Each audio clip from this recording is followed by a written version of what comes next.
coming after my house, my car. Yeah, they don't play around. I seriously thought that I was going to lose everything. One sleepless night, Wesley finally made a call to Optima Tax Relief at 2 a.m. Kind of figured I'd get a machine, but I didn't. I actually got to talk to an actual person in the middle of the night. He found just what he was looking for. Oh, they were great people. You need a team of people that know what they're doing. Optima Tax, they know what they're doing. Optima Tax Relief came through with flying colors. I saved an incredible amount of money. Happy don't even come close. I was absolutely overjoyed. Take Wesley's advice. If you're in any kind of trouble with the IRS, call Optima Tax Relief.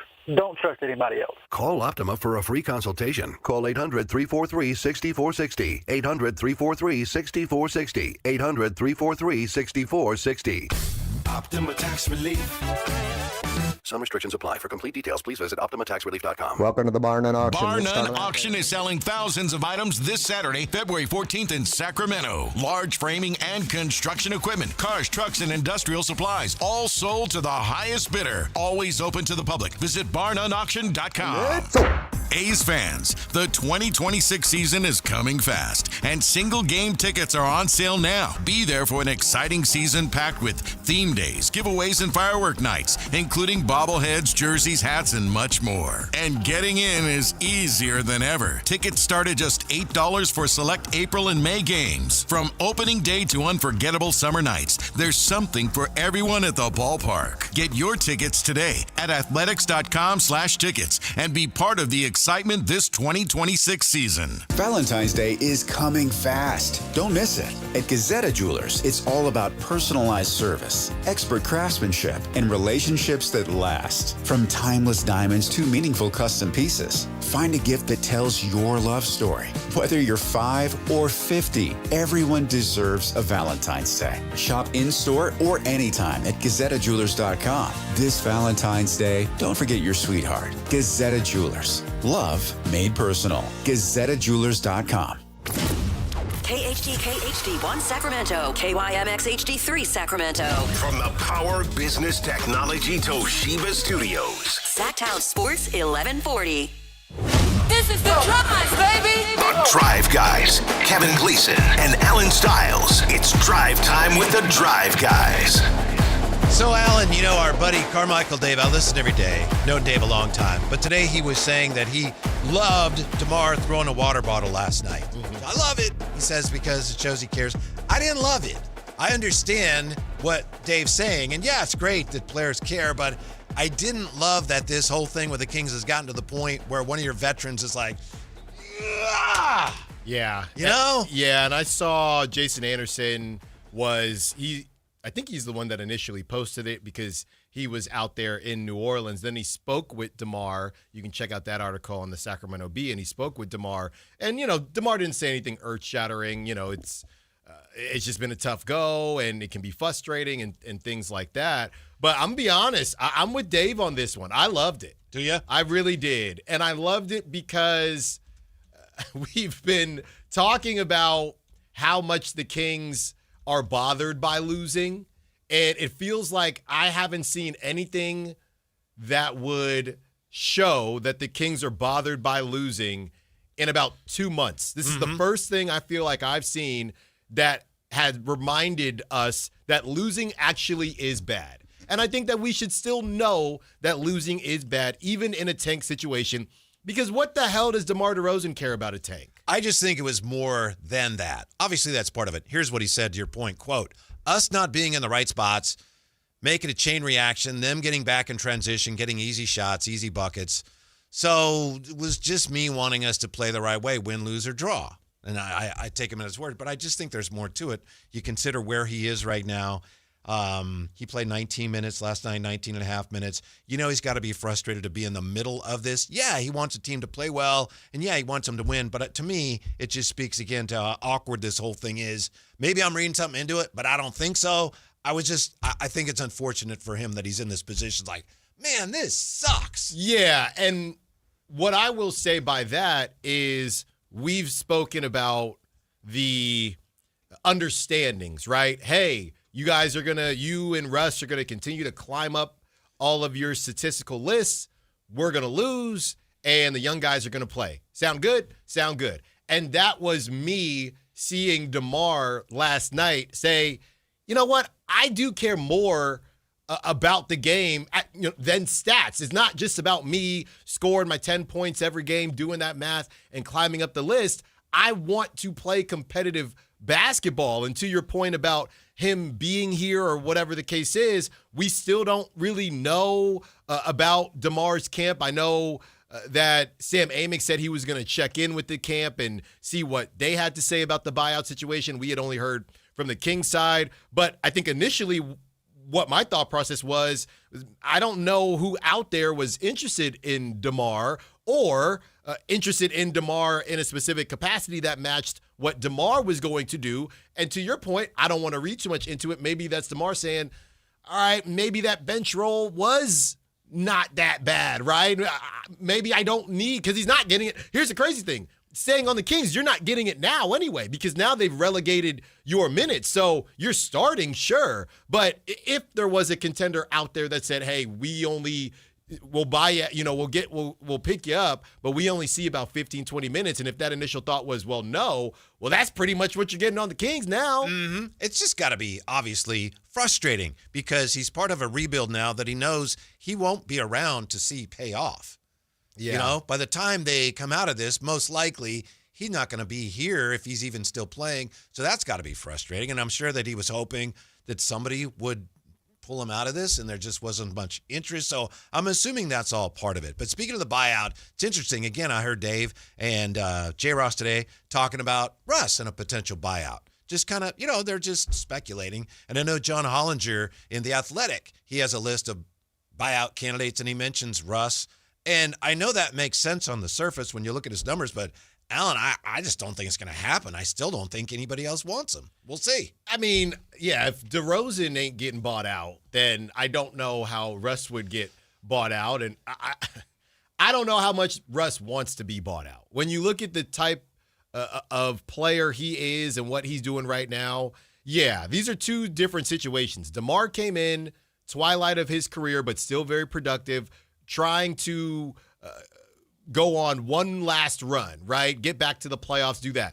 Russ, I don't think it was the same situation because Russ was at home. Well, he's on a yacht, but Russ was on a yacht, kind of just hanging out, looking around, figuring out, all right, who wants me? I think initially he was probably looking for a contender. Then it turned into, okay, well, who can keep me from having to play in China to end my career? And that's where he is now. So Russ and DeMar, they didn't come to the Kings in the same situation. So I don't know who would be interested in buying out Russ. I don't know why Russ would be interested in leaving because I would tell you, got a lot going on for him right now, right texting. Here. Yeah. I mean, Whitey, can I just say something? And I know I really don't want to get in trouble here, but when Russ had the very nice put back dunk, he starts hanging on the rim, Whitey, I got 20/20 vision, but we were at a nice establishment in East Sacramento, me and the Digital Boys, right? That's their new nickname to editors, the Digital Boys. And Whitey, I had to squint to look at the score to double check, is Russ doing all that down 20 to the Pelicans? And it bothered me. It rubbed me the wrong way. That made me feel the exact opposite. That's why I like the water bottle throwing. Can somebody remind me, like if my daughter was a couple years older and she's watching this, right? She'd be thinking, or any of your kids that are watching thinking, oh, this must be good, right? They're happy? No, they shouldn't be happy. You shouldn't be smiling. You shouldn't be hanging on the rim. I probably sound get off my lawn here, but it gets to a point where we've kind of lost the plot. And to that note of culture, when you are trying to build a culture, somebody needs to remind these dudes that you don't have to be Doug Christie at the beginning of the season and we need all this pride and take off the jersey if you're not going to. We don't have to do all that, but you shouldn't be that comfortable with losing. And I get it. It's good for the tank, but they're far too comfortable with losing right now. 13 straight losses. Can a young team be immune to all the losing? Can you prevent it from seeping in a little bit to your culture, which you're still building? Yeah. We're building the culture. We're about this and that and this. You've lost 13 straight games. I understand it, but I'm just wondering if that becomes an issue going forward. I think we're at the point now where there's a couple things going on. I agree with what you're saying. I don't know how exactly DeMar ended up staying on the Kings, I will say this. If you really want out, you can just ask them to buy you out, and they would obviously do that. So I'm kind of holding back on how much I quote-unquote feel bad for DeMar, because he could do that and see who is interested. But what I saw yesterday was DeMar as a competitor, as a future Hall of Famer, thinking to himself, yeah, this is kind of embarrassing now. Mm-hmm. Like, it's one thing to lose games, and that's fine. But, I mean, no disrespect to the history of Sacramento basketball, there have been some low lows. And you're beating out those low lows. And I feel as if we saw DeMar as a human and as an athlete yesterday saying, this is lightweight embarrassing, and it's just not a good look. Tank aside, you don't have to lose like this, right? Even if you lost. I mean, Zion, there were dudes playing on the Pelicans last night that I'd never seen before. That was a bad matchup for Sacramento. We talked yesterday about how they're playing smaller guys at forward, and, the Pelicans, they're not very good, but they're big. They always have been. And Zion could have went for 40 if he actually wanted to. They spared the New Orleans Pelicans, spared the Kings, and still won by 30. Yep. Kings looked very disorganized last night. I think maybe, and I know I posted this on X, I think maybe there was some really good Super Bowl parties that the Kings may have. Yeah. I know the team, because I saw a picture on social media, they had their own Super Bowl party, but, maybe the pros go there for 10 minutes, okay, great, yeah, this is great. We got to go. We got something else we're doing. Yeah, went and did their own thing. I don't know. It was grim. It was. They looked like again, cross country. I'm not making excuses, but that's quite the flight on top of everything that you just said. So, yeah, maybe that was part of it. I don't know, man, because it just hasn't been good. And last night, it felt like, was it the Grizzlies when they got their doors blown off months ago? Yeah. It felt like a game like that where losing is what it is. But that was embarrassing. Humiliating. On top of everybody already joking about that game, calling it trash versus garbage and all these things that had went viral because people are saying these teams are so bad. So to get your butt whooped like that, it's a bad look. Years ago, Alan, I took my two nephews to a movie. I think we talked about this, Abraham Lincoln Vampire Slayer, and we were the only people in the theater. And I thought of that last night watching the end of the game, and I know I wasn't the only one, but I felt like I must be the only person watching the end of this game. You weren't because, right. Yeah. I mean, how about this? Outside of Sacramento media and the most hardcore, I want to see the young guys play, yeah, that's making about 90% of whoever was watching. There's no casual fan. Let me see what Nick Clifford can do. Well, I did want to see if Max would get his 2020 game, which it was reportedly did. Yeah. And they took away a rebound. That's right. They always take it away. 21 and 19. Still, again, this is a perfect example of stats that obviously are impressive, going back to when we thought Maxime was going to be on the Rising Stars, when he had really found that groove, honestly, Whitey, before Dylan Cardwell got in the mix even more. What are we supposed to do with that stat line from Maxime? Like, how impressive is that? It's whatever you want to make of it. Obviously, if you're a franchise and you're struggling, you're really going to promote that, and those are impressive numbers. But I know what you mean. He had 15 defensive rebounds, and 15 rebounds is 15 rebounds, but a lot of those were just kind of uncontested. He was just there, and it's good, but I'm not sure. 21, I'm more impressed by the 21 points. Sure. By the way, he also had 4 offensive rebounds. This is something that Fred Carter, who played in the NBA in the 70s, he taught me this. In fact, it was on an interview on this station once, because the Kings had 19 offensive rebounds, which sounds really good, right? Wow. But they had 19 offensive rebounds because they only shot 40% from the floor. Anytime you look at a box score and a team has a ton of offensive rebounds, almost always it means they did not shoot well. Yeah, I mean, So you're not impressed by the 19 rebounds. I don't know. I know what you mean, and I know that that's going to be a tough stance to take today, but I know what you mean. It's just a matter of, I mean, it was a blowout, right? I don't know. To be honest with you, he's a rookie, so we'll always take it, but it's just like his predecessor. I don't know. Seems a little empty calories to me. It didn't affect the game at all. Yeah, but it's 8 of 14 is good though. 8 of 14 is outstanding. Devin Carter had an interesting game, not knocking down the threes, and then There was one play. Do you remember this one, Alan? He was kind of talking to Max about, you're supposed to go here. Mm-hmm. That was what bugged me last night almost as much as the one-sided nature of the score. They just look like, wow, these guys look like they've never played together. Did they try? Were they trying new things? I don't know. Is- And I know some of those combinations are, they haven't spent a ton of time on the floor. And then, Doug McDermott's playing? Yeah, it didn't help anything. I just got a number for you. I just have a number for you. The number, my favorite number actually, 4. Okay? The number 4. Mm-hmm. That's how many threes the Kings made.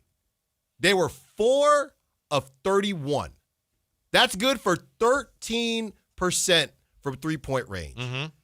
That is horrific. Yep. That is terrible.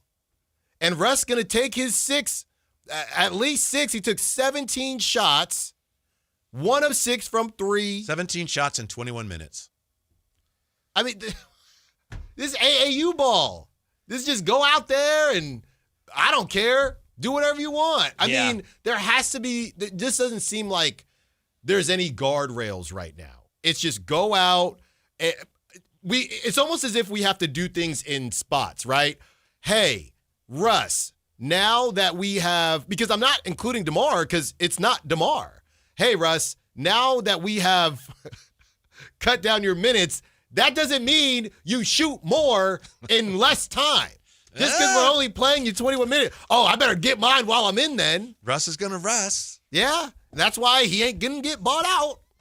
Nobody wants that. Yeah, this is not a really good shooting team.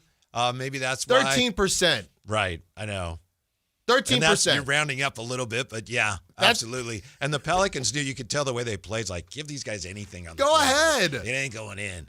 Neek was 1 of 6. Neek did not have a good night scoring, so he kind of came back to not even reality, kind of past reality a little bit. Mm-hmm. Yeah, Doug got 4 threes up. Cool.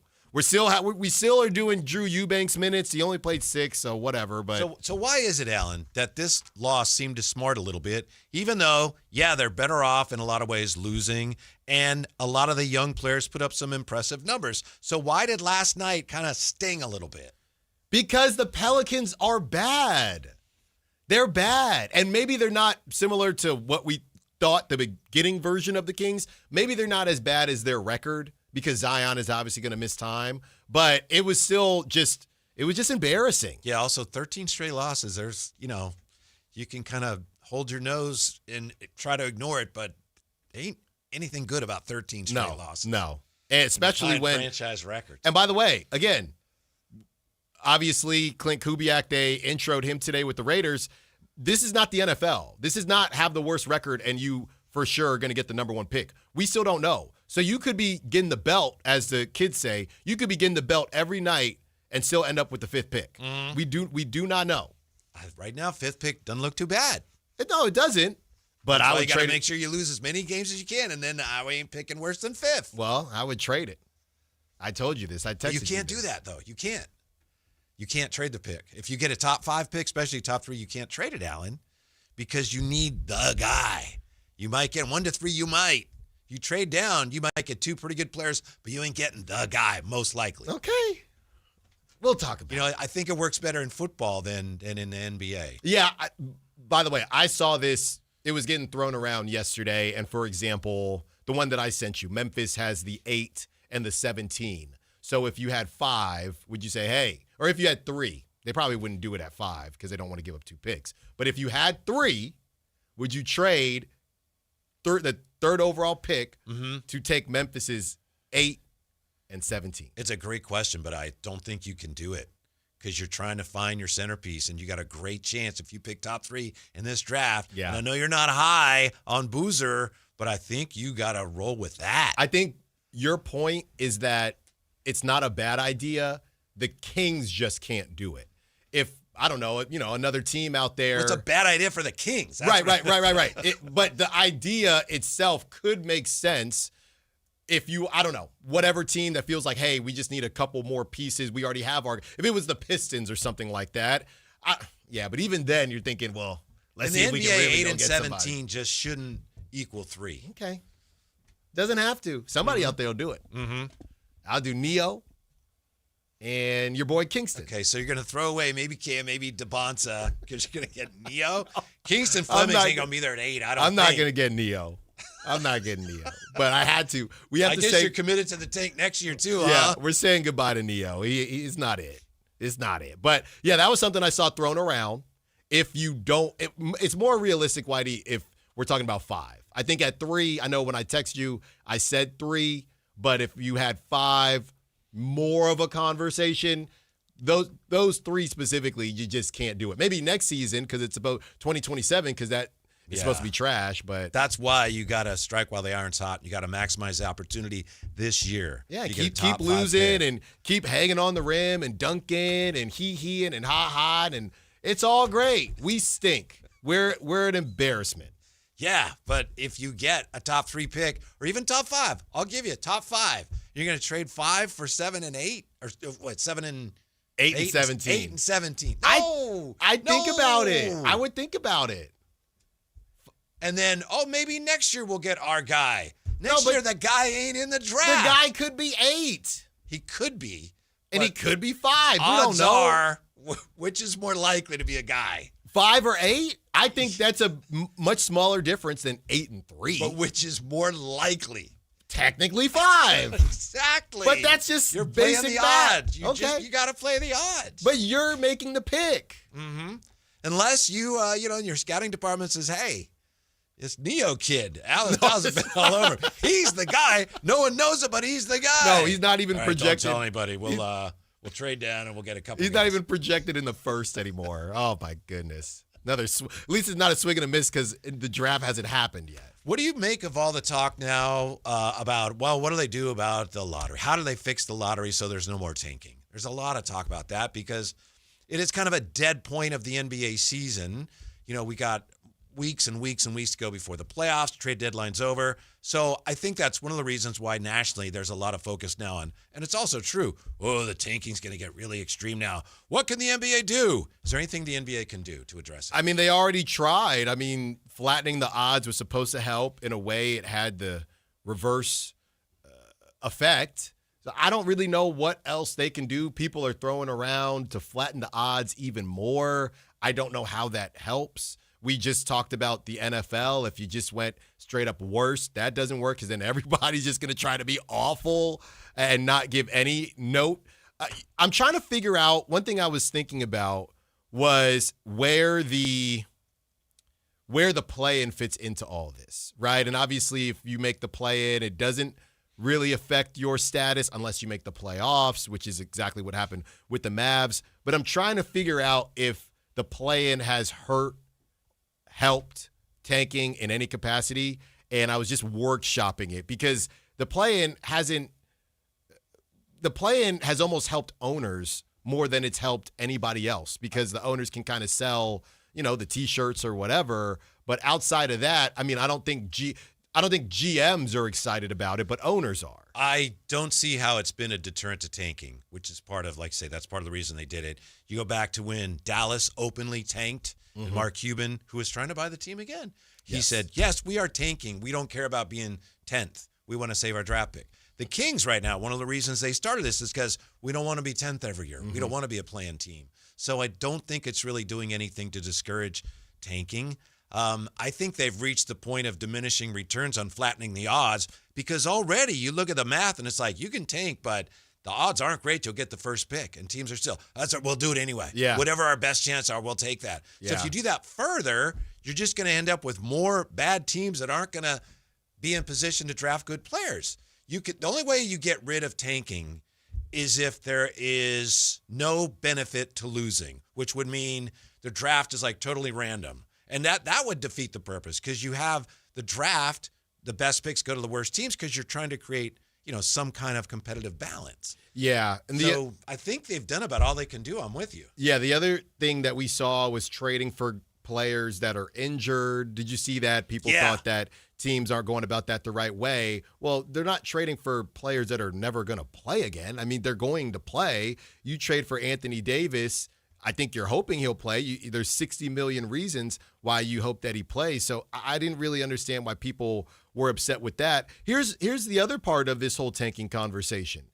if you look at teams now and what they just did, now the Jazz, they're embarrassing themselves, but they're doing it because they know they're done after this. They went and got Jaren Jackson. They're saying, hey, we already stink. We might as well try to go get a Darren Peterson or A.J. DeBonsa. Apparently, Bobby Marks is calling them out. I don't know if you saw that. Everybody's calling them out. Yeah, it's bad. But quite a game tomorrow night. Right, but we know what their – yeah, that's a good point. We know what their plan is, right?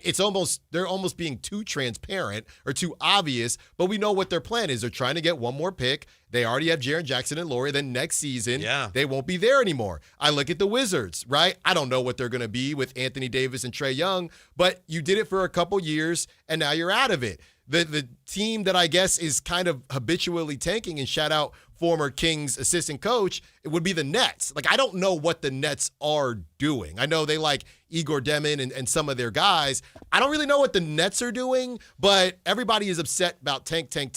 The reality is, if you are a smaller market team, it's part of the deal. You can't get free agents. You know, pockets are different for each owner, and you sit there. And now with the CBA, you have to have young talent because you can't pay these guys because of CJ McCollum. So you have to find a way to get life-changing talent, and this is the only way to do it. Now, I think you can't do it next year. Right. Because they ain't there. Well, that's exactly this year specifically. So I think it's kind of similar to me to the player control thing when it was KD, James Harden, and Kyrie, and everybody saying, players are never going to honor their contract anymore. No, this is terrible for the NBA. No, at any point in time, there's only 10 players that can pull that off, maybe. Yeah. So it really wasn't that big of an issue. To me, right now, I know we don't use this timeline, but it's about 3 to 5 years for a team that is trying to successfully tank and get back into it. Like we said before, and you told me you were reading this in an article about owners. Owners don't like tanking. So I think it kind of takes care of itself as well, because Charlotte, right, the Charlotte owner, he doesn't want just them to be tanking every season. They're trying to figure it out. So I don't know. I don't think it's as big of a deal as it's being made out to be, especially when we're talking about, I know Brooklyn is not a small market, but we're talking about small market teams, and this is really the only way they can do it. I'll be fascinated to find out if Washington and Utah, whom you mentioned, if they do come out of it next year, if they follow the plan. The Nets are interesting because, as you said, you can't sign free agents if you're a small market team. The Nets have actually been a team that's been trying to sign free agents for a while. Right. They're, like I said, I don't necessarily know. They were in the Giannis sweepstakes. Giannis owns a property in New York. He's part of their plan, and it just hasn't come to fruition, obviously. Not yet. Yeah. When we come back, the brawl in Charlotte. Was that bad for the NBA? No, it was really good for the NBA. We're back with that next. Drive Guys, Sactown Sports. Time to check out Capital Casino, conveniently located at 411 North 16th Street in downtown Sacramento. Live and local. With everything 49ers. Intercepted by Fred Warner. Dives for the end zone. Touchdown! San Francisco! Paul George went up and caught the ball. Touchdown! The 49ers play on Sac-Town Sports 1140. Progressive Insurance knows pets, and one of the biggest differences between people and pets is that we don't eat things off the floor. But dogs definitely will, and it makes them so happy, no matter what it looks like, smells like, or what state of decomposition it's in. We all want to go through life that carefree, and that's also why you should get Progressive Pet Insurance, because they eat things off the floor. So protect your pet from all the questionable life decisions they make. You know where they drink from when you're gone, right? Progressive Casualty Insurance Company and Affiliates. Covered subject to policy terms and conditions. When your check engine light comes on, do you see a repair bill, or do you see peace of mind? For 20 years, CarShield's been the name America trusts to help keep you on the road. While other companies stop covering you when your car gets older, CarShield offers protection plans up to 200,000 miles. With over $1 billion in claims paid, we don't just promise protection, we deliver it. Don't let a breakdown break your budget. Get the flexible month-to-month coverage you deserve. Go to carshield.com. That's carshield.com today. Hey, this is Greg Papa. Are you working through a major insurance claim? SunPoint Public Adjusters can help. SunPoint prepares, presents, and negotiates your claim with the insurance company, working only for you, making sure you get everything you're entitled to, not what just some adjuster working for an insurance company thinks you should get. Call SunPoint today at 888-247-7865 or contact us at sunpoint.us. SunPoint Public Adjusters, the gold standard in public adjusting. License number 2N14884. Guys, your testosterone level impacts your energy, drive, weight, hair loss, and even ED. Revive Men's Health Sacramento will check your T level for free. For your free T level check, exam, and consultation, call 916-277-8599 or visit revivemenshealth.com. Taxes was waiting on the refund you needed yesterday. All right, your car repair is going to run about $3,000. Now Taxes is getting back on the road with TurboTax and Credit Karma, where you can get your refund up to 5 days faster and get personalized guidance to take every dollar further. Now this is Taxes. Intuit Credit Karma with TurboTax. Deposit a federal refund into Credit Karma Money account and early submission of refund data by IRS required. Terms apply. Banking services provided by MVB Bank, Inc. Member FDIC. Credit Karma is not a bank. With Progressive's Name Your Price tool, you can choose the best coverage option for you. Because you know you. Like, you know that hiking isn't for you. Sure, it sounds nice to be in nature while exercising, but that's what a gym and houseplants are for. I mean, you don't even like walking upstairs. So why would you walk up a hill for miles? To what, end up high in the air? Come on, you know you're scared of heights. Only you know you. So get coverage options within your budget with Progressive's Name Your Price tool. Progressive Casualty Insurance Company and affiliates. Pricing coverage match limited by state law. Country in the Park is back. May 8th and 9th at Cal Expo. Miranda Lambert. John Party. And more. Line dancing live DJs, mechanical bulls, huge festival area, and food trucks. Tickets start at only $68. It's the perfect Valentine's gift. Surprise them with live country music and dancing. Country in the Park, May 8th and 9th at Cal Expo with Hoblit Chrysler Dodge Jeep and Ram Center and Hilton Sacramento. For more info, visit CITPFest.com. Golf to Go is brought to you by the Hagen Oaks Golf Super Shop. Here's Frank LaRosa.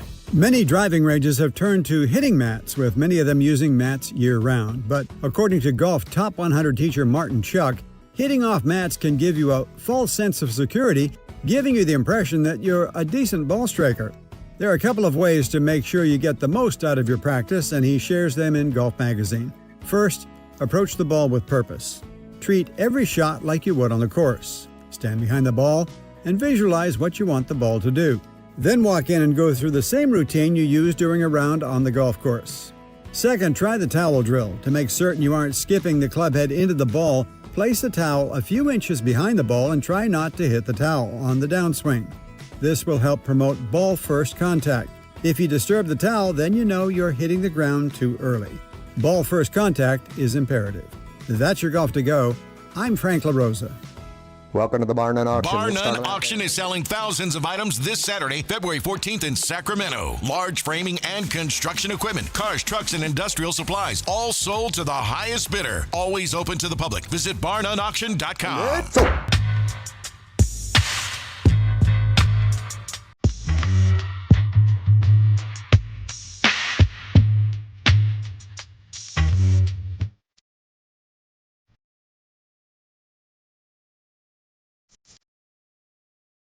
Your afternoon home for Kings talk and so much more.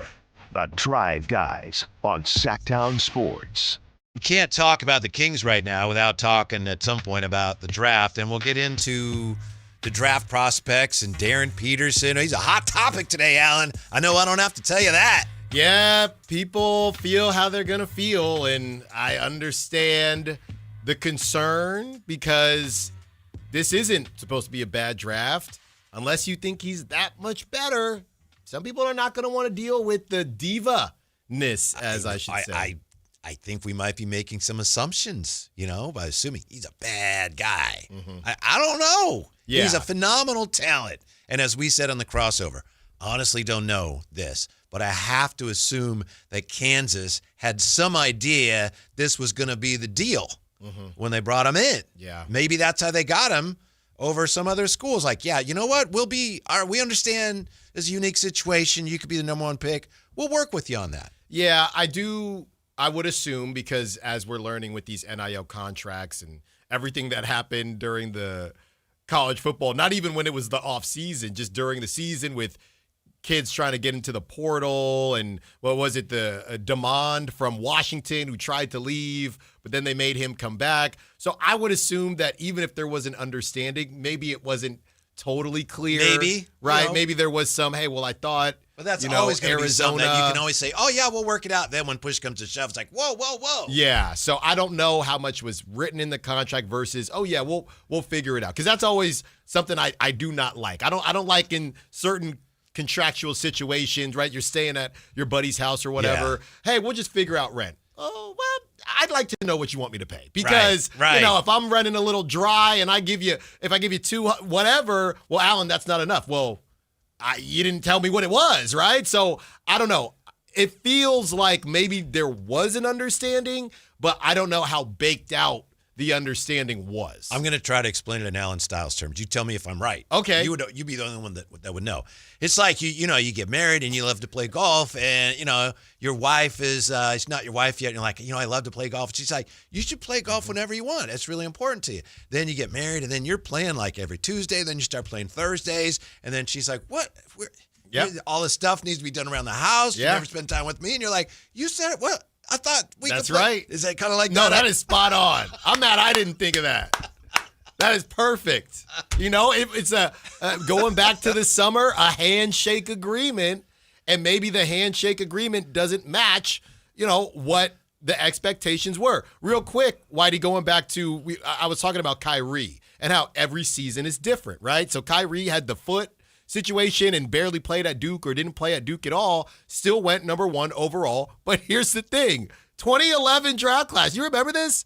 Kyrie 1, Derek Williams 2, Enes Freedom 3, Tristan Thompson 4, Jonas Valanciunas 5, Jean Vasily 6, Biyombo 7, Brandon Knight 8, Kemba 9, Jimmer 10, and Clay went 11. But my point was, Kyrie was in a different spot.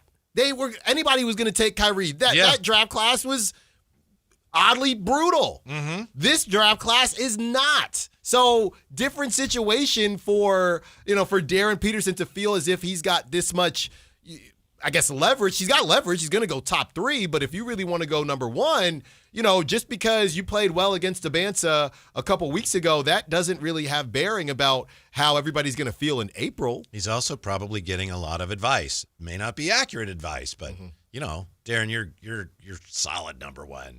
So, probably. Don't take any chances you don't need to take. Yeah. 339-1140, 1-800-920-1140. That's the number if you want to participate in the program. Dwayne's been hanging on. Hey, Dwayne, how are you? You're on with the Drive Guys. Hey, yo, what's up, the homies? Hey. What's up, Dwayne? So, not the Kings' 3-point percentage. I'll tell you that, man. 13! Dwayne, how do you shoot 13? Don't get me started, Dwayne. What you got for us? But these guys can't shoot. Nope. You're right. That's it. They cannot shoot. Yeah. You don't got to guard the 3-point line. You don't got to guard it, bro. Mm-hmm. So, once again, this is Christie really being a bad coach, man. The next move I'm looking for him, because I got a microscope on Christie now, bro. I want to see him take Westbrook out of the starting lineup. Simple as that. Mm-hmm. I need to see that. If he does not do that, bro, that's handwriting on the wall. Now, as far as the draft, hey, Alan, man, if the Kings secure a top 3 pick, they can't trade it, bro, because those are the 3 dudes. It's AJ, it's Boozer, and it's Peterson. Now, for me, the thing is the Kings can't miss. Mm-hmm. Not all 3 of those guys are going to make it. Not all 3 of those guys are going to hit. So, for me, Peterson's out, because for me, he's like Brandon Ayuk. You already see that kind of thing going on. And then I think AJ's a freak, but he seems like Kuminga, and I'm not sure if he's going to translate to the NBA. So I think the pick is Boozer, bro, because he comes from tradition. He comes from heritage. He's got Carlos to guide him. His brother's really good, too. So it's a basketball family. I think they're solid, bro. So I think that's the route you got to go. I just want to know what everybody thinks. Thanks for taking my call, fellas. Well, thank you, Dwayne. Appreciate it. I don't think there's any way Russ is coming out of the starting lineup. I don't think that's going to happen. I don't know that it's all on Doug Christie. And the other thing is, if you end up picking 4th or 5th, you got Caleb Wilson, you got Kingston Flemings. It'd be disappointing if you fall out of the top 3, but you still might get a really good player. Yeah, it's funny because we've all been saying a similar order with Boozer 3. I guess that was kind of my thought process.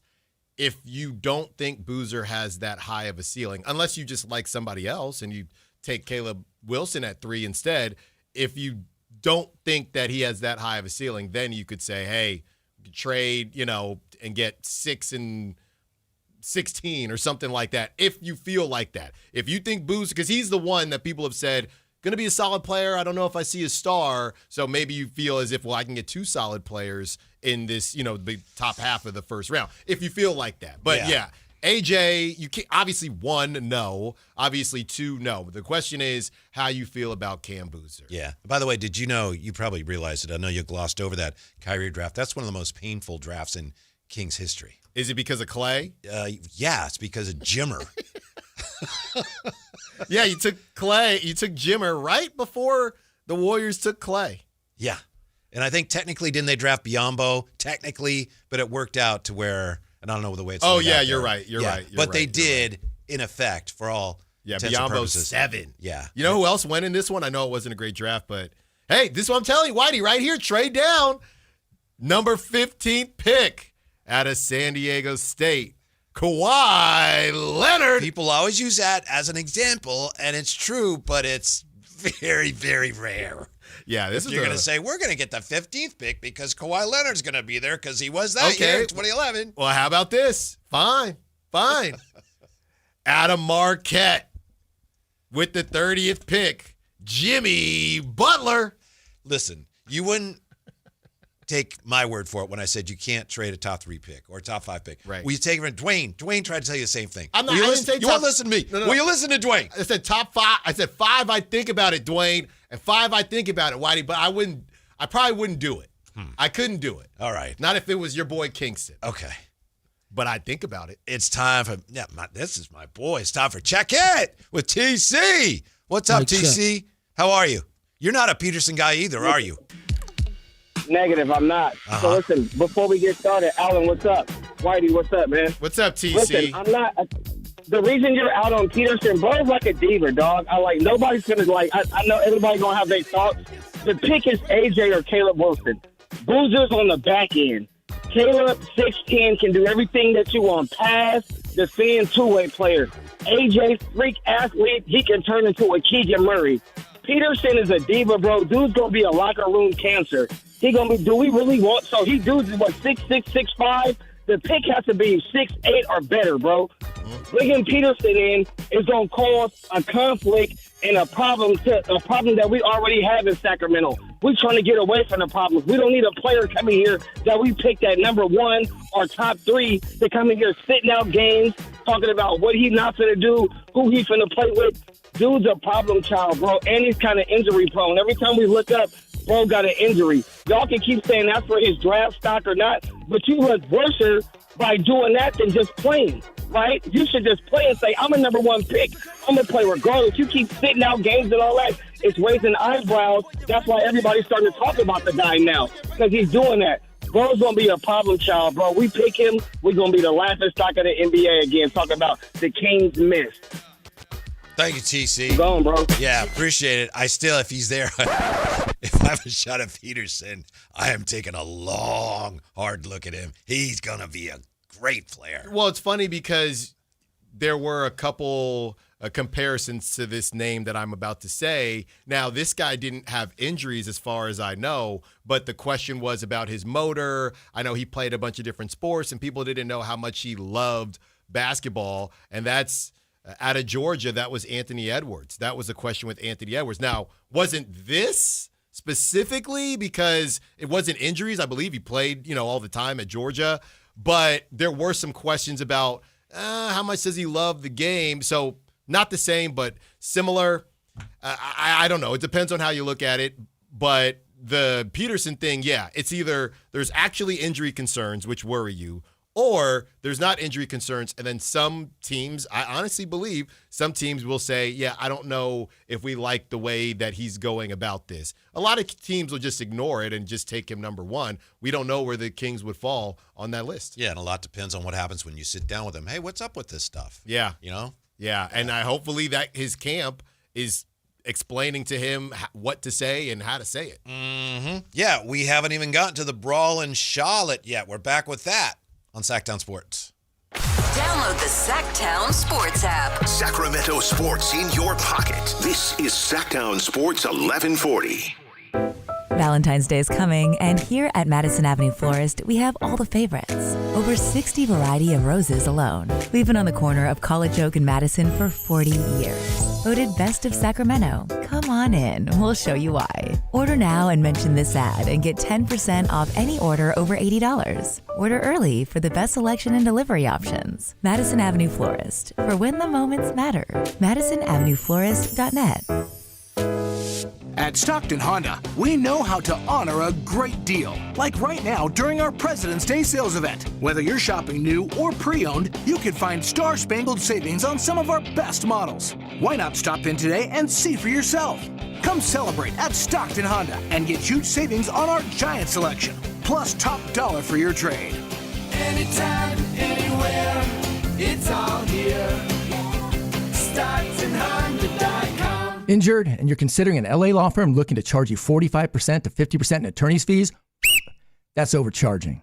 Ashton & Price has been around for over 25 years, and I can tell you no matter how complicated your injury case, you should never be charged 45% or 50% in attorney's fees ever.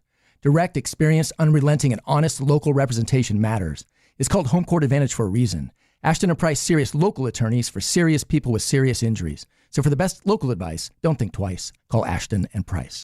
You remember me from a show called And Joe? I'm back on the radio, Sacramento. It's Joe Mommy, and when you need your new country fix, join me weekdays from 6 to 10 for the Pat and Cody with Joe show on New Country 105.1 KNCI or on the free KNCI app. Welcome to the Bar None Auction. Bar None Auction is selling thousands of items this Saturday, February 14th in Sacramento. Large framing and construction equipment, cars, trucks, and industrial supplies, all sold to the highest bidder. Always open to the public. Visit barnoneauction.com. Why'd I go to the doctor? Working on the farm, my heart kept skipping a beat. I didn't think much of it, but my daughters made me get checked out. Turns out I have atrial fibrillation, which increases the risk of stroke about 5 times. Symptoms like irregular heartbeat, heart racing, chest pain, shortness of breath, fatigue, or lightheadedness can come and go. But if it's AFib, the risk of stroke remains. If you have symptoms, contact a doctor. I'm so glad I did. Visit notimetowait.com. Sponsored by Bristol-Myers Squibb and Pfizer. LifeLock, how can I help? The IRS said I filed my return, but I haven't. 1 in 4 tax-paying Americans has paid the price of identity fraud. What do I do? My refund, though. I'm freaking out. Don't worry, I can fix this. LifeLock fixes identity theft guaranteed and gets your money back with up to $3 million in coverage. I'm so relieved. No problem. I'll be with you every step of the way. 1 in 4 was a fraud-paying American. Not anymore. Save up to 40% your first year with promo code NEWS at LifeLock.com. Terms apply.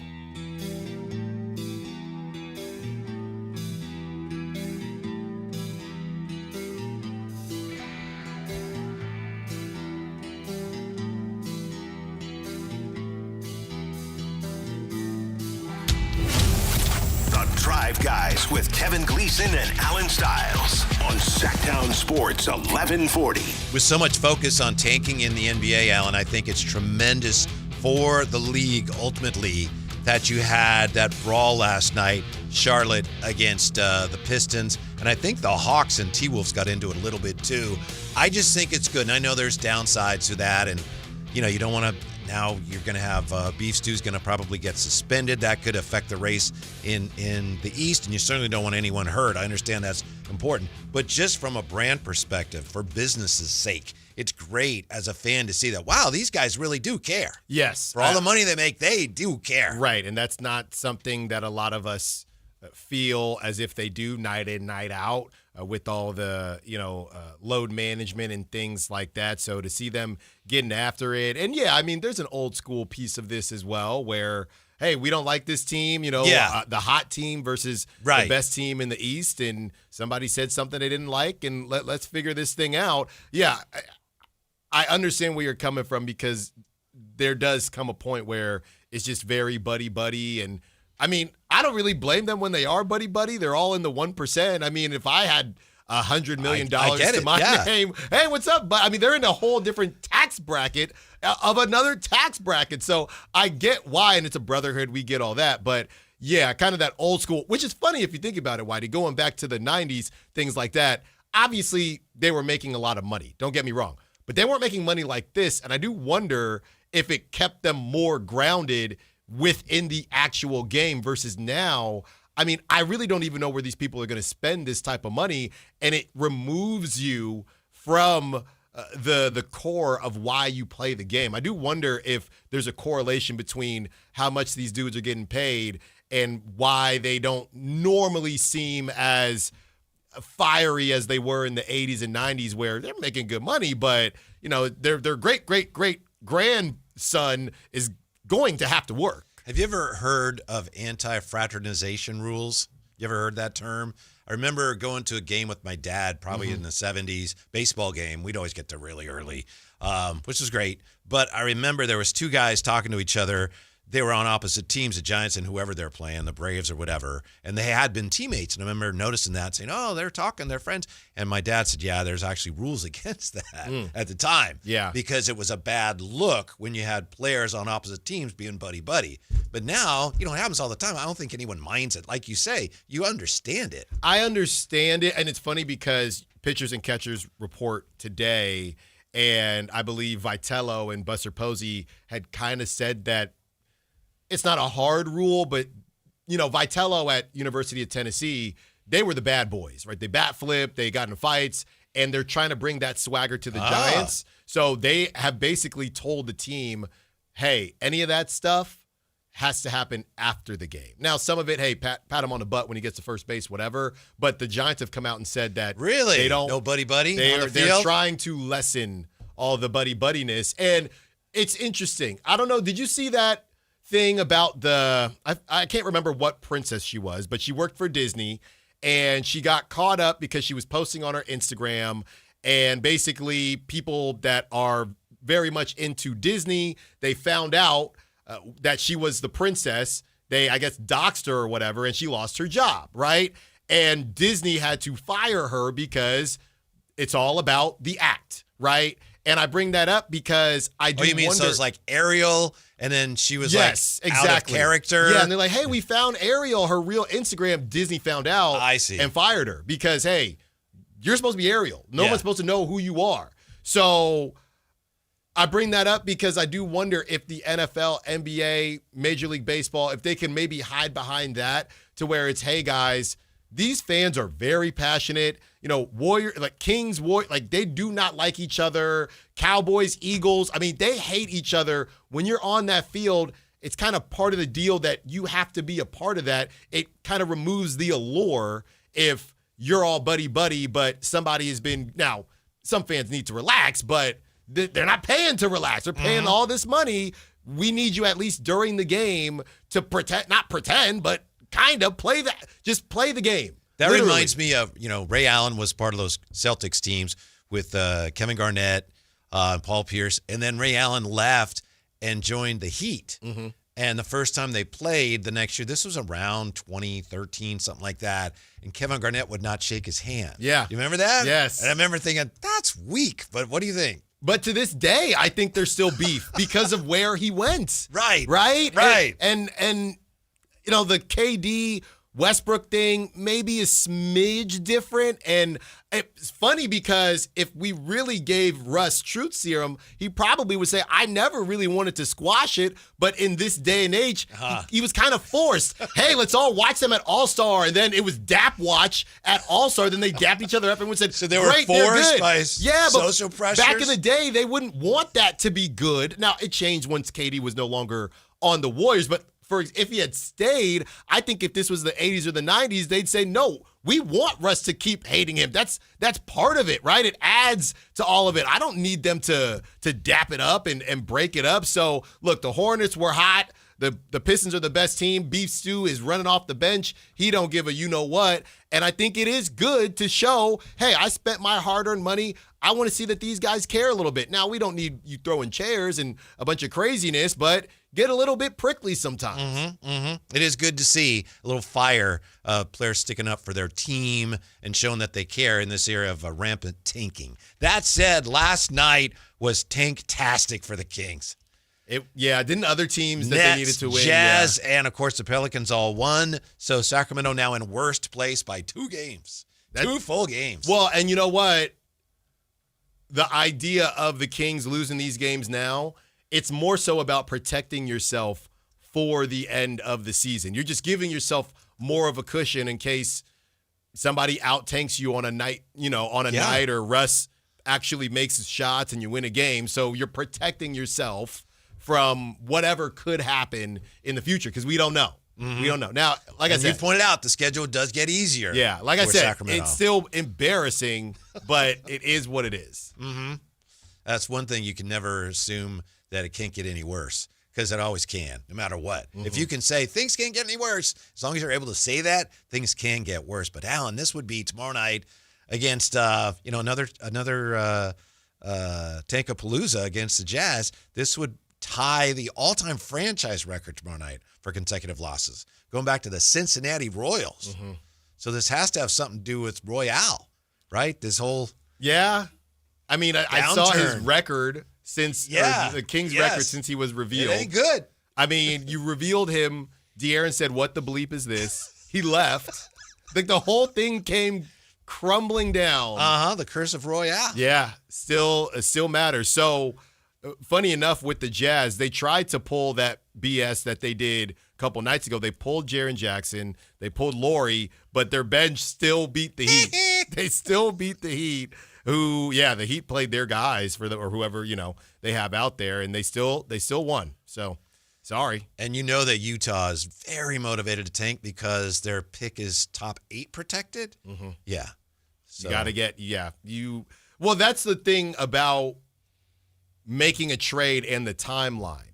Utah felt like they had to strike while the iron was hot on Jaren Jackson, but they have no plans for Jaren Jackson this season. Right. Trae Young, same idea with the Wizards. They play him, but you're right. Yeah. As well as Anthony Davis. So it's more about teams making trades for their future in the present versus, it's not that they're never going to trade Jaren Jackson. It's, well, we traded for Jaren. It's a bad team. Like, what can Adam Silver do? This bad team traded for a really good player, making their team better, but they're not doing anything this season, so they don't plan on competing this season. They want a top pick, but now they're going to have to pull their guys and, make it real wonky. I don't know what you do, because it's just smart by the Jazz. Yeah, I'll tell you what you do. You take advantage of this incredible opportunity. The Drive Guys want to make your Valentine's Day special with a chance to win a $50 gift card to Madison Avenue Florist for the perfect Valentine's Day bouquet. But wait, there's more. You'll also win a gift card for a dinner for 2 from Roosters on the River and $100 to Gazetta Jewelers, Roseville's premier jewelry store, for all your jewelry needs. So we're looking for lucky caller number, what do you think, Alan? Number 3. Number 3. Caller number 3 right now, 916-339-1140 to win this Valentine's bundle from the Drive Guys. That's caller 3 at 916-339-1140. When we come back, guess what? The national media continues to mine the Kings for cheap laughs. We'll tell you exactly who and how and why next on Sactown Sports. You never know what you might hear when listening to a Sacramento Kings game. Out of Keegan, going for another triple. Man, is he feeling it. Keegan, can he do it? Yes, there's number 11, Keegan Murray. Keegan steps back. He just knocked down his 12th three-pointer, a Kings franchise record. He's got 45 points. Never miss a moment of Sacramento Kings basketball with Sactown Sports and the Sactown Sports app. This is the story of the one. As a safety manager at a manufacturing plant, he does everything he can to keep his coworkers safe. From finding ways to reduce risks to keeping safety supplies in stock. And for that, he relies on Grainger. Grainger offers a broad range of quality products and next-day delivery, so he can always play it safe. Call 1-800-GRAINGER, click Grainger.com, or just stop by. Grainger, for the ones who get it done. Power Business Technology is proud to be a 100% independent, locally owned and managed Toshiba copier dealer. Local ownership cuts out the red tape, allowing ourselves to never be too busy to personally answer the call when our clients need us. Recognized for excellence in service execution, training, and customer service, we're proud to be named a Toshiba ProMasters Elite dealer since 2021. Contact us today for all of your business printing needs at 844-POWER-BZ. That's 844-769-3729. Or visit us at powercopiers.com. Wesley Financial Group is not a law firm. Ask yourself this question. Is it really worth holding on to that timeshare that you know you need to get rid of? Here's the truth. The average maintenance fee just went up over 17%. That could have been 117%, and there's nothing you can do about it. When you buy a timeshare, you give them a blank check for annual maintenance and assessment fees. I'm Chuck McDowell, founder of Wesley Financial Group. For 15 years, I've helped over 50,000 families cancel their timeshare. Not sell it, not transfer it, cancel it. Did you buy a timeshare because they told you it was a great investment and your maintenance fees would never go up? That's a lie. Are you ready to get rid of your timeshare once and for all? Simply call us and I'll send you our timeshare exit kit that explains all your options for cancellation. Call Wesley now for your timeshare exit kit. 800-489-7733. That's 800-489-7733. 800-489-7733. Okay, guys, who is done with their Valentine's Day shopping? What are you waiting for? Stop putting off your Valentine's Day shopping and go to Prestigio Jewelers today. She's right. Prestigio Jewelers has everything you need for Valentine's this year. And you're approved to guaranteed. No credit, bad credit, even bankruptcy? 6 months proof of income guarantees you a credit line of $400 to $10,000. Time is running out. Make this a Valentine's Day she'll never forget. Visit one of our showrooms today or online at prestigiojewelers.com. Welcome to the Bar None Auction. Bar None Auction is selling thousands of items this Saturday, February 14th in Sacramento. Large framing and construction equipment, cars, trucks, and industrial supplies, all sold to the highest bidder. Always open to the public. Visit barnoneauction.com. KHD1 Sacramento, KYMX HD3 Sacramento. From the Power Business Technology Toshiba Studios. This is Sactown Sports 1140.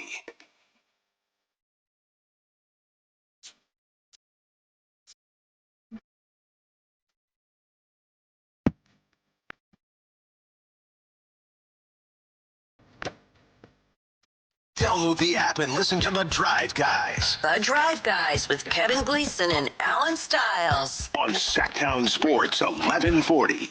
I think most of us are at the point where we understand the benefit of losing games. You know, we had the high flyer in yesterday as he was getting ready for game night. He said, I can't. I understand it, but I can't do it. Right. I understand a lot of people are still that way. For the most part, I think we all recognize that, all right, there's some upside here to losing these games. That said, the Kings are still looked at as a joke of a franchise, Alan. That's what's got to change. This is from The Ringer, the NBA's tank office here. Who is the most shameless loser? And they they look at the teams, that are in position for the first pick. Logan Murdoch wrote this. Sacramento Kings.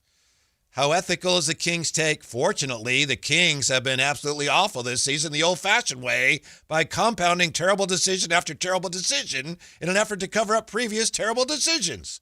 What's their most blatant tanking method? Existing. What's their most stealth tanking method? Existing. Can you give us one reason to watch this team again this season? Believe it or not, I'll give you two. First, Russell Westbrook. Second, you get to watch Vivek get curved by pop stars who use him to watch the opposing team. Sign me up. All right, now I understand some. Yeah, we understand, like, all right, some of that's fair.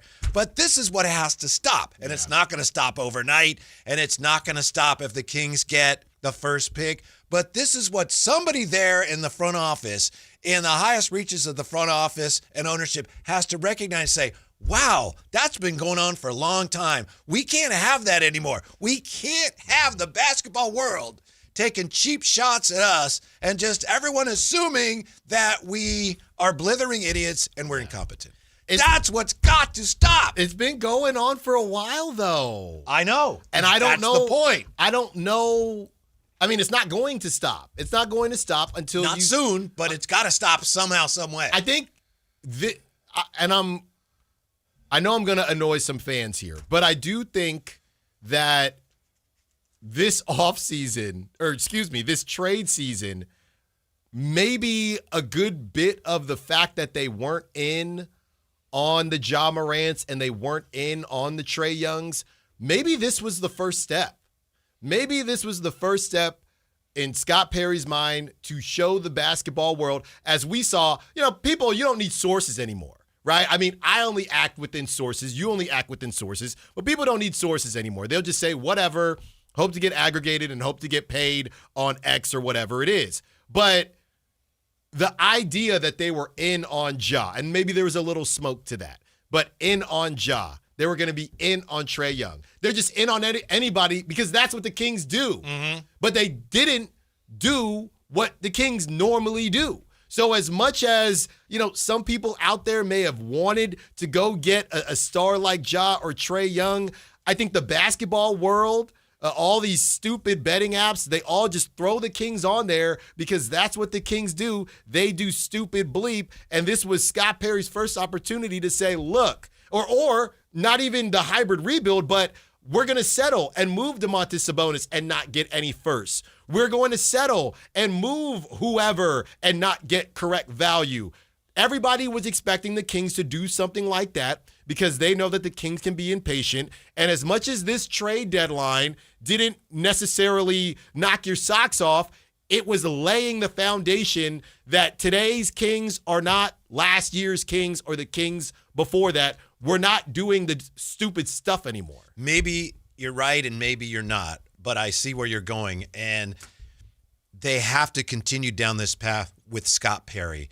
It is just not an option to, within the next year, maybe even the next 2 years, to go, this ain't it. We're changing course again. Mm-hmm. That's what, doing that repeatedly is what's led to this point where, like you say, Mark Stein, I think it was quoting people around the league. I don't know. The Kings make sense for Ja because they're the Kings. Right. That's the way people view them. Yes. Yeah. And it's got to stop.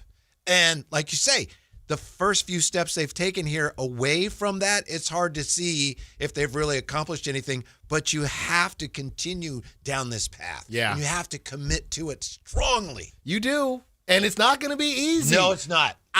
There's no guarantee it'll even work. No, but I continue to say it ain't going to get worse than this. Now, the record might be worse next season, which would be very hard to do, but you hopefully will have kind of cleared the pathway and there won't be any more, even the beginning of the season, right? When you had Dennis Schroeder and Keon wasn't playing, you will see the path. I can't tell you 100% that Russ won't be on the team and DeMar won't be on the team, but I have a feeling at least a couple of these guys won't be on the team, whether it's Malik, DeMar, whoever, and you're heading into the next season with a maybe not a fully blank slate, but a blanker slate than you went into this season with. And it is going to be a process little by little. And then on top of that, hopefully you have a top 3 pick that you can also be excited about. That'll make Summer League incredibly fun. That'll make everything a lot of fun. So it ain't going to get worse than this. Even if you get unlucky and get the 5th pick, this will be the worst it is,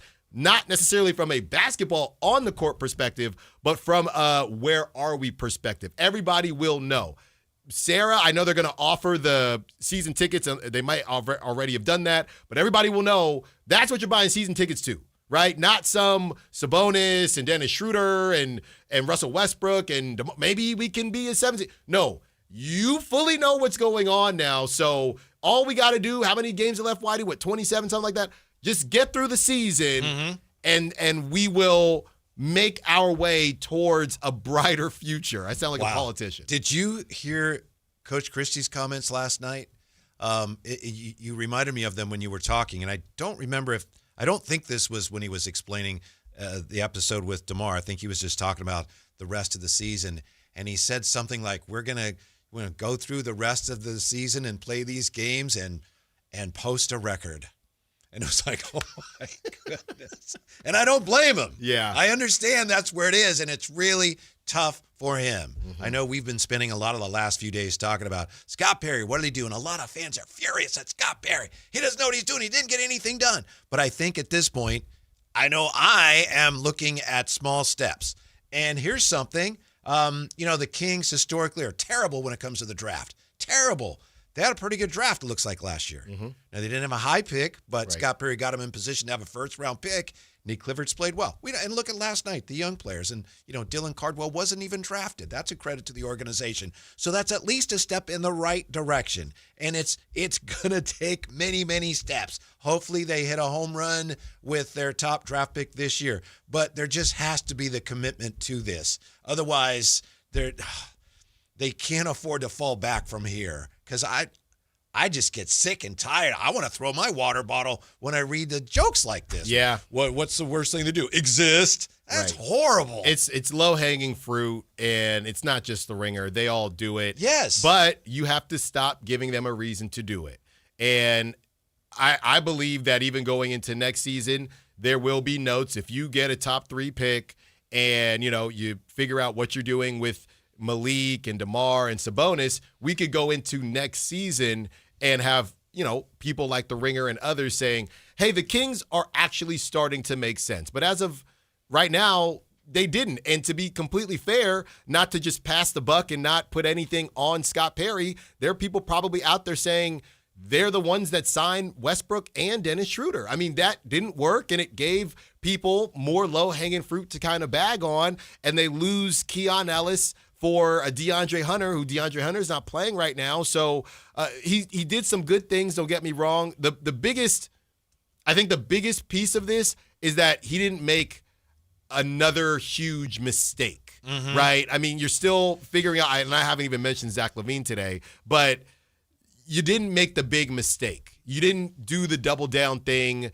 You moved something around the edges. Hey, we'll see if this type of player is, maybe it's not even about DeAndre Hunter, right? You want to flip that asset. Maybe it's just about seeing, hey, does Keegan look more comfortable at the 3? Is this something that we should focus on more and go get another 4, whether that be DeAndre Hunter or somebody else? So what they did made sense, and they did not make the big mistake. That's the most important thing. Scotty Pop says the Kings deserve to be picked on anyway. I know, they do. That's what they have to change. I'm not saying people need to stop picking on the Kings. Yeah. The Kings need to show that they're a competent, actual NBA franchise capable of making shrewd decisions, that they belong in the NBA. Yeah. And it's going to take a long time. I just get sick of that. Yeah. And they've been on it, man. I mean, and what's funny you say that is it's still all connected to things that are before Scott Perry was here the first time. And, those that maybe had his position prior to him. And when they're saying stuff like that, it's not really about this season. It's still about Luka. It's still about De'Aaron Fox. So that stench, it's not going to get out of here until they're finally moving forward with a fully new crop of players, which they just don't have yet. Yeah. So everybody is still just connecting them to the sins of the past. Yeah. Last night was just another reminder of how difficult this year is for fans. I know it's more difficult on, the players in some ways, but they get paid a lot of money to go through this.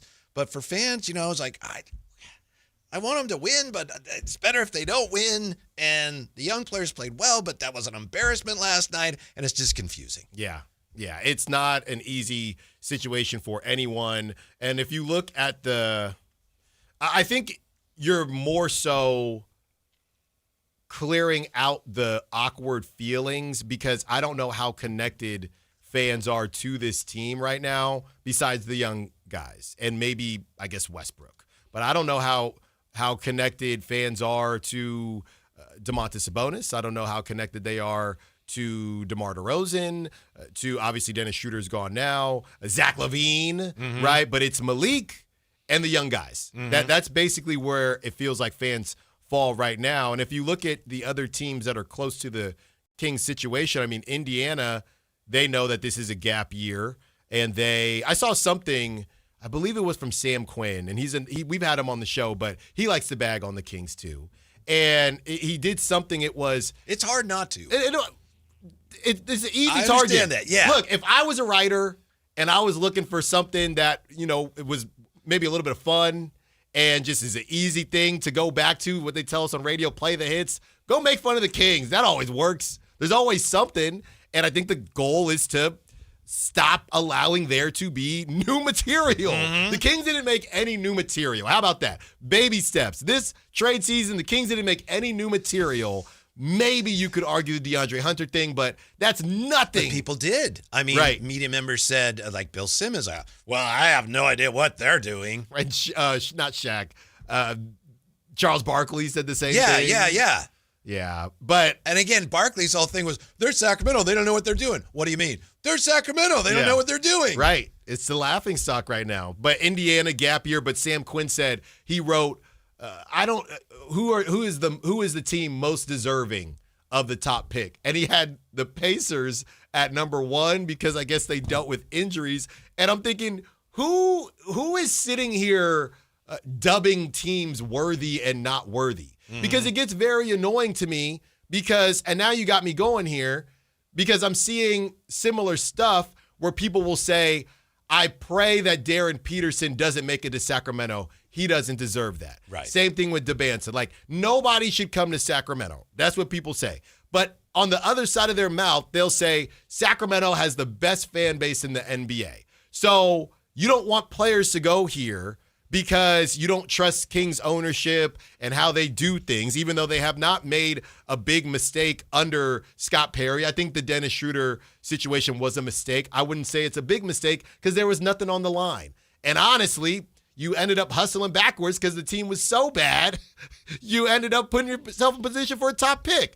But who has dubbed teams that are worthy, who are not worthy, but you're trying to say that, but also you care about Sacramento's fans and they got the best fans and nobody would be this loud in any of these other arenas outside of Sacramento if their team was this bad, but you still want to bag on it. It's almost as if they are unable to compartmentalize how they feel about ownership and just how the Kings do things versus the fans. So they end up throwing it all into a pile when the fans have nothing to do with it. Yeah. And I know somebody here in the chat says, well, in this piece in The Ringer, they make fun of the other tanking teams too. They do, but not the way they make fun of the Kings. For example, who should this team send to the lottery for good luck? Logan Murdoch writes, honestly, no one deserves that shame. That's crazy. Yeah. So it's definitely. Like, what kind of piece is this? Much. Like what? Much and I sharper, know Logan. And I know Logan, but when it comes to the Kings, what is that? Yeah, it's easy. It's easy pickings, low hanging fruit. Yeah, I mean, he probably had fun with that. Oh, no, they all had a laugh. Yeah, this is probably their favorite article they had to write. Mm-hmm. It's ridiculous. Yeah. But hey, that's where it is, and it's the Kings' fault. Yeah, if you want to shut them up, then do it by building a winner and building it the right way. Mm-hmm. Stop doing stuff like you said. Even the DeAndre Hunter thing, not a huge mistake in my opinion. I didn't like it, but not a huge mistake. But even stuff like that. Mm-hmm. But I think it's a good note that it's getting, it's a little bit harder. You got to dig a little bit deeper. It's not as obvious of a mistake as the De'Aaron Fox trade. Now, Chuck Lee says, this is what I'm trying to tell everyone. This is the NBA trying to keep the Kings down, never wanting them to win. I don't think that's the case. I don't think that's the case, Chuck. I mean, you can argue the broader argument that the NBA would rather the big market teams win than the small market teams, maybe. But look who was in the finals last year. Mm-hmm. Yeah. Indiana and Oklahoma City. I don't think this is the league's doing. This is the Kings doing. That's one thing we can agree on. It's like they've earned this. The ridicule, the scorn, the Kings as a franchise have earned it. Yeah.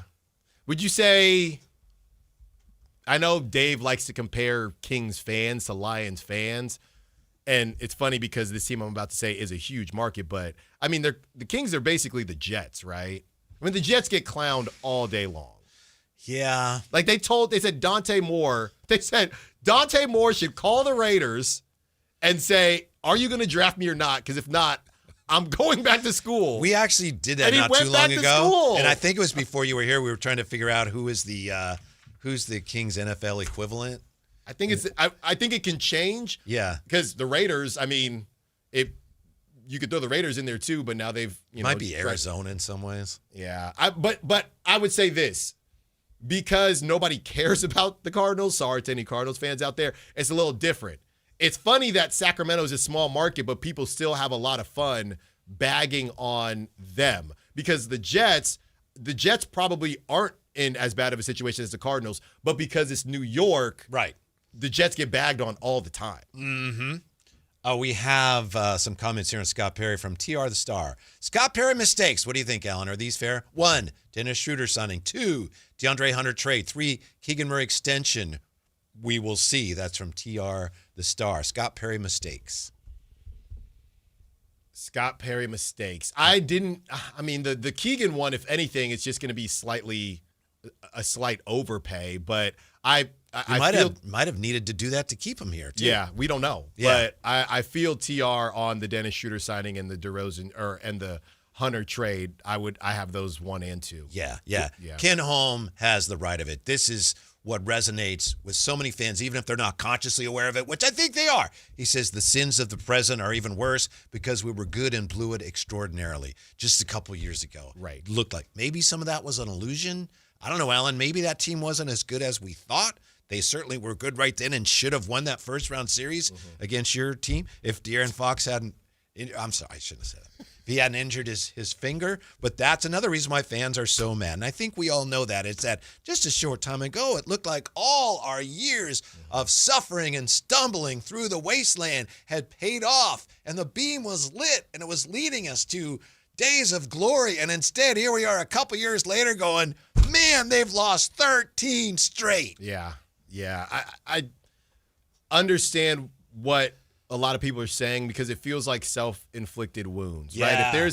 If there's a team out there that everybody they pick just ends up being a bust and they're just so down on their luck and it doesn't work out, that's one thing. But the Kings have done some good things. I mean, De'Aaron was a hit. Keegan, a lot of people will go back and forth, but I think that's a hit as a draft pick. Tyrese Halliburton. I mean, it's the combination. It's pretty simple. It's a combination of Luka, Tyrese, and the Fox trade. Those 3 things, it's going to take forever for people to not connect the Kings to that. Yeah. That's it. Yeah. That's why I think it would go a long ways towards helping to show everyone where this is headed. I don't think it's going to happen, but I think it would help if ownership came out and said everything Scott Perry is saying, everything Coach Christie is saying, yes, just so everyone knows this organization is on that page. All right? That's all I wanted to say. See you later. Yeah. But I'm behind them. That is what we're doing. Scott Perry says we're all together on this. He's right. We're all on the same page. Here we go. Yeah. Watch out for us because we're coming. It's going to take his time. I could do it for him. Right. It's going to take some time, but we're coming. Maybe they'll do it after they get the number 1 pick. Maybe. They get the number 1 pick. Oh, you know what could happen then? Well, no, we have the number 1 pick. Look out. Well, that's why you ain't the tank is over. The tank is over, baby. It can't happen. Your hybrid rebuild, Alan, it cannot It's not happen. mine. I know. The one It's that you talk someone's. about cannot happen. It's not mine, but cannot be on the board. Okay. That can't be on the board. Trading out of the top 3 cannot be on the board. Can't have I didn't it. say trade out of the top 4. Can't have it. Initially, I said, 3 and then 5. I said 5 is more realistic. I said 3 if you think there's not a big difference between Cam Boozer and the rest of the crew. Mm-hmm. So I'm not saying to do it. It was mentioned on social media. How much better do you think, honestly, your opinion, of course, how much better could and will next year be than it is right now for Kings fans? In what capacity? Well, that's for like you the to tell us. actual record? Well, any of it. The season. Yeah. Being a Kings fan. I don't know. The record will be better. I do think that they'll be able to move, as I keep saying, 2 of the 5. 2 of the 5 out of Malik, Sabonis, DeRozan, Levine, and Westbrook. And I know you said we shouldn't even be counting Westbrook, and you're probably right. But 2 out of the 5 being gone, you go into next season, and you go from there. You know, when it comes to Sabonis, who might be the most likely to be moved because he's got the most value, let's say Domantas Sabonis does not get moved going into next season, how upset would you be? How upset do you think others would be that he is, quote unquote, holding back Maxime and Dylan Cardwell? Well, the way they play 2 bigs at a time now, I don't know that that's a big deal, but it'd just be another awkward year of if he's on the team, you probably wouldn't play him as much because you'd still be kind of, trying to have those restrictor plates on. That would be worse than holding back the two youngsters, in my opinion, because the two youngsters are, I know right now Sabonis is hurt, but they've played a lot this year, and they're going to play more down the stretch. Mm-hmm. So I don't think it's been a big issue. Do you? I understand what you're saying, but so far I have to say, I thought it would be a bigger issue than it's been to this point. Yeah, well, it's kind of a catch-22 because I don't know that either of them are truly the center of the future, which is why I don't think it's that big of a deal. But you don't find out if they're going to be the center of the future if they're splitting time with Domantas Sabonis. So, yeah, I'm more so in the camp of if you don't weren't sleep on Drew Eubanks as your center of the future. Yeah, if you weren't able to move him during the summer, then you probably have to play him and just continue to drive up that value. So it is what it is. Mm-hmm. Campy says Sabonis will be with another team to start next season, so you can take that to the bank. A lot of people are thinking that. Mark Fire says bring back St. Jean. That'd be great. Oh, yeah. Holy moly. Good old St. Jean. Well, I already told you the story. You went to school with his son? I graduated with his son. His son is assistant coach with the Lakers now, Greg. Mm-hmm. Yeah, shout out Greg. I was talking to him not too long ago. Yeah. I talked to him, and it was a while ago, long time ago. Hear what LeBron said about the Lakers after they lost last night. He's always saying something. Yeah. Somebody said, how are you? What's the difference between you and the Thunder? They lost to the Thunder. I said, they're a championship team. We are not. We can't put together sustained effort and consistency for 48 minutes. I have to guess at this point his teammates are like, whatever. Like, what are they doing? See, but no one's going to make fun of them. I know. They got Luka and LeBron. Uh-huh. Well, they'll make fun of them, but they got to be down bad. It'll happen. Don't get me wrong, because people do love to bag on the Lakers, but they're not down bad enough yet. Mm-hmm. Let's see. Tom Tuitt, Plowden has an NBA body, can shoot, high flyer. We're warming up to some of these younger players. Yeah, last night. He's got to make his shot. I was going to say, last night, I mean, it felt like a replay watching him clank from the corner. 1 of 7 from 3-ball last night. But you know what, Whitey? Maybe it was just contagious. Maybe they all had the yips, and they just couldn't shoot. Man, DeMar 0 for 2, Maxime 0 for 1 from 3, Neat Clifford 1 for 6, Russ 1 for 6, Devin Carter 0 for 4, 1 for 7, Plowden, as you said, 1 for 4, even Dougie McBuckets, and then Eubanks. Plowden was 1 for 7. Yeah, Plowden 1 for 7, Eubanks 0 for 1. Yeah. Not good. Devin Carter back to missing his threes. 13%. 13. Mm-hmm. I don't even know if I've seen that before on a box score. That might be historic. We should check that. I'm not kidding. Yeah, we should. There's probably, from the early days of the NBA, a team probably went 1 for 9 or something. Mm-hmm. When they didn't shoot that Well, many. yeah, but I'm saying, let's say since 2000. Mm-hmm. Has anybody shot the ball worse in 31 shots to 13%? Is this the worst in the history of the NBA? I have to think we would have heard about that if it were, but it's worth checking. And who was worse? And let me just say this. I don't know if you heard this today. Dave said he would chop off his pinky finger if it would guarantee the Kings would make it to the postseason. And I'm with him. I would also chop off his pinky finger if it meant the Kings would make it to the postseason. I would do it without hesitation, Ellen. I mean, the whole finger, Dave, for one playoff run. Didn't you learn your lesson? This is the problem. Yeah. It's more than one playoff run, and your pinky's gone now. I know. For one playoff run? Mm-hmm. I think that was his poll today. Maybe a championship. I think cut off the pinky finger actually won, if I'm not mistaken. Maybe a championship. There you go. But now you're thinking we can't aim so low. You you got bodied by the Thunder, and now you're missing a pinky? What are we talking? How bad?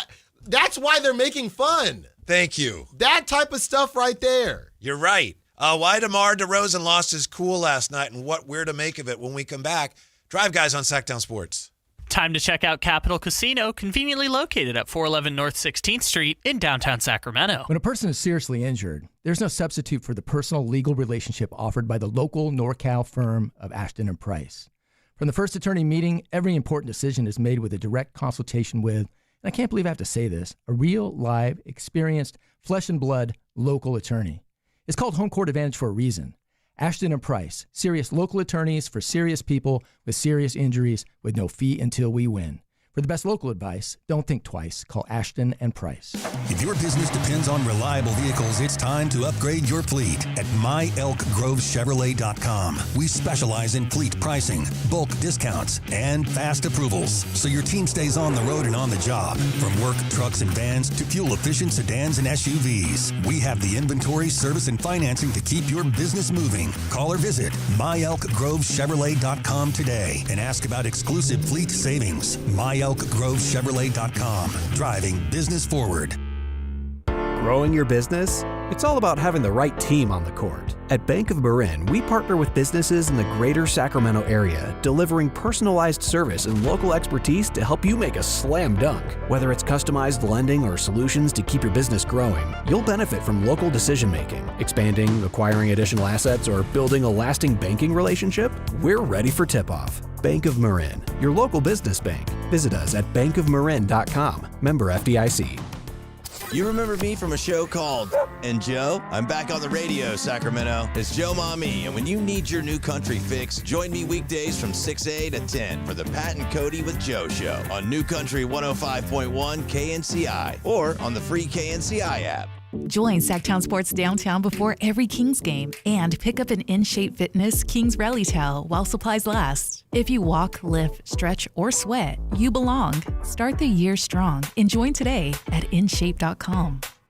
Hey, it's Carmichael Dave. I got to tell you, I am so excited to get this decking project started with Trex Decking and Railings. From the first time I stepped foot in the showroom last week, I was so impressed. So many color options, heat-resistant composite deck. What does that mean? That means I don't have to do any maintenance on it whatsoever. They even have a deck designer, so you can go online and see what your dream deck will look like on your house. Just visit Trex, that's Trex.com to get it started. Tell them Carmichael Dave sent you. Welcome to the Bar None Auction. Bar None Auction is selling thousands of items this Saturday, February 14th in Sacramento. Large framing and construction equipment, cars, trucks, and industrial supplies, all sold to the highest bidder. Always open to the public. Visit barnunauction.com. Guys, your testosterone level impacts your energy, drive, weight, hair loss, and even ED. Revive Men's Health Sacramento will check your T level for free. For your free T level check, exam, and consultation, call 916-277-8599 or visit revivemenshealth.com.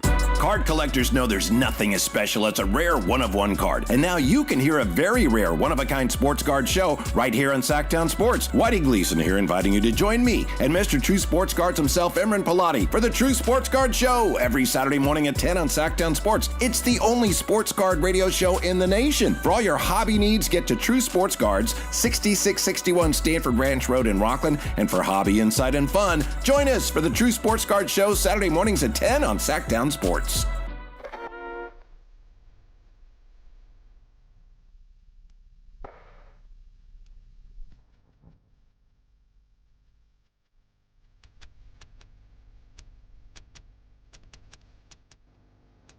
Live and local, it's the Drive Guys. Watch the show on youtube.com/Sactown Sports 1140. Or listen on the Sac-Town Sports app. Before we get back to DeMar DeRozan and his temper tantrum, we got to talk a little bit about LeBron. Before we get to that, Alan, I just got to ask you, Super Bowl's over. Now are you getting pumped for baseball? Ready to go. Nobody cares about baseball. Have you noticed that? And I like baseball, so I'm not coming after you about baseball. Well, they will. I mean, pitchers and catchers report. It's not even real spring training yet. Right? You let Bryce Eldridge hit a couple homers if you're a Giants fan, or, A's have a ton of young players for them. So they care a little bit. It's just they don't care about this. And when it comes to football, training camp, starts and everybody's all over it. It's not like that in baseball. The season's too damn long to care about pitchers. I think it used to be. That means spring is coming. Yeah, that's true. And now it's like, Yeah. I mean, wake me up in August. Mm-hmm. And that's not me, but wake me up in August. Right. You mentioned the Lakers and how you're close personal friends with one of their assistant coaches. Mm-hmm. And I told you that LeBron last night was upset that his team lost to the Thunder, and that LeBron said, we're not a championship team. Maybe LeBron was also upset about this. He's going to miss his 18th game of the season for the Lakers tonight when they host the Spurs. That means LeBron will not hit the 65-game mark And so he will not be eligible for an end-of-the-season award, so his all-NBA streak will end at 21 consecutive seasons. How the mighty have fallen. Hey, don't be surprised if they give him some Lifetime Achievement All-NBA award. They'll just figure out something to give him to keep the streak going. Are you okay with the 65-game threshold, which they put in there to curb load management? Yeah. I don't mind it. It's funny when people say, look, all these All-NBA players, they're not going to be real All-NBA players because it's just based on this 65 games and it's going to mess up the history of the NBA. Well, they played. They played. You can't be upset about that, but then also be upset when you pay your hard-earned money and whoever it is doesn't end up playing because it's not a national televised game, whatever it is. You can't have it both ways. I don't know how many people outside of the media, and this is when I like to remove the kind of the media aspect of social media versus fans. I don't know how much fans would be bothered by it. If the dude on your team didn't play enough games, I don't know how much fans are saying, no, he should have been All-NBA versus media who feel as if, well, this crop of All-NBA talent is not actually what it really is. But, that's just the media crying. Yeah, I know that a lot of people were upset about load management. It was crazy because the commissioner did like a 180 on it. Like, oh, we understand why the players need rest. And then the new TV contracts came up a couple years ago, and then it was like, we have to put an end to this. This is a scourge of the league. I just don't know that it's really helped any. I think it gets in the way more than anything else.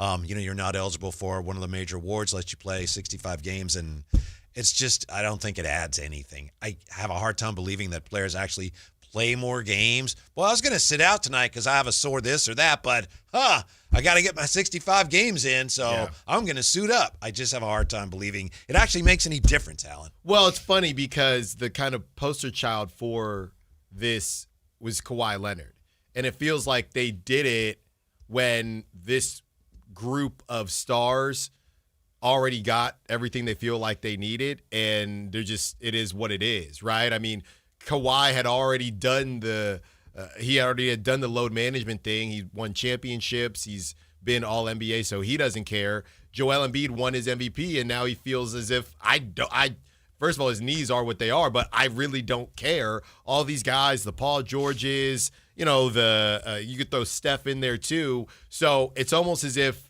the rule was made a little bit late when people were upset about it. And now we'll see how it affects the young stars in the league. And maybe it won't even be an option. Maybe they rescind it because these guys are playing more. I don't know. I mean, again, when you're sitting there, and I get it, it's historic, and you want to put this stuff, there's money incentives as well. But when you're giving these guys $300 million contracts, they're not really tripping off, whatever incentive it is to be All-NBA. I think players sitting out because they're legitimately hurt is a much bigger problem for the league than players managing their loads. Mm-hmm. And, a couple of years ago, Tyrese Halliburton got hurt, and he came back because he wanted to be eligible for the late season awards, and he actually got hurt worse. Yep. So I just don't think it's helping. I think just the opposite. Mm-hmm. Now, as far as LeBron, I don't care. Right. I mean, I don't know if he was going to be all league anyway this year. But do you think that, and maybe that's why you did it, right? So the writers wouldn't be in a bond. Oh, yeah, I can't make. Yeah. How many games is this? Really? I can't make all league. Oh. You can't fire me. I quit. You can't say that I can't do it. Do you think there should be a different number or just no number? I don't think they need a number. They never had one before, and it wasn't a huge problem. If it was a problem, that problem hasn't gotten any better that I can see. I think to your point, if the number is low enough, then you trust the writers to put that into it, right? Right. If somebody played 41 games, hey, there's no actual limit, but he played half the season. I'm not going to vote for him. I think the issue that is probably why they didn't trust that is because of the grandfathered in players like a LeBron or Steph or whoever, where well, he played 41 games, but it's LeBron. I mean, I have to vote for LeBron. So that probably was a piece of it. But yeah, in theory, you should be able to look at them and say, okay, yeah, I'm not voting for a guy who played half the season. Right. But the big reason they did it was to try to keep people from sitting, and I don't know that that's had any impact on that.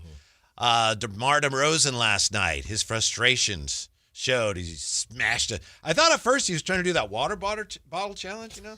That's like and it's 5 like, man, years that's ago. not how you do it. Yeah. That's not how you do it. He spoke with Jason Anderson from the B after that loss in New Orleans. And as you've probably heard by now, DeMar said, a lot of stuff we do is self-inflicted. Us not being in the right spots, make it a chain reaction, them getting back in transition, getting easy shots, easy buckets. So the water bottle incident was just me wanting us to play the right way, win, lose, or draw, end quote. I know a lot of people appreciate that he cares. I just feel badly for him that he's that frustrated by this situation where in some ways I think he probably feels trapped by the whole thing. It's great that he cares. That is wonderful. But I see that it doesn't make me feel positive like, yeah, that way I just feel like, oh, man, this is a rough spot for an all-time great player right now. Yeah, it's really hard to deduce what's going on without having the information. So Fair point. I don't necessarily want to sit there and say that he has regrets or he feels like he should have done this or that. But I don't know. I think it would make more sense to me if sometime this week we do find out that DeMar is looking to be bought out. Because you do control this to a certain degree. You can't control what team is interested in you, but you can control your ability to go to the Kings, get bought out, and work with teams to say, hey, I'm good with 10 minutes. I'm good with 15 minutes. I think that this thing has flipped on its head now because when they were losing, but DeMar, when a lot of fans were upset, when they were losing and DeMar was playing 35 minutes along with Russ, being the kind of two catalysts on the team, a lot of people didn't like that. But if you're DeMar, you could say, well, I'm playing more than I'd probably play on any other contending team. And, you know, even the bad teams, they don't necessarily want to give 36 minutes to a 36-year-old. Right. Now that this has changed, I wonder where DeMar's head is. If you're sitting at 20 minutes a game and you're kind of deferring because you know it's not about you anymore. And you're not necessarily going to be playing at crunch time if there is a crunch time. No, I mean, you just weren't a couple of nights ago. Now it's to the point where I would wonder I know you possibly given up the $14 million that he's due next January, but at this point I would say, I'm not pocket watching, but he's made a good amount of money in his life. If you can't have it all, Whitey, that's life. If you want to compete, then maybe you need to see what else is out there. If you don't want to compete and you want to make sure you keep your $14 million, okay, then do that. But we're to the point now where you're not going to have both, so you have to decide what's important to you. He does set a great example for the young players. If you get there early enough, you'll see him come out when the players are finishing up some of their workouts. It's he comes out or at least when I've seen him, in that kind of that in between where, players do their individual workouts. So when that's ending, but before the teams come out for layup lines, and he'll sit there and he'll watch like Max taking shots, whatever it is. And then he'll go out and he has it's very methodical the way he ggets ready for a game. And it's a great example. Plus players, you can see whenever they play a team with some of his former teammates, they gravitate right towards him after the game. Yeah. He's beloved. And remember when he had that game a couple months ago now where he got knocked down under the basket and the whole team got up to pick him up? Yeah. He sets a great example of what it is to be a professional. I just think right now for him, it's kind of a one-way street. I think the young players are getting a lot more out of it than he's getting right now. Well, and that's the one other way that you can read his quotes. It almost sounded like he was a player coach, right? It almost you could take what he was saying to more so be disappointed in the kids versus, oh man, why am I even here? So we just don't know, right? We know what he said to Jason Anderson, but we don't know what the capacity of it was. If it was him upset at his situation, if it was him maybe being annoyed with the youth for not, playing the game the right way, regardless of whether they're losing or not, or maybe it was a combination of both. you know? Mm-hmm. Yeah, we'll get back to the Kings top of the hour, but when we come back, we have more details on how and why 49er Keon White got shot in the ankle over the weekend. We'll look at those details next on Sactown Sports. At Stockton Honda, we know how to honor a great deal. Like right now during our President's Day sales event. Whether you're shopping new or pre-owned, you can find star-spangled savings on some of our best models. Why not stop in today and see for yourself? Come celebrate at Stockton Honda and get huge savings on our giant selection. Plus top dollar for your trade. Anytime, anywhere, it's all here. StocktonHonda.com. At Power Business Technology, we're not another big box corporation. We're your neighbors, locally owned and operated. We know what businesses like yours need, from reliable printers to high-performance copiers. We'll help you find the right solution with personal service you just can't get online. Need setup or support? We're just down the road and always happy to help. Power Business Technology, family hometown service with big-time solutions. Contact us today for all your business printing needs at 844-POWER-BZ. That's 844-769-3729 or visit us at powercopiers.com. If society collapsed tomorrow, how long would your family last? If you run out of food, probably not very long. That's why over 3 million American families trust My Patriot Supply for preparedness. Right now, you can get their best-selling 3-month food kit for $100 off. It's 3 months worth of real, hearty meals that give you 2,000 calories a day and last up to 25 years. Go to MyPatriotSupply.com to get your 3-month kit for $100 off. The discount won't last long, so go to MyPatriotSupply.com today. That's MyPatriotSupply.com. You still thinking job change in the new year? Yeah, I need something that's in high demand and more stable in this economy. IT? Yeah, cybersecurity, maybe even AI. That's what I did. Really? How? Went to My Computer Career. You don't need any prior experience, and you could start your new career in a matter of months. A lot of IT pros go to school there, too, to level up. Sweet. Are classes online or on campus? Both. Wow, I'll check it out. Thanks. Make this your year. Take the free career evaluation now at mycomputercareer.edu, an Elite CompTIA certification partner. Financial aid is available to those who qualify, including VA benefits. My perfect day has sand, salt water, and friends. But my moderate to severe plaque psoriasis can take me out of the moment. Now I'm all in with clearer skin thanks to Skyrizi, Risankizumab Riza, a prescription-only 150 milligram injection for adults who are candidates for systemic or phototherapy. With Skyrizi, most people saw 90% clearer skin, and many were even 100% plaque-free at 4 months. Skyrizi is just 4 doses a year after 2 starter doses. Don't use if allergic to Skyrizi. Serious allergic reactions, increased infections, or lower ability to fight them may occur. Before treatment, get checked for infections and tuberculosis. Tell your doctor about any flu-like symptoms or vaccines. Thanks to Skyrizi, there's nothing on my skin, and that means everything. Ask your doctor about Skyrizi, the #1 dermatologist-prescribed biologic in psoriasis. Visit Skyrizi.com or call 1-866-SKYRIZI to learn more. Welcome to the Bar None Auction. Bar None Auction is selling thousands of items this Saturday, February 14th in Sacramento. Large framing and construction equipment, cars, trucks, and industrial supplies, all sold to the highest bidder. Always open to the public. Visit barnoneauction.com.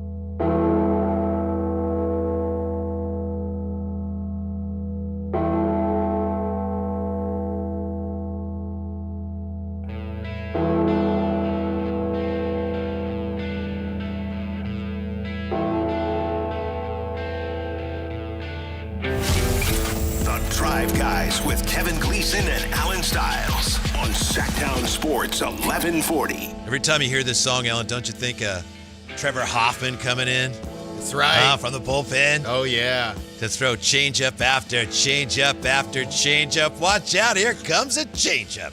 On his way to the Hall of Fame. Yeah.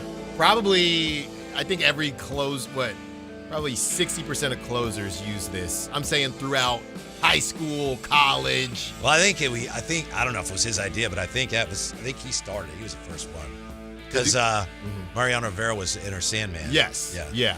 Right. But there's like 5 songs that closers just can't get enough of. What would be the worst closer song? Probably worst. It's a small world. Yeah, I mean, like Taylor Swift or something. Yeah. We had one guy, I think this was out, where was he? Maybe it was University of Richmond or something, but his was closing time. Oh, yeah. And he threw Closing gas. time. It was a good one. It was a good. Yeah. I'm like, okay, this guy, you better throw gas. And he Yeah, threw but that gas. song, because I like that Right. Sonic. I like that song, but as a closer song, can you back it up? Yeah, it's okay. If you're gonna be playing this, you better not be playing no games. 339-1140, 1-800-920-1140. Hey, Mitch has been hanging on. What's up, Mitch? How's it going, guys? Good. What can we How do for doing, you? Alan? Hey, Mitch. All right, Whitey. Hey. Yeah, I think it's gonna be a deep draft, right? Don't tell me we'll be disappointed if we're picking 6 or 7. I mean, the center for Denver, he was picked 41. Who's making One all that more noise thing. in the back, Mitch? What? Oh, that's my grandson. Oh, okay. Tell him to be quiet. No, He's it's fine. fine. Don't. It's fine. He's having a heck of a time. Yeah, he is. He's ready for bedtime. He's procrastinating the bedtime. Okay. That's okay. All right. One time with it. And I want to say, now we have a nice problem. We've made 2 good picks, Max and Dylan. Uh-huh. That was undrafted free agent. And hopefully we can keep them and not want to trade them because they're good. Because that seems what the Kings like to do. Thank you, Find Mitch. somebody that's good. Yep. All right. Yeah. Appreciate that. Yeah. Mitch getting young. The Mitch household getting younger. That's The right. Kings getting younger. Yeah. Future King, maybe. Maybe. Yeah. Uh-huh. Bedtime. Closing time. I don't think Scott Perry gets enough credit. I know people are going to go, oh, here they go. They're on 1140. I don't think he gets enough credit for what he did in the draft last year. I think. I know we don't know yet. Yeah. You think he does? I think he does. Okay. I think he does. I think people are just tired of using that as, I guess, a Band-Aid for whatever they wanted to happen during the trade deadline. And we also don't know.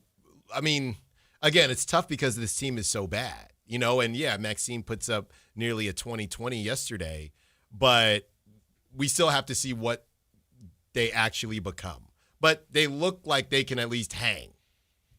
So, yeah, that's a good thing. I just don't think that it's been understated. I'd hate to think where they'd be if he hadn't traded back into the first round. It would have been a brutal season. Yeah. Because you'd have, nothing. I mean, Max would still be. Yeah. You'd have Max and Dylan, and presumably. By the way, just real quick before we get to Keon White, and I guess I knew this but hadn't really thought about it.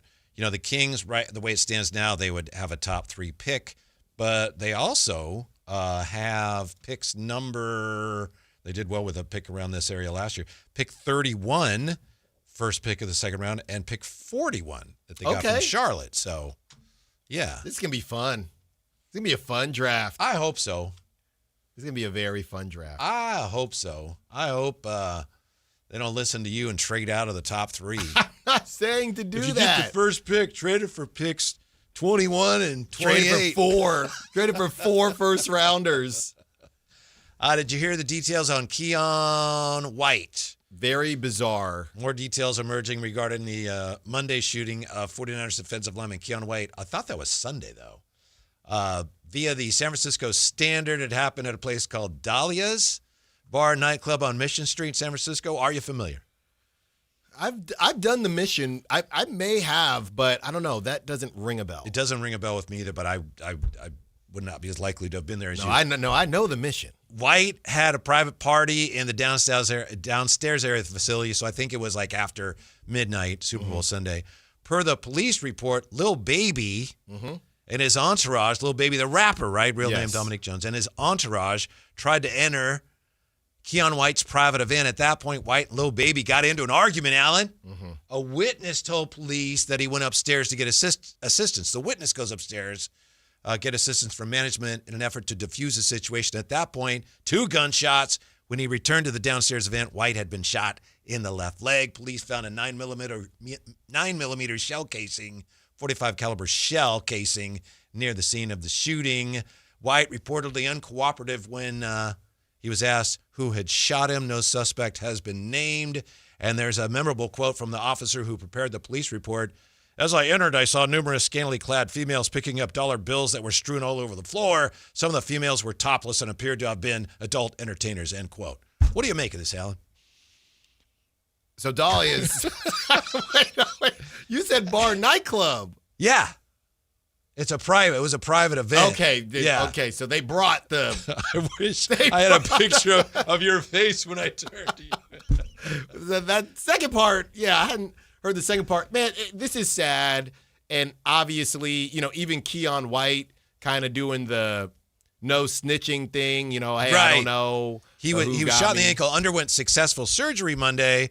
49ers have not commented on his timetable for returning to practice. Yeah, and that's where it is. The only thing I want to say, because I did see people kind of putting this in the same category as the Ricky Pearsall thing, because, look, the reality is, and somebody... Was this what went on at your Super Bowl party? That's no, okay, this is not what happened there. Okay, good. But I saw somebody say, they're kind of reporting on it, but then the end of the report says...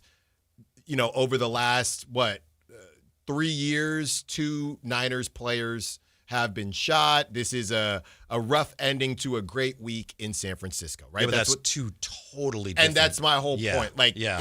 Technically, there were 2 shootings of 2 Niners players, both in San Francisco. The first one was a robbery. The second one, Lil Baby does not live in San Francisco. Mm-hmm. I don't think his entourage is in San Francisco. This is not the same thing at all as far as the crime, if you will, in San Francisco. This is not a random Keon White didn't get robbed or something like that. This was an altercation with You're right. Keon White and a whole nother side. That is a false comparison. Yes. It is true what happened, but you're not, context is very important. Lil Baby and his crew, they're not even from San Francisco. Mm-hmm. So unless there was something that actually had to do with San Francisco, I wouldn't put it in the category of, man, those Niners, they got a rough go out there in San Francisco. The first one, it is what it is, and it was tragic for Ricky Pearsall. The second one, that wasn't even, Lil Baby, they're not even from San Francisco. Whether an arrest is made remains to be seen, according to Pro Football Talk. And White, if he refuses to talk, it becomes more difficult to crack the case, Alan. Doesn't sound like he's talking. Doesn't sound like he is. Sounds like some people might have a fair idea of what happened, but... I'll tell you what, though. Yeah. Somebody said, I think it was the same report, they said the question is, did Lil Baby do it? And my initial thought is there's no way Lil Baby did this. Like the breadwinner of the group never gets their hands dirty. Mm-hmm. If I'm being honest, I wouldn't be surprised if Lil Baby was probably mad at his entourage for even putting them in this position. Mm-hmm. Now, I don't know. Night like that, drinks are flowing, other stuff is being consumed. Who knows? But I know these rappers, they do not like messing with money. So and there's nothing that would, constitute that type of gun violence, but unless Keon White, it was a perceived massive disrespect, I don't know. It just doesn't seem like something. If I'm Lil Baby, the last thing I need on the last night in San Francisco is one of my henchmen catching a case. Yeah. Another party attendee interviewed by the San Francisco Standard said she did not witness the shooting but heard 4 gunshots. And again, topless women were sweeping up dollar bills when police entered the club to investigate the shooting about 4:06 a.m. What type of Super Bowl party is this? I think we know. It's not one where they sat there going, oh, man, that Dunkin' Donuts commercial was great. It wasn't that type. No wings and nachos here. They were looking at something else, though. They weren't looking at the commercial. No, they were not. They had other, entertainment. Yes, they did. And we'll continue with our entertainment fest here when we come back. Of all the mistakes the Kings have made, this may have been the biggest. We'll look at the evidence supporting that claim when we come back to Sactown Sports. This is the story of the one. As a safety manager at a manufacturing plant, he does everything he can to keep his coworkers safe. From finding ways to reduce risks to keeping safety supplies in stock. And for that, he relies on Grainger. Grainger offers a broad range of quality products and next-day delivery, so he can always play it safe. Call 1-800-GRAINGER, click Grainger.com, or just stop by. Grainger, for the ones who get it done. My perfect day has sand, salt water, and friends. But my moderate to severe plaque psoriasis can take me out of the moment. Now I'm all in with clearer skin thanks to Skyrizi. Risankizumab Riza, a prescription-only 150 milligram injection for adults who are candidates for systemic or phototherapy. With Skyrizi, most people saw 90% clearer skin, and many were even 100% plaque-free at 4 months. Skyrizi is just 4 doses a year after 2 starter doses. Don't use if allergic to Skyrizi. Serious allergic reactions, increased infections, or lower ability to fight them may occur. Before treatment, get checked for infections and tuberculosis. Tell your doctor about any flu-like symptoms or vaccines. Thanks to Skyrizi, there's nothing on my skin, and that means everything. Ask your doctor about Skyrizi, the #1 dermatologist-prescribed biologic in psoriasis. Visit Skyrizi.com or call 1-866-SKYRIZI to learn more. It's Carmichael Dave wanting you to join Capital Casino every Wednesday for their midweek madness drawing, giving away $2,000 in total cash starting at 6 p.m. in a safe, friendly environment. Plenty of well-lit parking available, conveniently located in downtown Sacramento. And remember, Capital Casino has the best food, the best service, and the best action. 411 North 16th Street in downtown Sacramento. For more information, log on to capital-casino.com and please gamble responsibly. 1-800-GAMBLER. Maida Subaru says yes to big savings on the new Subaru you want. Yes to outstanding lease offers and financing as low as 0% on select models. Visit MaidaSubaru.com. Click the Maida Says Yes button to unlock your savings today. Ready credit. Guys, did you know your testosterone affects everything in your system, including how you feel and perform every day? Right now, Revive Men's Health Sacramento will check your testosterone for free. Knowing your T levels is the first step in understanding if you have low T. Your testosterone level impacts your energy, libido, sleep, weight, hair loss, mood, and even ED. Maintaining an appropriate T level can change your whole life. Most men start to see changes in their hormone levels in their 30s. Experience and results matter. So what are you waiting for? Get your T levels checked today by local, experienced, and trusted men's health experts. They've helped thousands of men since 2011. They're so confident they can help you, they even guarantee it. Call Revive today and schedule your free testosterone test, free exam, and free consultation. Call Revive Men's Health at 916-277-8599. That's 916-277-8599. Or visit ReviveMen'sHealth.com. Okay, guys, who is done with their Valentine's Day shopping? What are you waiting for? Stop putting off your Valentine's Day shopping and go to Prestigio Jewelers today. She's right. Prestigio Jewelers has everything you need for Valentine's this year. And you're approved guaranteed. No credit, bad credit, even bankruptcy? 6 months proof of income guarantees you a credit line of $400 to $10,000. Time is running out. Make this a Valentine's Day she'll never forget. Visit one of our showrooms today or online at prestigiojewelers.com. Welcome to the Bar None Auction. Bar None Auction is selling thousands of items this Saturday, February 14th in Sacramento. Large framing and construction equipment, cars, trucks, and industrial supplies, all sold to the highest bidder. Always open to the public. Visit barnoneauction.com.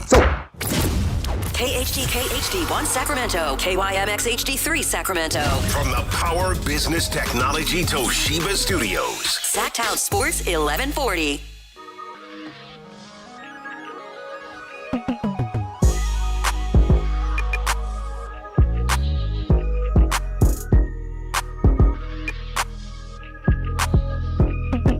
Live and local, it's The Drive Guys. Watch the show on youtube.com/Sactown Sports 1140. Or listen on the Sacktown Sports app. Just real quickly here before we get back to the Kings, we have a few more details on that Super Bowl party that unfortunately Keon White was shot, and there were strippers apparently and dollar bills on the floor, and it looks like they were just doing the Super Bowl squares. They're get the numbers. And yeah. Who's got 7 and 3? I don't know. I think got a little out of hand. I guess it was warm in there, but that apparently is what was going on. And then the dollars they were picking up was from the winnings. Exactly. I see. Yeah, and someone's like, "Hey, I had 7 and 3, and right. No, that's my money." No, you had 3 and 7. Right. And then you get a dispute. Wow. Yeah, that's brutal stuff. I mean, sounds like. I mean, here's the thing though. Going back to the difference between this and the Ricky Pearsall thing, clearly this, I don't want to say warning shot, but clearly it was, oh, you talking mess or whatever, I'm purposely going to shoot you in the leg because we're not trying to really get after it like that. And it seems like Keon White was lucky enough to. I hope. I mean, one report I know said ankle, and there's a lot of things that can go wrong if you injure your ankle and you're a football player. So. Yeah, I mean, I do wonder, what will happen with the fact that he's not saying anything. Obviously, these rappers, they don't play around. Don't get me wrong, but it also would beg the question: is there something that he's hoping doesn't come out? I don't know. Then you wonder if the league will feel compelled to get involved. It's a shooting. Yeah. I think they are going to have to get involved. He got shot. But he didn't do anything necessarily, or did he? I don't know. But I mean, it reminds it's like at least a shooting victim. Right. It's law. Well, I guess what it comes down to, I don't know the law, but when I watch Law and Order, when they say, "Hey, I don't want to press charges. I don't." I don't want any. I just want it to go away. If he says that, will the league just say okay, or will they say no? Well, in the past, Roger Goodell has stepped in, and it's been a while, I think, because the union has pushed back. But there even hasn't had to be any charges pressed or anything for him to go, all right, you're suspended or you're fined, or just because we don't like the looks of it. Right. Yeah. I mean, but it wouldn't be what you're saying. He would get suspended after getting shot? Yes. I mean, I think there's a precedent for that the league has acted in that fashion. Well, how? Yeah, I think this was untoward that you were even involved in this. Well, how involved did they get with the Ricky Pearsall thing? It felt like that kind of just happened, and it was. But he was clearly a victim, and he was not involved in any wrongdoing of any kind. Yeah, but if Lil Baby's people aren't saying anything and he's not saying anything, I guess that's just his prerogative. Yeah, I hope so. I hope you're right, and I hope he's okay. As we look at the Kings and their checkered history and the fact that they've now lost 13 straight games. And tomorrow night, if they lose, they would tie the all-time franchise record, which goes back to Rochester, Cincinnati, Kansas City, and Sacramento. The Cincinnati Royals lost 14 straight twice, so they would tie that record. So we're just looking at how they got here. I honestly think, and I'm reluctant to say this, Alan, because I don't want to go after this guy. Everyone's going after him as it is. But there's evidence that of all the missteps the Kings have made over the last 10, 15 years, the acquisition of Zach LaVine might be the most damaging. I find it hard to pick something else because the draft stuff, hey, people make mistakes in the draft. It's a gamble. This was so avoidable. I think that's the problem. Even Tyrese and Sabonis, you went for it. You broke the playoff drought. But this was so avoidable that makes it the worst, in my opinion. And also given that it was De'Aaron Fox that you sent out, face of the franchise, and you got Zach LaVine back. Now, we've talked a lot over the years about plus minus. Any NBA box score, they have minutes, field goals, three-pointers, blah, blah, blah, blah, and they have a plus minus. And we joke about that because plus minus for any one game, which is just when you were on the floor, did the team score more or score fewer than the other team? For one game, it can be way out of whack. And you can cherry pick. So game to game, just one game by one game to look at plus minus, like there's not much there. But if you look at it over time, you start to see some things that may matter more. And Roland Beach at 82games.com, if I'm not mistaken, he just looked at the top 25 highest paid players who is the on-off outlier. And basically it boils down to this. Of the top 25 highest paid players in the NBA, highest paid players, Zach LaVine, his teams have almost always been better with him off the court. And when he's been on the court, they've given up more points than they've scored. A lot. Like always. Like when he was with the Timberwolves as a rookie. Just year by year, Minnesota. On court. How did his team do when he was on court? Starting in 2014-15. Minus 14.6, minus 6.1, minus 3.5, minus 12.9, minus 7.4, minus 5, minus 0.5, minus 0.6, plus 0.4, minus 5.2. Last year, minus 1.3, and this year, minus 12.7. Now, that's when he's on the court. On, off. Do they do better? How do they fare when he's on the court compared to off the court? Minus 9.6, minus 6.7, minus 4.4, minus 6.3, plus 2, minus 5, plus 0.8, minus 0.7, -4, -4.9, -0.9, -5. And that is a real outlier. That's the worst among all of the top 25 players in the NBA. It's not good. It's not good. It's not good. And it really just reminds me of what Scott Perry said on his podcast last year. You know, Zach LaVine's the type of player puts up numbers, but I'm not sure he helps you win. Right. And these numbers demonstrate that. You know what it sounds like to me? And this guy, just got picked up by Milwaukee. And I think it was very smart by Milwaukee. Cam Thomas? Reminds me of Cam Thomas. Or it reminds me of this is why nobody wanted to go after Cam Thomas. Because the days of being a one-trick pony, even if that trick is scoring, those days are done. Money is higher than it's ever been, but money has been more important than it's ever been. These contracts' values are more important than they've ever been. And you cannot invest in somebody that can't do multiple things. And I think that's been the issue with Cam Thomas, because he can get you 40, but he's just not going to do very much else. And I think that's what we're seeing with Zach LaVine. I mean, he can score the basketball, but I think the other part of it is, as we talk about the scoring, Zach LaVine can score the basketball, but the way he scores the basketball, yeah, he can get you 30-point games here and there, but Zach LaVine is not really going to go for 40 or 50. Not that happens often, but there's a difference. If you're not going to defend, I'm not saying you have to be Luka, but you should be able to take over a game sometimes like Luka. I think that's the issue with Zach LaVine. If you don't want to defend, it is what it is, but you better be our mainstay offensively when we need you. And he's also not that. Yeah. So even the one trick that he has, he's not the most elite at that. That's really the issue. Because if you're not going to play defense, you just have to be some version of Luka. Yeah. I'll just compare him again. I know that's a lot of numbers, and it's hard when you can't see it, but I'll just compare him here to the guy at the top of the list. Jokic, salary $56 million. A positive on-court number and a positive on-off. 11 times Jokic has had both of those, and Zach LaVine has never had that. So, again, I'm not going after Zach LaVine, but I'm just pointing out here, he's a player that has demonstrated, and the numbers demonstrate, he doesn't do much to help you win. And the Kings, clearly, when they got him to be a foundational piece to help them win, and he's never been that. No. And the other part of that contract is, look, when he signed that contract, shortly after he had those injuries, and maybe you could make the argument that the Bulls thought that he could get there, and the injuries kind of derailed maybe his progress. They saw him as a guy who probably, he's playing with, Wiggins and Cat, but on his own, he can carry a team. Right.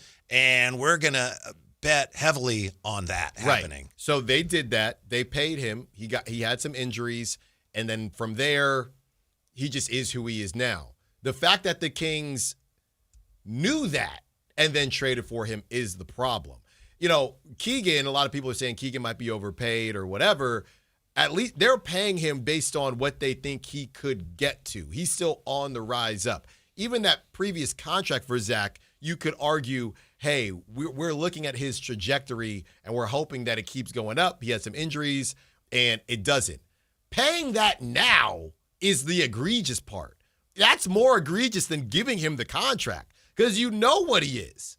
You at 24, and the other part, and I know I brought up Luka, but Luka rebounds. Luka is a great assist man. Luka's putting up triple doubles even if he doesn't defend. Zach LaVine has never been any of that outside of a bucket. So paying $49 million a year for 25 points per game, when that was a really good season for Zach LaVine because he hadn't been playing, I just don't know what the thought process is, and that's why there's been all of these, I guess, theories about who actually wanted this. Because Whitey, I'll be honest, and I've had people tell me this when I was at Summer League and people were just flabbergasted. The argument is I can't see a lot of basketball minds that would make this move. And the fact that Monty McNair, he's not a GM right now, but got another job, kind of lets me know that the league maybe doesn't view him as the one that really wanted to make this What move. a nice way to say that. If he didn't have a job. I wondered where you were going there. Oh, okay. If he didn't have a job now, right, then I would look and say, okay, feels like the league maybe thought that Monty McNair was the one who cooked this up. The fact that somebody else let him into their building kind of lets me know, hey, they have separated him from that move. Zach LaVine was like a last gasp. I know there's a movie coming out, Hail Mary. It was like Zach LaVine was like a Hail Mary. We're losing De'Aaron. He's going. We still have these veterans. We still have, remember when they acquired him, we still have a chance to do something with this team. Mm-hmm. This is it. We're all in on Zach LaVine helping this team get better. Unfortunately, Zach has rarely, if ever, done that with a team. And so that was a poor bet to make.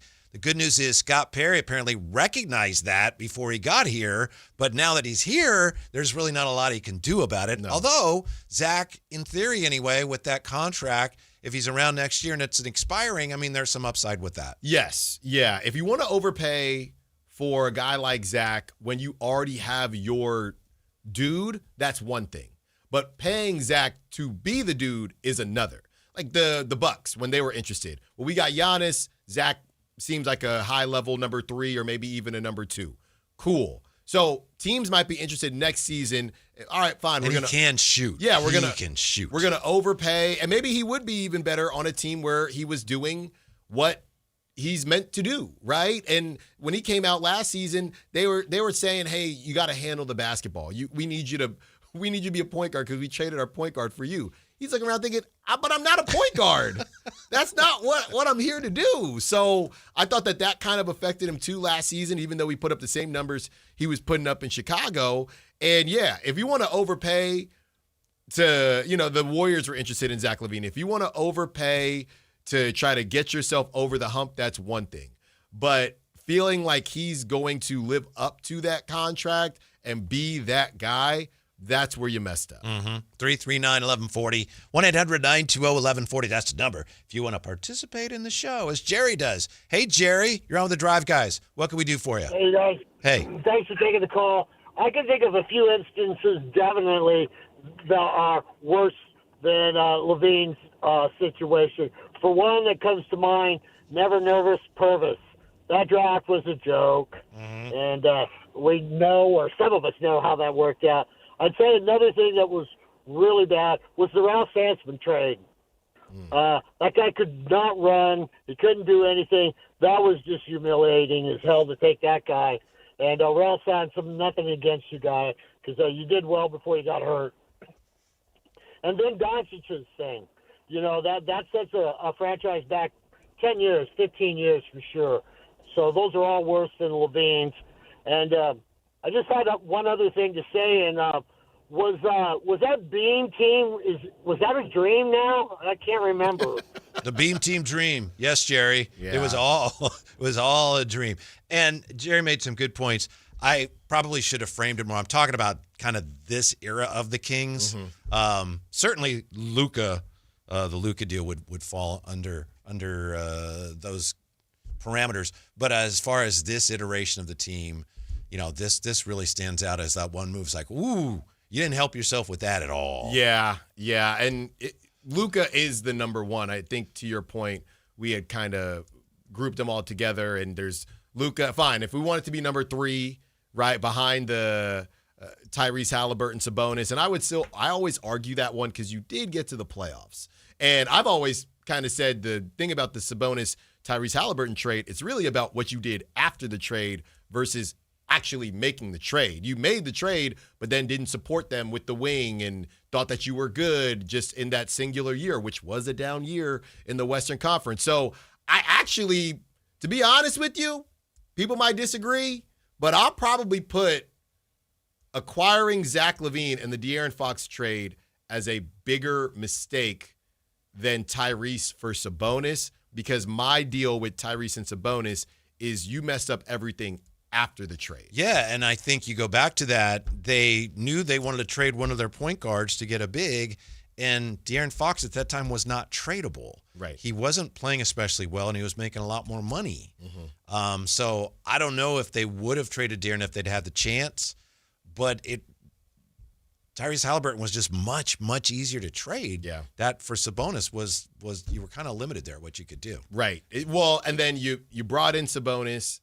then you gave him a ton of cash because maybe you felt like you had to, and then after that you don't get the wing. And they may have been bidding against themselves for Sabonis a little bit. Yeah, at that time when they signed him to the extension.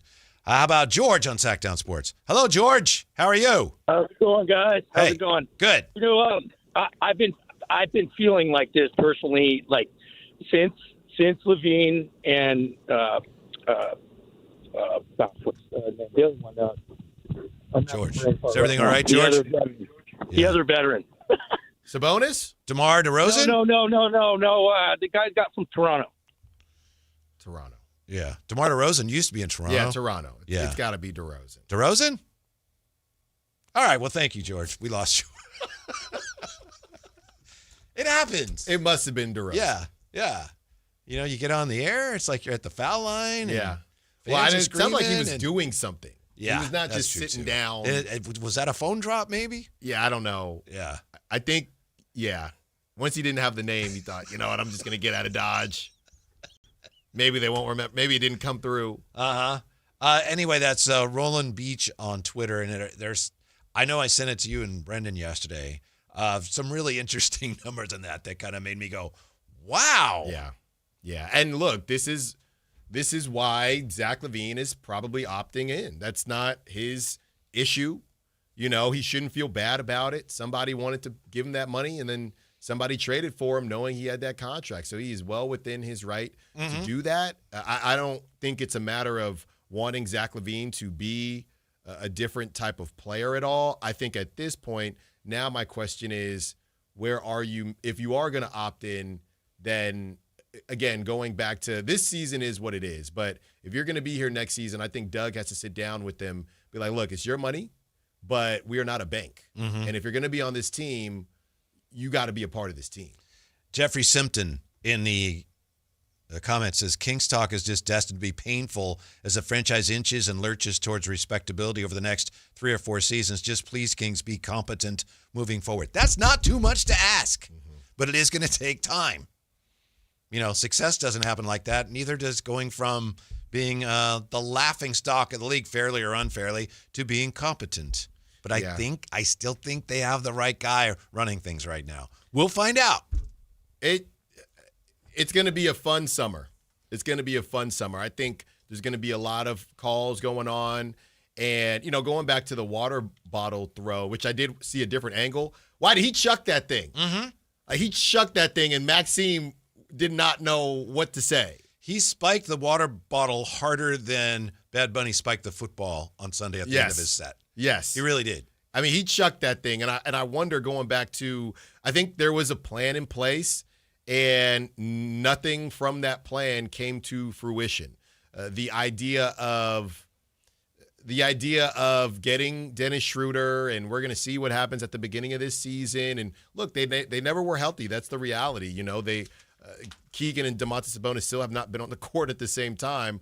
But I think all of that is starting to weigh on DeMar a little bit because it just went so bad. It went so bad, and my guess is they probably softly saw what was out there for him this offseason, and it wasn't a great market. And Scott Perry says, look, I can use you as a vet. We can get your value right. We're going to bring in a point guard for you. Doug would really appreciate it. You know, we gotta see. We're going to have an opportunity, and it just didn't happen. You know, tomorrow's going to be a really interesting night for Max because Max had the type of night that Utah is obviously caught their attention, and they're going to, you know, in their pregame, like, hey, this guy Reynaud had 21 and 19. So, you know, we got to show them what we're made of. And they're a big physical team. Yeah, they are. So that's going to be interesting to see if he's able to follow up with, you know, even I don't know that he goes 21 and 19 again, but what's his encore after that last night against a team that's going to be a little more ready for him than maybe New Orleans was last night. Well, until the fourth quarter. That's true. Fair enough. Then the Jazz will pull everybody and go to work, Maxime. We did what we need to do. So, and I guess the difference is with them, you know, you got Jaren Jackson Jr., who was on a bad Grizzlies team. You have Lauri Markkanen, who's already been on some bad Jazz teams. So they completely understand, I would assume, where they're at. but that's the difference. They're still part of the Jazz's future. DeMar is not. So he's not part of the Kings' future. So whatever is happening now has really nothing to do with him. Do you see what I mean talking about DeMar when he threw down the bottle? And maybe you disagree with me, but when I saw that, that's not how someone reacts when we're losing. That was there was so much pent up frustration in that. I mean, he's a competitor, and this stinks. Yeah. Right? I mean, yeah, that's what it was to me. This whole thing stinks. Right. It's one thing, you're a fan and cool, I don't play 2K, but this is not 2K. It's not a video game. It's not great. We're just thinking like these are humans. They're very rich humans, but they are humans and they're competitors, and they're probably just getting a little tired of it. But they also know that a lot of the fan base, you've already missed your window. It's the same thing I talk about with the Raiders when they were messing around. What was it, last season? And they Antonio Pierce said, "Oh, go talk to Tom Telesco. Our job is to win games," and you expect fans to be happy about that, brother. Where was this throughout the whole season, right? So it's probably a very confusing place, specifically for DeMar, because he wants them to play better, but he knows what it is. The ship has sailed. There's no reason to win games right now. That doesn't mean he still doesn't want to win games. So he's probably just struggling with a lot. I mean, I know he's struggling with a lot. Some of the other quote-unquote vets on the team, they seem to be having a grand old time. Who are you talking about, Alan? I'm not going to say a name, but they seem to be having a honky-dory time. But DeMar... Are you saying that Russell Westbrook whoa. seems to be enjoying the fact that he can be the guy again on offense and spread his wings a little bit? Look, you don't have to worry about coming off the bench anymore. I did not say a name. Well, I just think it does look like, I'm sure he doesn't like losing, but he's back to being Russ. You do Russ. He's happy the as a last few clam. years, like, you come off the bench for us. We're the Denver Nuggets. We're trying to be good. We need your energy off the bench. And now with the Kings, it's like, you are Russ again. Yeah. Turn back the clock and go get it. Well, what's so funny, and there are ways to say this, but D'Angelo Russell, when he was traded to the Nets, and, he used to do the ice in his veins, so it was kind of a mini homecoming for him. And he said out loud, I mean, this is great. I mean, you just get to play free basketball. Yeah. Right? No expectations. And people got on D'Angelo Russell for saying that out loud. But I think a lot of these guys, they're guys that obviously we want to win championships. But if you're not winning championships, at least you're not pretending, right? And I just get to do whatever I want. When am I going to get to do this again? There is no other. We talked about this with the other teams. There is no other team, and maybe this is indictment on the Kings, but there's no other team in the league that would let Russell Westbrook put up 17 shots a night. There's not, because you're either competing for something or you would rather your 19 or 20-year-old put up 17 shots a night. So I think Russ is just enjoying the fact that I found the only team that would let me do this. Yes. We want you to put up numbers. Yeah. We can promote that. That helps us get people in the building. And it's great for our youngsters. The kids win too, Russ. That's the plan. That's the sell. Uh-huh. I don't know how. And I'll say this for Zach, pardon me, but I know a lot of people pointed out the games over the weekend when Zach was there. I know he wasn't there last night, right? But he and Russ and the guys on the bench, they were cheering on their young teammates, and you don't always get that. Yeah. It was fun. It was fun. I mean, I think they're all on one accord. Don't get me wrong. It's just sometimes even what you've signed up for is not fun, But again, DeMar can go to the Kings at any time. And I keep seeing this from people, and I just have to keep reminding everyone that it does take two to tango. The Kings can't just go to DeMar. I think it would kind of weird. Buy him out. I think that would weirdly be disrespectful. I think DeMar has to come to them and say, all right, we've had a good run. That's probably what was agreed to going into the season. Hey. That might even be what Scott Perry was saying when he was asked about it Friday. He might have said, what he might have been saying is they have to ask us. Right. Because he said, we expect to keep him. In other words, no, we need them to approach us. Everybody knows what the options are. You're going to them, the Kings, basically saying, hey, DeMar, we're kind of asking you to leave, right? I mean, that's what you're doing in a way. Everybody knows that buyout is an option. So DeMar, and I saw somebody say a classy organization would buy him out, unless we've heard for some odd reason that DeMar wants to be bought out and the Kings won't let him, which is not the case. They're waiting for DeMar to say, hey, all right, let me see what else is out there. I would think it'd be very frustrating if this is the case. I don't know that it is, but you're stuck here. You don't really want to be here. And other teams, well, you've been a great professional and you're a Hall of Fame player, and there aren't a lot of teams that want you, so you don't have other options than being here on this team. I would be angry if that were me. I know this person is not in the same stratosphere as DeMar, but there's another name I'll bring up on the other side that was in a similar situation. Also, when we come back, even Darren Peterson's illnesses are Jordan-esque. Next on Sactown Sports. At Fisher Investments, we may seem like other money managers, but we're different. Are you really that different than the rest of us? We are. As a fiduciary, we always focus on what's best for our clients. What services do you offer besides investing? We have a team of specialists in financial planning, estate planning, and more. Your clients rely on you for all that? Yes, we ensure clients receive unparalleled service at every step of the relationship. Okay, but you still sell commission-based products, right? No, because we believe that's a conflict of interest. We prioritize service over sales goals. So, then how do your fees work? We have a simple and transparent fee that's a percentage of our clients' portfolios. So we do better when our clients do better. Wow, we're more different than I thought. At Fisher Investments, we're clearly different. Learn more at fisherinvestments.com. Investing in securities involves the risk of loss. Welcome to the Bar None Auction. Bar None Auction is selling thousands of items this Saturday, February 14th in Sacramento. Large framing and construction equipment, cars, trucks, and industrial supplies, all sold to the highest bidder. Always open to the public. Visit barnoneauction.com. How do you stay humble when you're America's #1 wiper blade? That's what we're currently dealing with at Rain-X. Is it even possible to humble brag when you bully Mother Nature like we do? Do we sound too conceited if we keep repeating how Rain-X is the #1 brand of wiper blades in America? No, we'll take a lesson from our wipers and just keep doing our job with humility. As America's #1 wiper blade. Rain-X. Outsmart the elements. Why choose a Sleep Number smart bed? Can I make my site softer? Can I make my site firmer? Can we sleep cooler?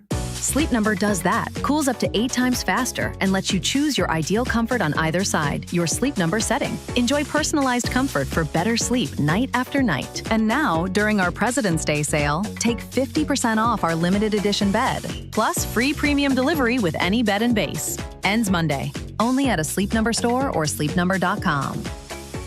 Hurry in and save big during Honda's President's Day sales event at Folsom Lake Honda, your one-stop Honda shop. Hurry in and save on our best selection of new Hondas. Each is priced to sell now. Folsom Lake Honda is your one-stop Honda shop for great pricing on a giant selection of new CRVs, HRVs, Civics, and Accords with low finance and lease options. Plus, get an instant cash offer for your trade. Get to Folsom Lake Honda or go to folsomlakehonda.com. Folsom Lake Honda.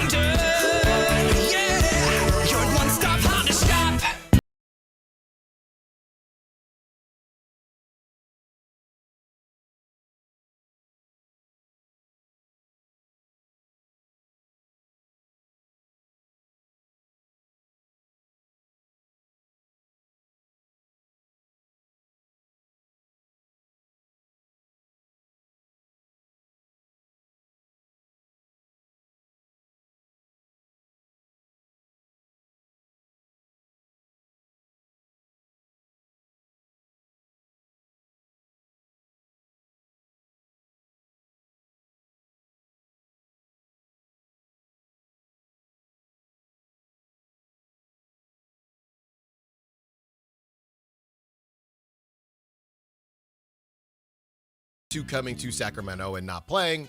Jay Crowder kind of jumped through. He was on the Bucks and wasn't getting any time. He was on the Suns and played a little bit. And I get it. DeMar is much better than Jay Crowder, but it's one of the only comparisons I can think of to where DeMar is just struggling from where I'm standing, probably just struggling with the interest from other teams and what his role would be, because there's only a couple teams. I mean, if you go through the teams right now, right? And it's a very specific situation that the team would find itself in, right? Like the Thunder is a no. The Spurs, no. They're kind of ahead of schedule. I think the Nuggets are interesting, but the Nuggets win no matter what. The Nuggets don't necessarily need to add DeMar. You know who's interesting, but they don't have money? I don't know how they would do it. The Rockets are actually kind of interesting to me. Their offense has struggled a little bit, but then you think, okay, but are we just going to – would we rather Amen Thompson and Reed Shepherd get those shots? And I know they have KD, but the whole point is there's not a lot of teams that need DeMar. They've either kind of chosen the path that they're going and they're young, or they're already contenders and DeMar might not get that much time, which kind of makes things a bit difficult. Also in today's NBA, when a team wants to bring somebody off the bench for offense, doesn't mean this is the only way it can work, but most teams want someone who can shoot, like shoot threes. That's the type of guy you want to bring in, because we know our offense is going to generate threes. That's what all the NBA offenses are designed to do now, and he doesn't really do that. He's not that type of player. In my mind, though, DeMar steps into his office. He gets into his office. Yes. After he's made a couple shots. Yeah. Right? He's the president of the MIDI committee. Right. But he makes a couple shots. The defense sends another body, and then he kicks out for the three. And he does a great job of that. He's a much better passer than I ever realized he was. Like, I don't know what am I missing there? That could help a team right now. Mm-hmm. He gives up a lot at the other end. Yeah, they got defenders. The whole roster is a bunch of 3-and-D 6'7" dudes, so you can afford to have DeMar out there. Mm-hmm. No, I know we talked to Jerry Reynolds about that. I think a lot of people look at that and they're surprised that given what you know DeMar can do, that no one signed up for that, at least as far as we know. The other thing is this, Alan, before we get on to Darren Peterson. Remember, you and I, we've had this conversation about the veterans who were playing more before the deadline, and some said, oh, well, according to NBA scouts, you're not showcasing these guys because everybody knows what they can do. Well, it's pretty clear now that some of these guys are being showcased, right? Yeah. Because the deadline's over and they ain't playing as much. Right. Yeah, they tried. Yeah. They tried. Now, I think the Russ part was confusing just because, the point guard position was a little bit wonky. But, yeah, Sabonis and DeMar were definitely being showcased. Yeah. The big difference that comes to mind here, in all fairness to DeMar, between DeMar and Crowder kind of forced his way out. I know at least in Phoenix, he's like, yeah, I don't, I'm kind of held out. And DeMar's never done anything like that we know of. No, and he said he wanted more time. Then he went to Milwaukee and didn't really play. Yeah. Darren Peterson didn't play last night. Kansas beating Arizona. First loss this year for Arizona. Like Ramsey, I watched the end of that game after the Kings game was over. But Darren Peterson, he's in the news today, Alan. He's a malcontent. He said he was sick. He didn't play in the biggest game. If he doesn't want to play in one of the biggest games of the year, why do you want him? He's a locker room cancer. How do we know that? We don't, but he must be. People are down on him. I'm telling you what, if I got the first pick, he's still my guy. Yeah. But what do you make of all this? Well, we've definitely gone through some waves, and there will be more waves, right? Darren Peterson, wasn't that was that last week or 2 weeks ago? He was the belle of the ball.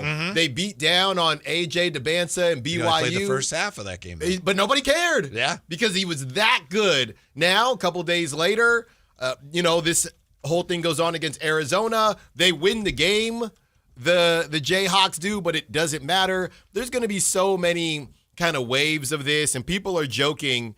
Whitey, someone says, Darren Peterson is already built for the NBA, sitting out 40% of regular season games. Can't teach that kind of self-preservation. So some people are just having some fun with it, but I don't know. I mean, if you got the number one pick, you have to wonder what is the actual worry with Darren Peterson? Are you worried that he's actually injured, or are you worried that he wasn't committed to a Kansas team that now in this NIL world and transfer portal world, players just aren't connected to their teams as much as they used to be? I mean, we'll never see guys like Michael Irvin going to Miami games and, Charles Barkley with Auburn. I just don't think we're going to see that 20 years from now. It's just different. It's more of a business.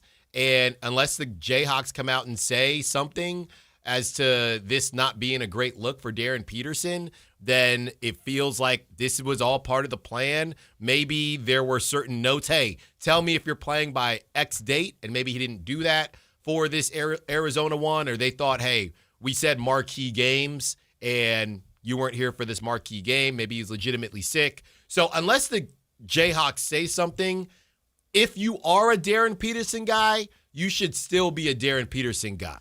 Shortly after he was ruled out of last night's game, there was a widely circulated video posted by Barstool Arizona. It showed a courtside individual texting claims that Peterson and the coach had clashed over practice effort. Quote, according to this text, so he's sick and he didn't tell anyone in practice. And Bill said, don't half-ass it if you're going to play. If not, sit. DP said, bleep it, I'm out.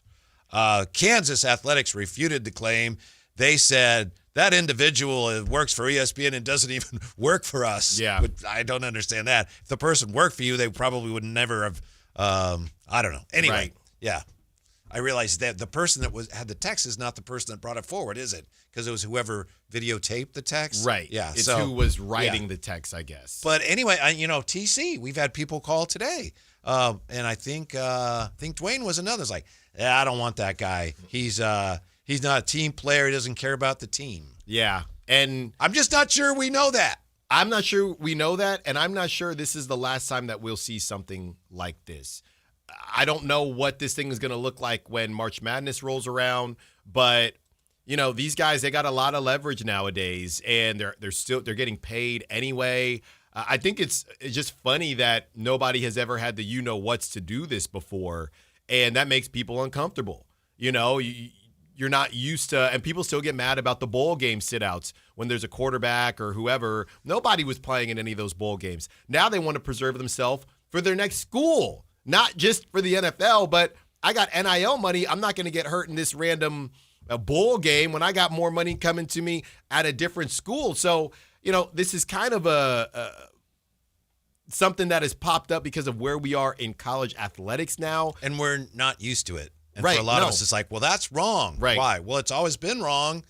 Things might be changing. I don't know. It's something, obviously, that NBA teams are going to have to do their due diligence, which they would anyway, but they've got to be very careful about his approach to playing and his health. But it is all different now. Yeah. I think it all comes down to how the Kansas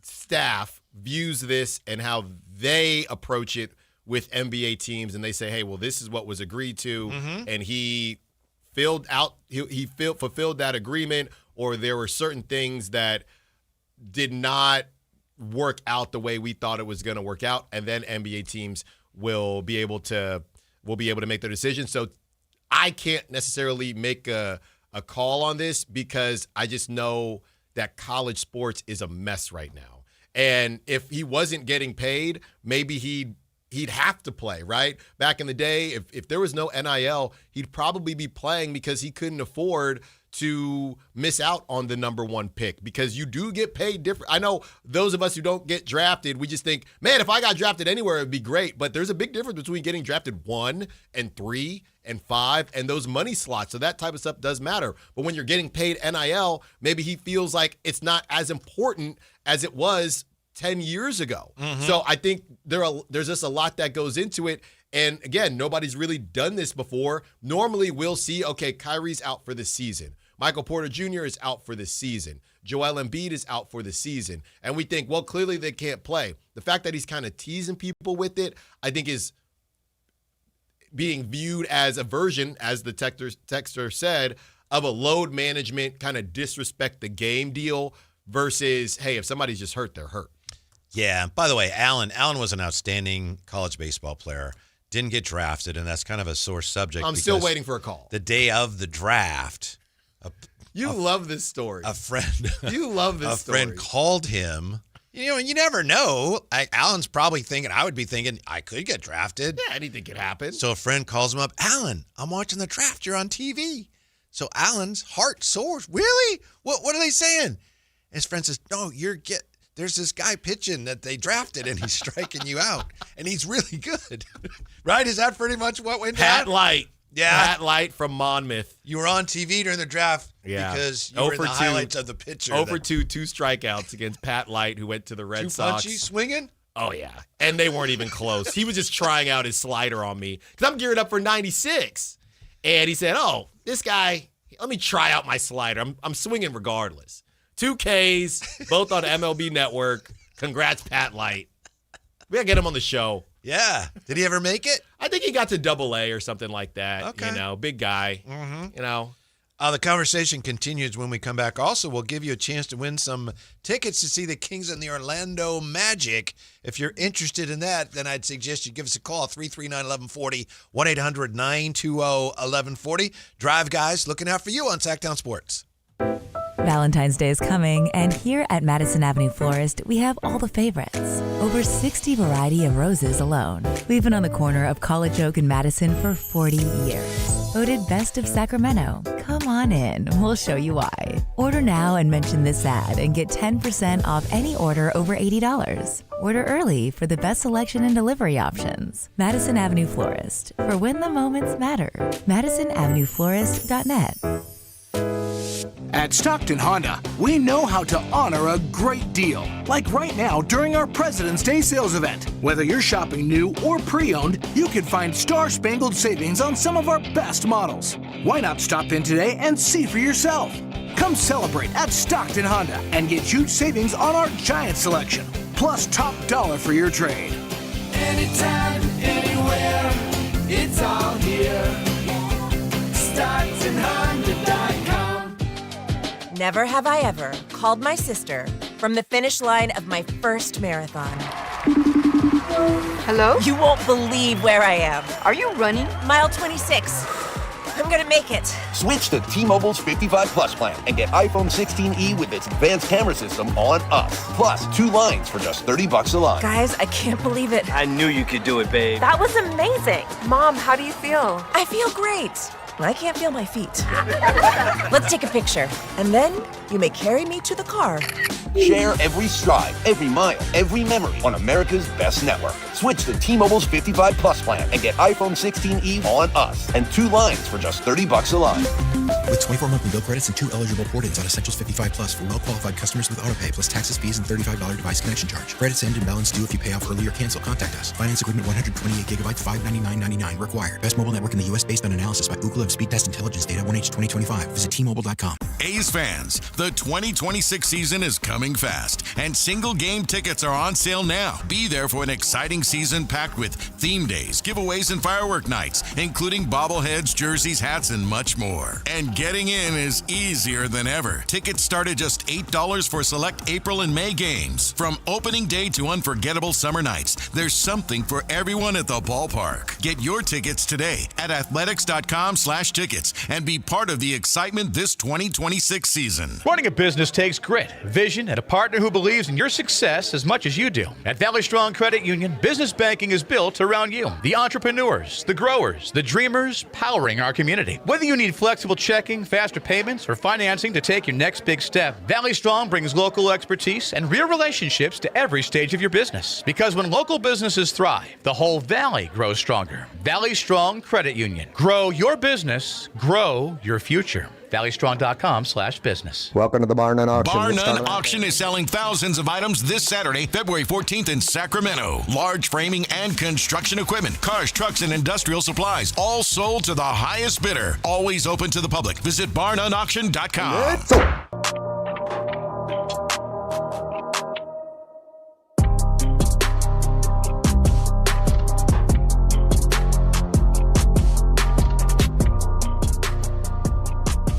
Drive Guys with Kevin Gleason and Alan Stiles on Sacktown Sports 1140. We'll get back to the Darren Peterson conversation. In fact, what was the stat you just had, Ramsey, on how they play, how Kansas plays so far this year with Darren Peterson and without Darren Peterson? Kansas is 10-3, 11-3. Yeah, they're 10-3 when Darren Peterson plays. They're 9-2 when he's out the lineup. So he's played 13 games and missed 11 so far. So pretty much the same. Pretty much. Mm-hmm. Yeah. Yeah, I mean, but I think they got a good team. They got a really good. Oh, that's what I was going to say. It's, the games, and then they win. They beat Arizona. Right. Last night. You can tell they kind of play with a little edge when he's not out there. Like, we don't need that, It's just a weird situation, man. Right? I mean, as a host and as somebody looking at the draft, like I said, I don't know what agreement has been decided with Kansas. But as a player, I mean, I would be definitely annoyed, and I'm pretty sure they came out and said that the team understands and they're all on one page, but I don't know, man. That's why I have to think. I know we touched on this earlier, and it's a guess. I don't know for certain, but I have to imagine that everybody had some idea that he was not going to be available for the whole season necessarily. But how do you have that conversation? This is still a team, and you're still trying to win a national championship, right, and make a lot of money and NIL and transfer, whatever it is. If you're Bill Self, put yourself in his shoes. Hey, AD comes to you. Hey, we got Darren Peterson. There's some stipulations. This is what we're going to do. If you're Bill Self, do you now go to the team and have a conversation? Hey, guys, I just want to make this, let you know this is what we're doing with Darren Peterson. Do you have the conversation with Darren in the room? Do you have the conversation with Darren out of the room? How do you get that information across that, hey, because all of them are ballers. They're not all going to be top picks, but they're not at Monmouth. If that's the case, I think what you do is you identify your 2 or 3 guys that everyone else listens to, and you either meet with them as a group or individually. Hey, just so you know, this is what we're doing. This guy is the best player in the country, and this is the decision that we made to bring him here. And I want you to know, and I want your team, blah, blah. I mean, that's just get the word out. Yes. Yeah. Yeah. Rather than have everybody, We're all I heard a sitting story there. when Barry Bonds was at ASU. He did something that was considered a very serious violation of team etiquette. It wasn't anything illegal. I'm not saying anything criminal, but he did something where it's like, his teammates were like, man, that's terrible. So the coaches said, all right, we're going to have a team vote. You guys decide. If you vote him off the team, he's off the team. The players voted him off the team. The coaches said, nah. Are you serious? Yes. That's in one of I think it's Game of Shadows. It's in one of the Barry Bonds books. Yeah. Coaches said, it's up to you guys if he's gone too far. And then they voted him off the team. And the coaches said, yeah, we're not getting we're not getting rid of him. He's Barry Bonds. We didn't think you'd actually do it. So yeah. We cannot do that, guys. Wow. Well, now I want to know what he did. Yeah, I'll have to look it up. Again, it wasn't, anything criminal, but it was something where it's like, you don't do that to a teammate. Right. I wanted to do this, Alan, if it's okay with you. We have some tickets to give away. I want people to guess something about you. I was thinking your favorite Kings player, but if you can think of something better, we'll do that. No, I got it. I already have that because I name. should know. I'm not sure who it is. You're saying of all time. Yeah. It's yes. kind of however you want to slice it. Yeah, of all time. All right, so Alan Styles' favorite Kings player of all time. I could guess, but I don't know who it is. So 339-1140, 1-800-920-1140. Right now, the phone lines are full, but when somebody guesses, if they miss, we move on to the next one. And you can pick up a couple tickets to see the Kings take on the Orlando Magic on the 19th. 339-1140, 1-800-920-1140. Let's start with Doug. Hey, Doug, how are you? Hey, Doug, guys. Yeah. Yeah. Hey, long-time listener, and I got a little side story. Whitey, Alan, nice to meet you as well. Whitey, I won a trip to England from the Rise guys. Wow. Back in 97 with you, the Phantom, and Just in Case. How about that, Doug? Yeah. Yeah, that's how long we go back, man. I remember. I want to say I remember that. Yeah, you called me at 6 in the morning. It was just woke me up. Do you want to guess who Alan? Amazing. Yeah, do you want to guess who Alan's all-time favorite Kings player is? You could win tickets. I sure do. Okay, what do you got? I sure do. Yeah? I have a signed jersey of Mitch Richmond. Mm-hmm. Alan, is it Mitch Richmond? It It is not. Oh, I'm sorry. Thank you for trying. Doug. Yeah. People should be able to ask you a couple questions, huh? No, it should be pretty obvious. Really? I think so. All right. David on Sactown Sports. Hello, David. How are you? Good. How you guys doing, man? Good. Alan says it should be easy, and we've got 2 tickets to see the Kings and the Magic for your trouble. Who's Alan's all-time favorite Kings player? I'm going to say Chris Webber. Chris Webber.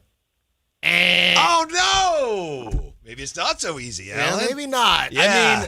I mean, I've talked about him before. Uh-huh. So I know, People think that you've been here a long time or something, huh? Well, exactly. Now, Chris Webber's, he's up there. Love the number. Great number, number 4. But. Okay. Frank on Sactown Sports. Frank, what's going on? How are you? Hey, what's going on, guys? I'm going to keep it quick, and let's say Monk. Malik Monk. Monk is my favorite player right now. But not of all time. So close. Hey, that's a win, right? So close. That is not a win. But I'll tell you this. That is not a win because we're looking for his all-time favorite. That's the hint, though, right? You're warm. Think about that.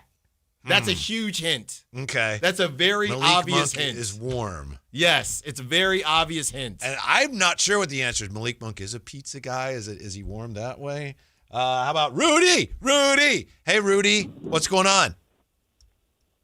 Man, I'm going to just say Tyreek Evans. I don't know. He said Weber. He said somebody else. I'm like, Tyreek. I don't know. Tyreek. You're getting colder. Oh, You're no, colder. Rudy, no. Think about Thank you for trying. Malik Monk. It's right there. It's right there. That It's can mean right a number of different there. things, Alan.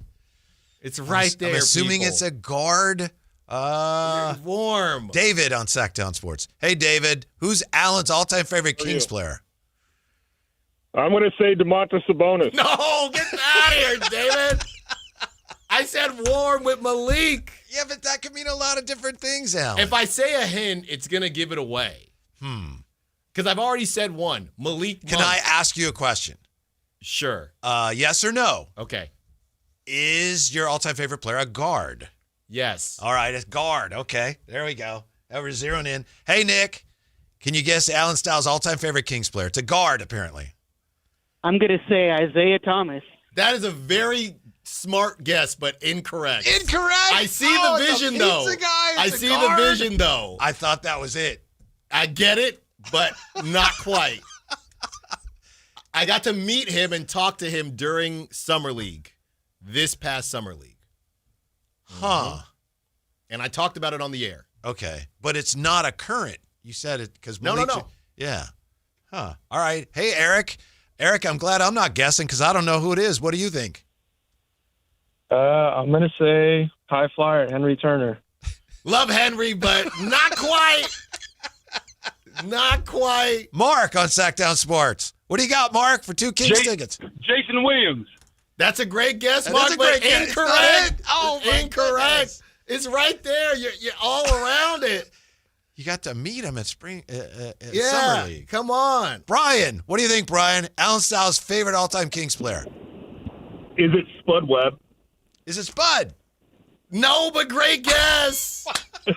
Great guess. Brian, thank you for trying. Brian, that's trying Brian, who's now crying. Great guess, Brian. So you see? Oh, Yeah. it's so easy. It's not that easy. It's right there. Come on, guys. Huh. Patrick. How are you, Patrick? Do we have Patrick? We don't have Patrick? All right. No, we lost Bye, Patrick. Patrick. All right. We have, let's see. How about Joseph joining us here? Hey, Joseph, what's going on? I think it's Mike Bibby. You're warm, but that's not it. Come on. That's not it. Think Malik Monk. Think about does that mean? the purest form of Malik Monk. Think about that. Think about that. Russell, how are you, Russell? Good. How you guys doing? I'm flummoxed. I'm perplexed. I hope you can solve the mystery. Alan Styles, all-time favorite Kings player. I was going to say De'Aaron Fox, but now I'm thinking it would have been somebody else. But I'm going to go with De'Aaron Fox. De'Aaron Fox. Love De'Aaron, but not De'Aaron. Not De'Aaron. Oh, you want another? Do we need another question? We running out of time. Not. How about this? They're not from the Beam Team. Not from the Beam Team era. Okay. I feel like we've named. That leaves one other era. Huh. I think we're going to have to take a quick timeout. No, you got one more, Whitey. One more? All right. This is it. I can feel it. Randy. Alan Styles, all-time favorite Kings player. For 2 Kings tickets. Bobby Jackson. Bobby Jackson, Randy! Yeah. Let's go, Randy! Oh, thank you, Randy. Well done. Randy. You pick up a pair of tickets to see the Kings versus the Orlando Magic, Thursday the 19th. Randy, thank you very much for listening. Hang on. Ramsey will take care of you. Okay, for some reason I had a blind spot on Bobby Jackson. I was going to be Bobby Jackson. Really? I was going to be Bobby Jackson. Man, that Malik Monk, you're right. That was a great clue. I didn't follow up on it. That surprises me. I don't think of you as being a Bobby Jackson, all-out effort, tough guy. Oh, well, I'll let you slide on that one. Will this season really be the worst of it for the Kings? We'll look at that when we come back. Way to go, Randy. Thanks for listening to Sactown Sports. This is the story of the one. As a safety manager at a manufacturing plant, he does everything he can to keep his coworkers safe. From finding ways to reduce risks to keeping safety supplies in stock. And for that, he relies on Grainger.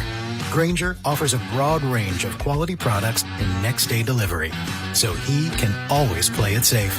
Call 1-800-GRAINGER, click Grainger.com, or just stop by. Grainger, for the ones who get it done. When your check engine light comes on, do you see a repair bill or do you see peace of mind? For 20 years, CarShield's been the name America trusts to help keep you on the road.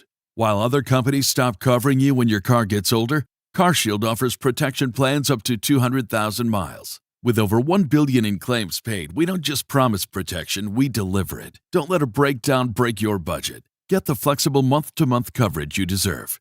Go to CarShield.com. That's CarShield.com today. Welcome to guided meditation. Close your eyes. You're at the beach. The seagulls are calling. You take out your iPhone 16e you got from Cricket and use Apple Intelligence to clean up that selfie you just took. It's a good one. You send it to your friends instantly thanks to reliable nationwide 5G. They're totally jealous. Get iPhone 16e for $49.99 when you switch. Smile, you're on Cricket. Requires new line on the Supreme Unlimited plan. First service charge and tax due at sale. $25 activation fee. Terms and restrictions apply. Cricket 5G is not available everywhere. See store for details. Welcome to the Bar None Auction. Bar None Auction is selling thousands of items this Saturday, February 14th in Sacramento. Large framing and construction equipment, cars, trucks, and industrial supplies, all sold to the highest bidder. Always open to the public. Visit barnoneauction.com. This President's Day, Pure Talk is honoring Jackson and Lincoln by offering unlimited talk, text, and plenty of data for just $25 a month. Meanwhile, Big Wireless is honoring Benjamin Franklin by charging families hundreds of dollars for the same 5G service. What's up with that? Ben Franklin wasn't even a president. When you switch to Pure Talk, you'll be in business with an American wireless company that supports our vets in a big way and keeps all their customer service in this country. That's important. And you'll be on the same towers the big carriers use, so you'll get the same 5G service without the inflated price. So hang on to your Benjamins and switch to Pure Talk for a Jackson and a Lincoln. No contract, no hidden fees. Dial pound 250, say Mike Rowe, and you'll get 50% off your first month when you switch. That's pound 250, Mike Rowe, for an American wireless company that is truly unprecedented. Pure Talk. If your passion is bass fishing, only one radio show has the action, information, and excitement of your favorite outdoor sport. Ultimate Bass, hosted by Tournament Bass Pro and California Outdoor Hall of Famer Kent Brown, takes you live to where the fish are biting every Saturday morning. Only Ultimate Bass feeds your passion with the latest news, products, tips, and advice from the pros. Ultimate Bass with Kent Brown, Saturday mornings at 5 a.m. on Sactown Sports 1140, part of SEP's Saturday Morning Outdoors. At InShape, we have a place for every kind of mover. The Sometimer, the early riser, the after-work grinder, the yogi, lifter, bodybuilder, walker, runner, swimmer, spinner, stretcher, rower, climber, jumper, dancer, boxer, sauna seeker, recoverer. Basically, if you walk, lift, stretch, or sweat, you belong at InShape. So whether it's your first time or your first time in a while, start the year strong and join today at InShape.com. Find a location nearest to you. KHDK HD1 Sacramento, KYMX HD3 Sacramento. From the Power Business Technology Toshiba Studios. This is Sactown Sports 1140.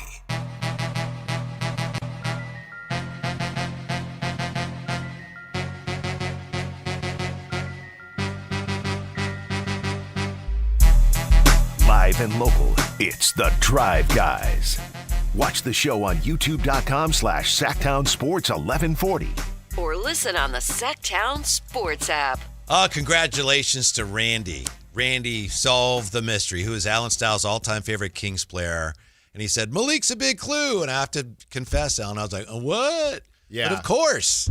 I mean, Bobby Jackson was a great six man. So was Malik. That's right. Yeah. Fan favorite. Yeah. So I thought that was a good clue. It was. It definitely was. Because I knew we were running out of time, and I said, well, if I say anything about the coaching staff, then that would have made it way too obvious. Mm-hmm. But yeah, I got to meet him briefly during Summer League, and I almost did you were my favorite player growing up, but we might have him on for interviews. I can't really do that. Yeah, I can't say that, right? Mm-hmm. I went and I asked Chris. I saw Chris Watkins. I said, I wanted to say it, but I didn't. Chris said, well, I probably would have. This is a good idea. You have to see how, like if but it's he probably hears that all the time, right? Oh, I don't know, but still, maybe he does, but maybe he still likes it every time. I was a little nervous. I'm going to be honest with you. Yeah? Because there was a game going on. It was kind of, in passing. And we had kind of just connected, said, would love to get you on the show. And then I thought, should I end this with, hey, you were my favorite player growing up and, favorite Kings player growing up. And I just said, let me just get out of Dodge. Sometimes I'll word vomit. Like we've had, the big bosses will come out from time to time. One time they came out. For some reason, I was telling them about my cats. I don't know why. I don't know why. So and they were looking at me like, cool. I don't know. Sometimes it's just better to get out of Dodge, man. One thing they have in common, Malik will tell you what he's really thinking and feeling, and Bobby was that way too. Yeah. Bobby was like that. I remember one time I think it was against Orlando, and he almost got into a fight with Tracy McGrady. This is when he was playing, obviously, and we talked to him the next day, and he started to say, I was really mad. We didn't want him to get fined, and he said something about throwing a punch, and we said, oh, whoa, Bobby, and he said, no, I wanted to punch him. Whoa, okay. A lot of people point out here, Alan, that this year, as rough as it's been for the Kings with 13 straight losses, this should be the worst of it for the Kings. Do you think it is? Can we bank on that? This year of tanking, rebuilding, whatever you want to call it, is this going to be the worst of it? I believe so, based on the weird, awkward feelings that we have. I don't know if they're going to have more wins next season. I really don't. But I do think that we will go into next season with everybody on one accord, everybody on one page, on the same page. That was not really the case going into this season. I thought it was really interesting what Sam Amick said a couple weeks ago on the morning show when he brought up the idea of, hey, well, if Scott Perry knew that this team wasn't going to be good, why sign Dennis? Why do any of that? And the idea was, well, it just didn't necessarily, and I know people hate to say the word fair when it comes to sports, but it just didn't really seem fair to Doug to keep him as a coach and just have no point guard or, nobody to kind of be the, captain the ship at all. It just wasn't really. I don't see, I understand Sam knows what he's talking about. He's very well connected. I don't see that. Well, I think it was just, are you giving him an opportunity in good faith? Are you setting him up for success? And it's not just Doug. I mean, it was DeMontis Sabonis, it was DeMar DeRozan, the vets that they had on the team, and Zach LaVine. So I do think there was a little bit of not hybrid rebuild to start this season, but let's see if we get lucky. To start. Yeah. Now, next season, I don't think whether Sabonis and LaVine are on the team or not, I don't think we'll have any of that. I don't think. Right. So I think in that capacity, it will be better than people being upset. I mean, now that he's gone, I don't know about your show, but the amount of times when we were doing, featured point guards every single day, so many people would say anyone with Dennis Schroeder. Fans did not want Dennis Schroeder. I know. And they got him pretty quickly. So I think this season, they go get a point guard or, whoever in the draft. maybe bring in a young point guard because I feel like they are missing that, regardless of maybe that's their second-round pick, something like that, depending on who they take when they draft somebody. But I do think that next season everybody will be on one page. Might not be a better product, but I don't know how it could be much worse than what it is now. You remind me, there was a game early in the year, and I don't know if this is what happened. It's just as I watched, and I wasn't even at the game, watching on TV, I thought, this might be what's going on. It was early in the year. It was a home game, and it was Scott Perry, and it was Vivek Ranadive, and I think there was one, might have been Alvin. Mm-hmm. But they're sitting there, and Vivek was clearly, you could tell he was kind of agitated. He just was talking a lot and bobbing his head. Normally he sits there and he's cheerful. You could tell that he was bothered, and it was a bad loss. And Scott Perry sitting next to him, he had his arms folded, and they were folded like he was wrapping himself, like so tight. Yeah. And I was thinking they might be having the conversation right now about, we have to go another way now. I don't know that, but watching it, it felt like maybe that was it. And Vivek might have been saying, I don't understand why this team should be better. And I think Scott Perry may have been saying, they're not, and we got to go another way, and this is when we have to do it. Right. And Scott Perry had mentioned that this team has never been fully healthy all season long. And to be honest with you, it might save the future of the Kings. Because if they were fully healthy, I don't think they're much better, but I think they're better, and I think they're good enough to where we might not be talking about. Might have been harder to commit to this. Exactly. They might have been messing around with that 10 seed or something like that. And, we all know that doesn't really help anything, but there are others out there that do enjoy it. So obviously I would have loved to see Keegan, ball out going into his new contract, but I don't know, might even be losing the battle to win the war. I also think that when De'Aaron was traded, it left a crater because De'Aaron had been the face of the franchise. And I think the expectation was that, Zach LaVine maybe becomes that player, or maybe we've got enough talent, maybe Domas becomes that player. But I think for most fans, there was just an empty spot because he was the chosen one. He was the future of the franchise, and then he was gone. So my point is not, it's terrible. My point is, now that you have a top pick presumably coming up, I think fans are really going to get behind as we get closer to the lottery and the drafts. They're going to get behind the idea of, man, we could have a real superstar that we draft. And I think fans are going to get excited and get behind that. Obviously, that's fraught with peril. You don't know if the player is going to be that good. You don't know that the player is going to want to come here. All of that. But I think outside of that, I think fans are really going to get excited about. That alone will make next year just light years more enjoyable and entertaining than this year's been. Yeah, and the whole thing, and we'll talk about it a ton as we get closer, but the whole thing about not wanting to go to a franchise, the whole idea with Dante Moore and the Jets, that's a little bit different to me because, just the NFL in general, being a quarterback, like your situation really has to matter. In basketball, I know it also happens, but a lot of these players are very confusing. I mean, Ace Bailey, to this day, I still don't know what he wanted. He didn't want to go to the Sixers because he wanted to chuck up shots, but then also didn't want to go to the Jazz, and I still don't necessarily know why he didn't want to go to the Jazz. Maybe he thought, they already have market in or whatever. But, a lot of these guys, it's not a matter of, I don't want to go because this team has been historically bad. I assumed it had something to do with the size of the market. Okay. I don't know that for a fact, but I give the Jazz a great deal of credit for the way they handled it. Yeah. We drafted you. Right. What are you going to do? But it's a specific situation, right? Philly, a bigger market, but he felt at that time they had McCain. Yeah. They had other guys. So there's not going to be a perfect situation.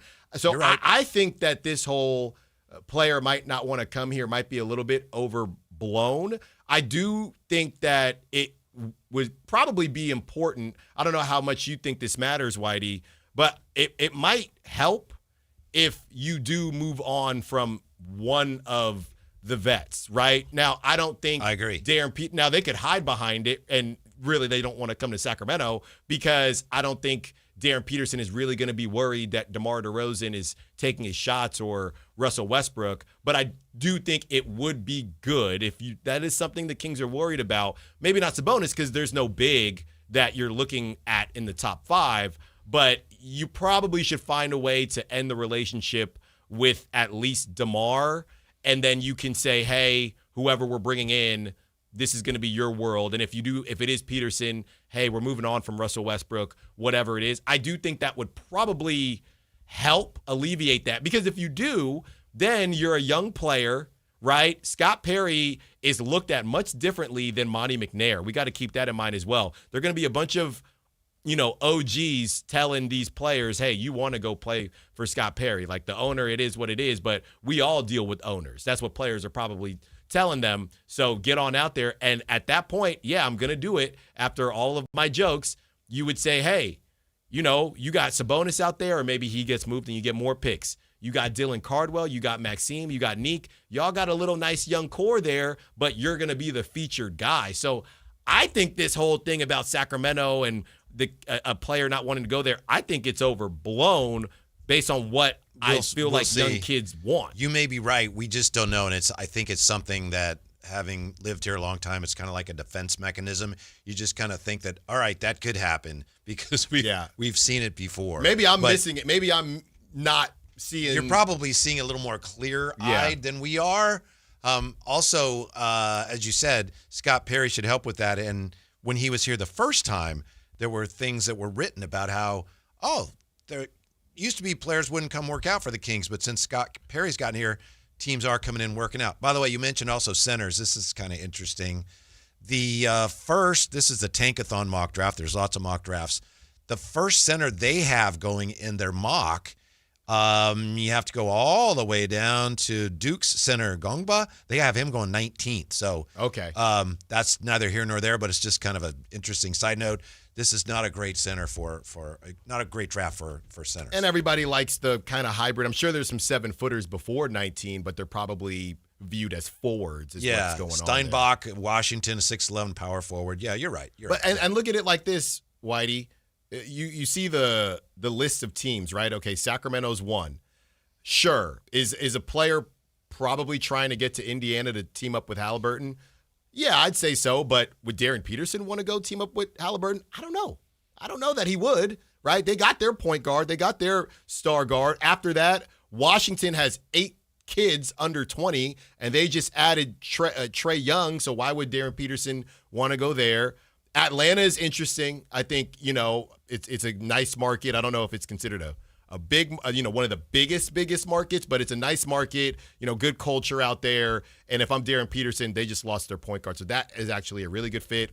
And then you get Brooklyn, again, a bunch of 20-year-olds. Then after that, it's Utah and Dallas, cool. Utah, who just added a bunch of pieces, so they're not tanking. So I'm looking here, Whitey. I see Indiana, Atlanta, and Dallas in the top 7. The thought of Indiana adding a top 3 player is a little scary to me. It's insane. Get Halliburton back, and then they add DeBonsa or Boozer or Peterson. Yikes. Yeah, I was going to say they lost Miles Turner, but they just got Zubac. So, that I think they're going to be really good together. Zubac doesn't stretch the floor like Miles Turner, but Halliburton's going to be able to have a great 2-man game with him. So, everybody out there is very worried.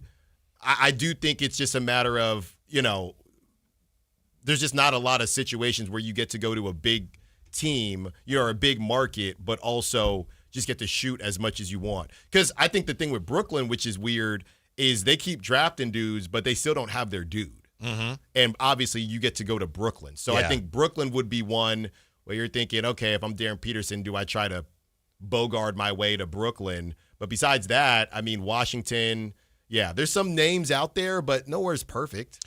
Another benefit of having the worst record is one that we haven't talked about. You have the lottery in the first round. Second round, it goes by record solely. So right now, the Kings would have the first pick in the second round. They'd have the 31st pick. So, And then as we said earlier, they also have pick 41, which they got from Charlotte. So they have a chance to add some, and they need to get younger, and they have a good shot. You get a top 3 player, then a guy at the very top of the second round. And, of course, it's subject to trades and things of that nature. Then another guy in the second round, mid-second round. This roster could look a lot different when the season starts. Next year should be should entertain a lot more optimism than we've had this year. This has been about confusion and, coming to grips with how bad they are. Next year, I think people are going to start getting excited about the team again. Yeah, and I think it's a good point because just from a logistics perspective, if you add, we talk about this all the time with teams that are already pretty young, and the Thunder, for example, if you add 3 dudes from this draft, you can't keep the current roster. I mean, you have to move on from somebody, and if LaVine is stuck, right, and depending on who you draft, but if LaVine is a non-starter, you're going to have to cut bait with DeMar. Obviously, Russ has to go. Malik Monk is, I think, another interesting one. You've been saying, and I've kind of been coming around to it, which is why I bring it up, but I thought you've been saying that Russ may stay. I think he might. I think it depends on who they draft. When you first said that, I was like, there's no way that's happening. But I was watching the game last night, and I was thinking about what you just said, and I thought, I could see that. If, let's say they get Boozer, and then their second-round pick is a point guard. I could see that happening. If they get Darren, then Russ is gone. But if they get Debanza or Boozer, and then they don't get their point guard to the second round, they might say, hey, Russ, you want to hang around? Now, you would be doing what you did at the end of this season. You're going to get 20 minutes. But if you want, we'll keep you. Russ has to make that decision because I don't think that they're going to, be okay with Russ putting up 17 shots in 21 minutes next season. But I think that Russ will be fine with it. He would be fine with it, but hey, man, these shots got to go to other places. And you want Neek, of course, to continue in his progression. So I think if he is okay with that, then he'll end up staying on the team. Speaking of point guards in the draft, okay, Darren Peterson he's really more of an off guard, but he could play point. So you got him at the top. Kingston Flemings right now, according to Tankathon, would be 4th. Phenomenal freshman, 6'4". Mikal Brown is 7th.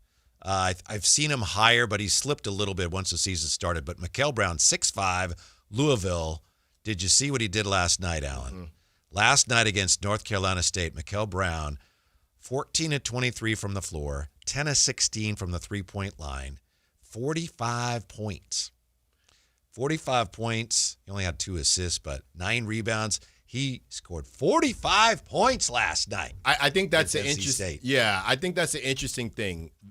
Outside of Darren Peterson, if you go get Mikal Brown or Kingston, would you want Russ on the squad? I would probably say if you get a point guard in the top 10, Russ has got to go. Unless he's really okay with 20 minutes, but even in those 20 minutes, you're kind of a coach on the court, distributing the basketball. Like, you're not jacking up shots. Do you know that when the Kings drafted De'Aaron Fox, they actually signed George Hill that summer? And they wanted George Hill to kind of run the offense and get De'Aaron Fox kind of warmed up to it. I remember I was going ballistic. I was saying, this guy's 19, he's got to play. Yeah. But they kind of eased him into it a little bit. So this is Russell Westbrook. I know. I would think the plan would have to be, look, Russ, just so you know, by midseason or so, we want Kingston or Mikal Brown. We want them to start. Are you? That's what we're leaning toward. Are you going to be okay with that? Yeah, I think it comes down to, I don't know if he's here next year. What other options he has. Uh-huh. One thing you brought up, Whitey, and I got to be careful here because we've talked about it before. Do the Kings have an offense that you think will continue to be implemented moving forward? Because doesn't it, to your point of the George Hill situation, it almost feels like they haven't fully implemented stuff because they're waiting for their guys to get there to decide which way they want to go. Yeah. When I watch, I don't, it's Russ and it's DeMar. I mean, the Warriors, for example, almost to a fault. They're going to run that thing the way that they've been running it, and somebody will be in the dunker spot, and that's what they do.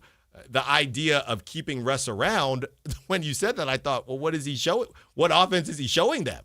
But I know we've talked before about maybe me missing stuff to the naked eye, but I don't really know what Russ is going to do. Not from what I'm watching. Interesting point, because, early on, a lot of the stuff was I don't know if they ran as much DHO as they had run in the past, but it was still there, and now you don't really, Domas not playing, you don't see it. It's backyard ball, man. Yeah, so it's kind of a, draw and kick. But I could see out that they would want to figure out, all right, who's going to be on the team? So what kind of offense is going to be best suited to that. Yeah. I don't think they've made a decision yet. You can't if that's what you're thinking. No. Plus with Keegan, presumably he'll play next year. Yeah, I mean, you're trying to organize a lot of different things and a lot of different, approaches here in a fairly short amount of time. And Doug is, okay, the draft happens. You add 3 new guys, unless you trade back, but 3 new guys. And I'm sure there's something they have in mind. But right now, Whitey, I don't know how organized they even want to be. Right. They're trying to lose games right now. I know that gets us back to how it's so difficult to evaluate the coach right now. Yeah. It definitely a lot of that team did not look well coached last night. They did not look well coached, but you could understand, well, of course they didn't, but they were throwing the ball all over the place. Yeah, it was weird, but I don't know. It's tough when you're losing games because sometimes the close losses dang near feel like wins.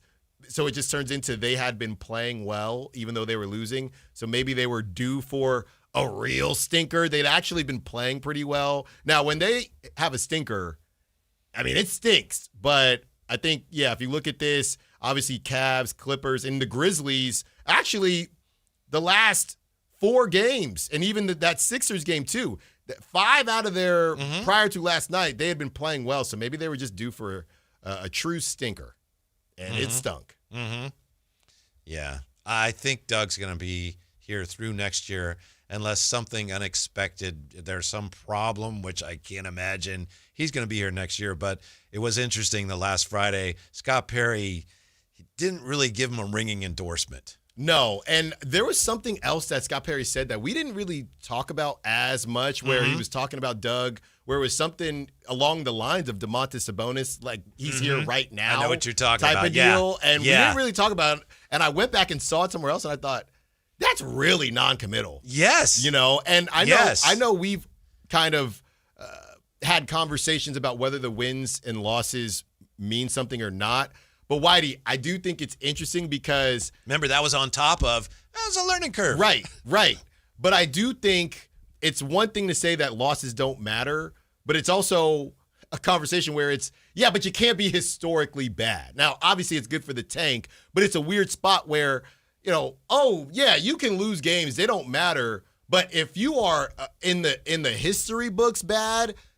That is not good. It's hard to gloss over history. I think that's a problem. I think that Scott Perry probably doesn't care, and obviously it kind of helps for the tank. But evaluating Doug, we don't really care about wins and losses, but, I mean, you got to win sometimes. That's an almost impossible job. We want you to lose a lot.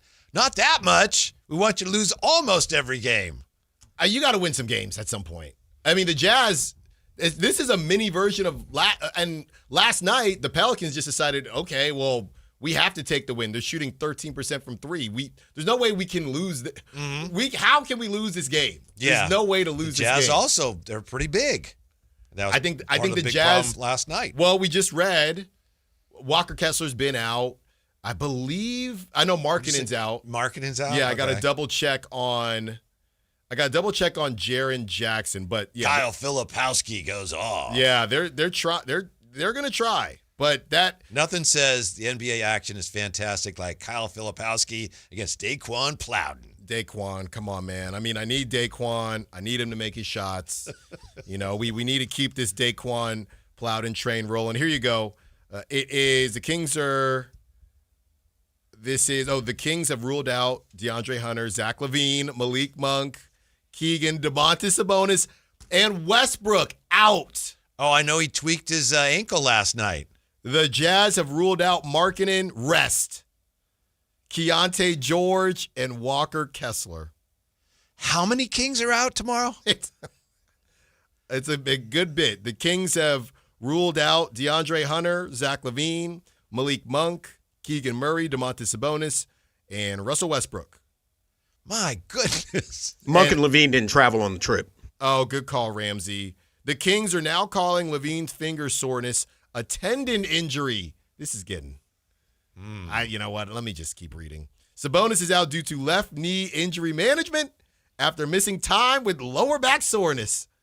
Westbrook is experiencing left ankle soreness. But DeMar's playing, right? DeMar has to play. Because he's one of those guys. Remember, we talked about the player participation policy. Yeah. And your stars have to play. And he, by definition, is one of their stars. Yep. And so is Domantas Sabonis. But he just hurt his knee. And his back hurts. Can't mess with knees. Cannot mess with knees. Oh, my goodness. Yeah, Does that's the a NBA mess. turn a blind eye to Tankapalooza? Or are they going to take action? What are they supposed to do? Do what they did to the Jazz last year. But Not to the Kings. Well, somebody. You said Markkanen is just out? Rest. Yeah. That's not a nationally televised game tomorrow night? I would hope not. Okay. Yeah. You want people to like basketball? More on DeMar throwing the water bottle and more on the upcoming draft and how, next year's going to be a lot better than this year, right? For the Kings when we come back to Sactown Sports. You live for this. The wins, the losses, the slam dunks, and the buzzer beaters. The dream that this is your team's year. Hope. It's what keeps you coming back. So you represent with anticipation and with pride. Because when everything's on the line, your support means everything. That's why the NBA Store is here to support you. Check out the largest selection of official NBA gear at NBAstore.com. A Fanatics experience. Injured and you're considering an LA law firm looking to charge you 45% to 50% in attorney's fees? That's overcharging. Ashton & Price has been around for over 25 years, and I can tell you no matter how complicated your injury case, you should never be charged 45% or 50% in attorney's fees ever. Direct, experienced, unrelenting, and honest local representation matters. It's called Home Court Advantage for a reason. Ashton & Price serious local attorneys for serious people with serious injuries. So for the best local advice, don't think twice. Call Ashton & Price. Amy Cox did something smart. She saved hundreds on auto insurance switching to Progressive. And with that money, she decided to treat herself to an anti-aging red light mask. Will she look like a horror movie villain every night? Yes. Will her boyfriend Kevin be scarred for life? That's certainly a risk. But it's Amy's savings, and if she's willing to risk her relationship for smooth, wrinkle-free skin, well, bye-bye, Kevin. Switch and see if you could save with Progressive and treat yourself. Progressive Casualty Insurance Company and Affiliates. Finding great candidates to hire can be like, well, trying to find a needle in a haystack, but not with ZipRecruiter. Its powerful technology actively finds and invites qualified candidates to apply to your job. So while other companies might deliver a lot of hay, ZipRecruiter finds you the needle in the haystack. See why 4 out of 5 employers who post a job on ZipRecruiter get a quality candidate within the first day. Try ZipRecruiter for free at ZipRecruiter.com/free. That's ZipRecruiter.com/free. ZipRecruiter. Welcome to the Bar None Auction. Bar None Auction is selling thousands of items this Saturday, February 14th in Sacramento. Large framing and construction equipment, cars, trucks, and industrial supplies, all sold to the highest bidder. Always open to the public. Visit barnoneauction.com. Guys, did you know your testosterone level impacts your energy, libido, sleep, weight, hair loss, mood, and even ED? And right now, Revive Men's Health Sacramento will check your testosterone for free. They've helped thousands of men since 2011 feel and perform better. They're so confident they can help you, they even guarantee it. Schedule your free testosterone test, exam, and consultation today. Call 916-277-8599. That's 916-277-8599. Or visit ReviveMen'sHealth.com.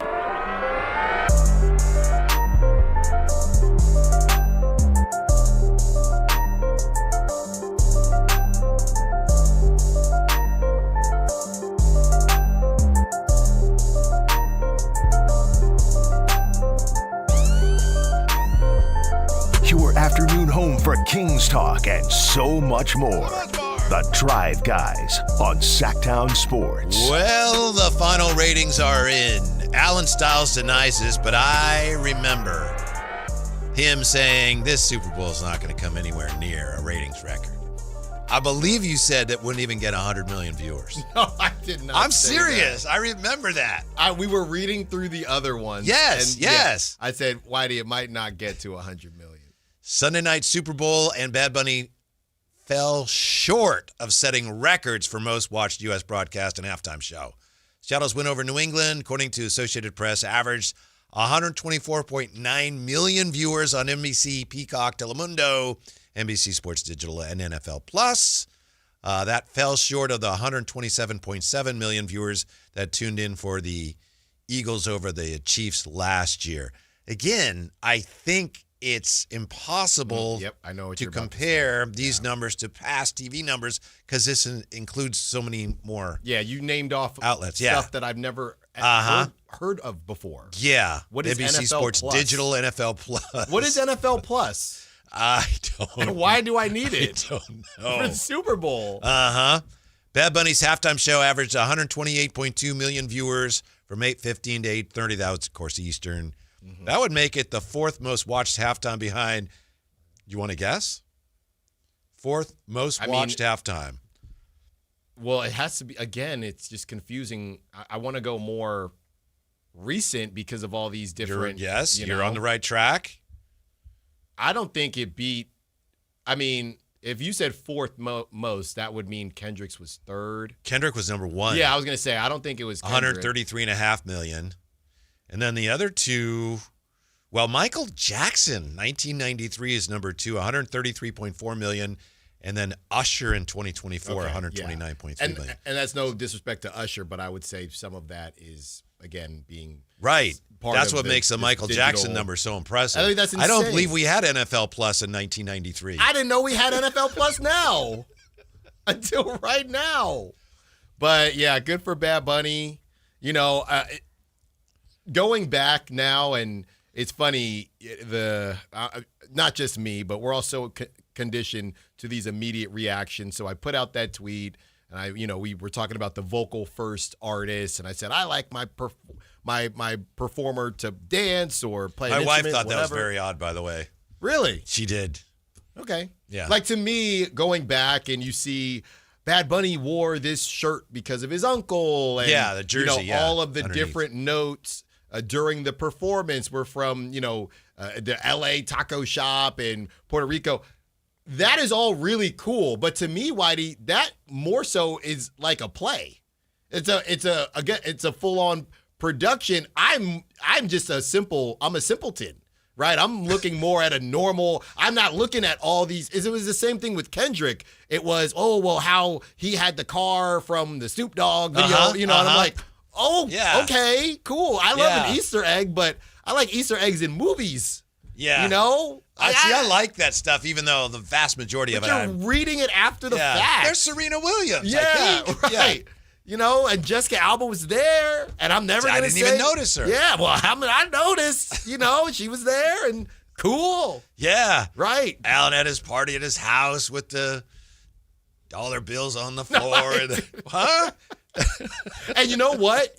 Real quick, not about the dollar bills, but there are a bunch of videos of people going to clubs and bars and restaurants with the bars and clubs and restaurants cranking Bad Bunny as if it was a performance at the club. So a lot of those numbers, all those people in that club, that's just one TV or whatever amount of TVs in that bar, in that club. That doesn't represent. Oh, but I thought they have a more accurate way of do measuring they do that? Okay, do they? Yeah, I have to check on that, but I believe, because that's one of the things that, it's an interesting point. And the network said, well, wait, we got all these people, but only one TV. So I thought that they take that into account. Well, hopefully they do. But I have to check. Because, by the way, has this ever happened to you? I think it's on Amazon Prime, watching NBA.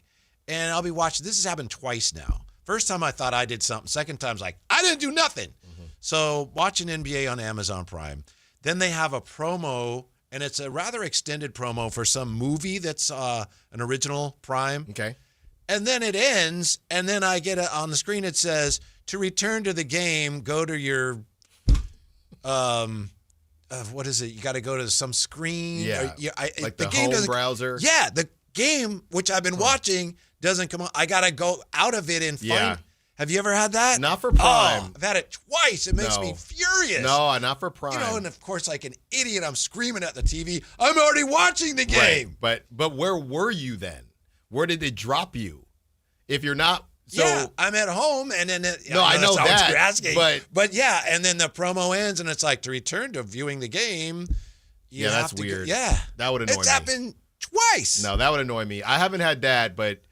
Some people, I don't know if it's the type of Wi-Fi, but for years, Peacock is just my arch nemesis. And for other people, it doesn't glitch at all. But Peacock glitches for me live NBA, TV show, regardless.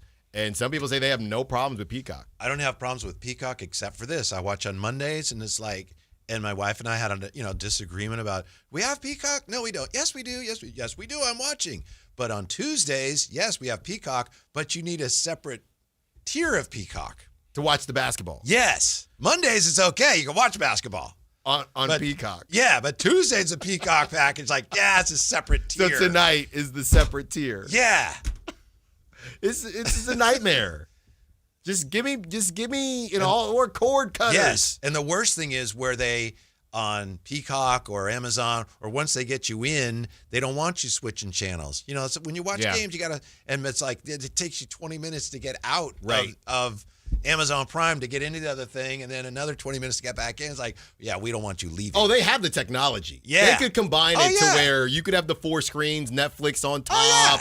They could do it, but why would they do it? They want you to stay and not leave. That's what they want. But here is something I thought about. Okay, obviously it feels like the New Year's was around the corner, but we're dang near halfway through February. What I want is some type of Wrapped. Spotify Wrapped, how all the music you've been listening to. I need a third party where I put in all of my logins, okay? And it gives me a Wrapped as to what I watched. Because sometimes I just like to remember, and somebody will say, hey, Alan, what are you watching? Small talk. And it's hard to remember. Or people say, I think just last week, somebody asked me, hey, what was your favorite show of 2025? Or give me some of your favorite shows you've watched. And I don't know, I malfunctioned because I don't know what I watched. You start talking about your cats. I start talking about my cats again. So I don't know. I need a third party, and maybe it already exists, where I put in all my logins and they say, hey, buddy, this is what you watched, and this is what you finished, this is what you didn't finish, and you go from there. That's what I need, so I can tell people, no, I liked this, I like that, because I can't remember. One more quick note here on the Super Bowl. $133.8 million was bet legally on the Super Bowl with Nevada Sportsbooks. A 10-year low. Nobody bet. Sportsbooks won a net $9.9 million on the Seahawks, but the win was down 55% from last year's record haul, in line with previous Super Bowls. But why would that be? A 10-year low in bets on the Super Bowl with Nevada Sportsbooks. Huh. I mean, nobody thought the Patriots were doing anything, I guess. I don't know. Yeah. The amount wagered on the Super Bowl dropped for a second straight year after peaking in 2024. Are they counting prop stuff? Because I do wonder, if not, the rise of player props. I don't know that, but this is interesting. Las Vegas sources reported a quieter than normal lead up to the Super Bowl at the sportsbooks. Hotel room rates dipped on what traditionally has been one of the city's biggest weekends. So people go to Vegas to bet and watch the Super Bowl. Not as many people went to Vegas. That's a good idea. I want to do that. Now I'm big on March Madness. That's where I have my fun. Mm-hmm. But yeah, I guess I don't know, because it's funny that there's no correlation there. Is that a reflection of just what's going on with the economy and stuff, and people just because they were watching? Yeah, they were watching on TV. Wasn't at home, didn't go to Vegas to watch and bet. Right. Yeah.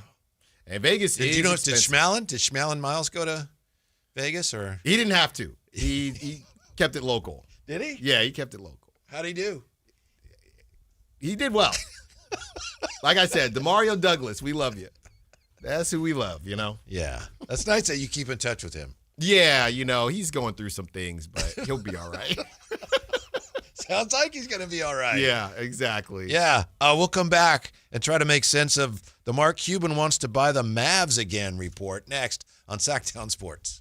Time to check out Capital Casino, conveniently located at 411 North 16th Street in downtown Sacramento. There are many reasons to choose Gonzalez Law Offices. As a dedicated trial lawyer with an undefeated record from 2016 through 2019, and you'll know that no case is too big or too small. Due to his success, hard work, and commitment to excellence, attorney Jonathan Gonzalez has been listed in Super Lawyer's Rising Stars, as well as in the top 40 under 40 list by national trial lawyers. You can find Gonzalez Law Office online at saclegaldefense.com or call him at 916-304-9187. Your business moves fast. Your bank should keep up. At Valley Strong Credit Union, business banking is built for momentum with tools that help you manage cash flow, streamline payments, and fuel growth. Right now, there's never been a better time to switch. Open a new Valley Strong business account and get 3 months of business banking products and services free, up to $750 in value to power your next big move. Because when your business runs stronger, the whole Valley does too. Valley Strong Credit Union. Grow your business, grow your future at valleystrong.com/business. I remember brushing my hair and looking down and thinking, oh my gosh, do I have any hair left? I used to look at women with thick, beautiful hair and think, why doesn't my hair look like that? My thinning hair is making me feel so old. If you want thick, healthy, gorgeous hair, then you need Hair Volume from New Nordic. With clinically proven ingredients like apple extract, biotin, and millet, Hair Volume nourishes your hair follicles to promote thicker, healthier-looking hair. Say goodbye to shedding, thin, and dull hair, and hello to thick, healthy hair with Hair Volume. Since taking Hair Volume,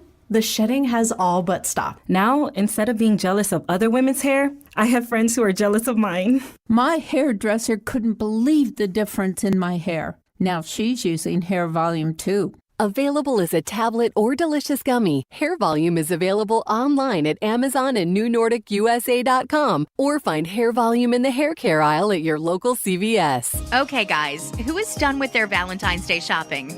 What are you waiting for? Stop putting off your Valentine's Day shopping and go to Prestigio Jewelers today. She's right. Prestigio Jewelers has everything you need for Valentine's this year. And you're approved guaranteed. No credit, bad credit, even bankruptcy? 6 months proof of income guarantees you a credit line of $400 to $10,000. Time is running out. Make this a Valentine's Day she'll never forget. Visit one of our showrooms today or online at prestigiojewelers.com. A's fans, the 2026 season is coming fast, and single game tickets are on sale now. Be there for an exciting season packed with theme days, giveaways, and firework nights, including bobbleheads, jerseys, hats, and much more. And getting in is easier than ever. Tickets start at just $8 for select April and May games. From opening day to unforgettable summer nights, there's something for everyone at the ballpark. Get your tickets today at athletics.com/tickets and be part of the excitement this 2026 season. Welcome to the Bar None Auction. Bar None Auction is selling thousands of items this Saturday, February 14th in Sacramento. Large framing and construction equipment, cars, trucks, and industrial supplies, all sold to the highest bidder. Always open to the public. Visit barnoneauction.com.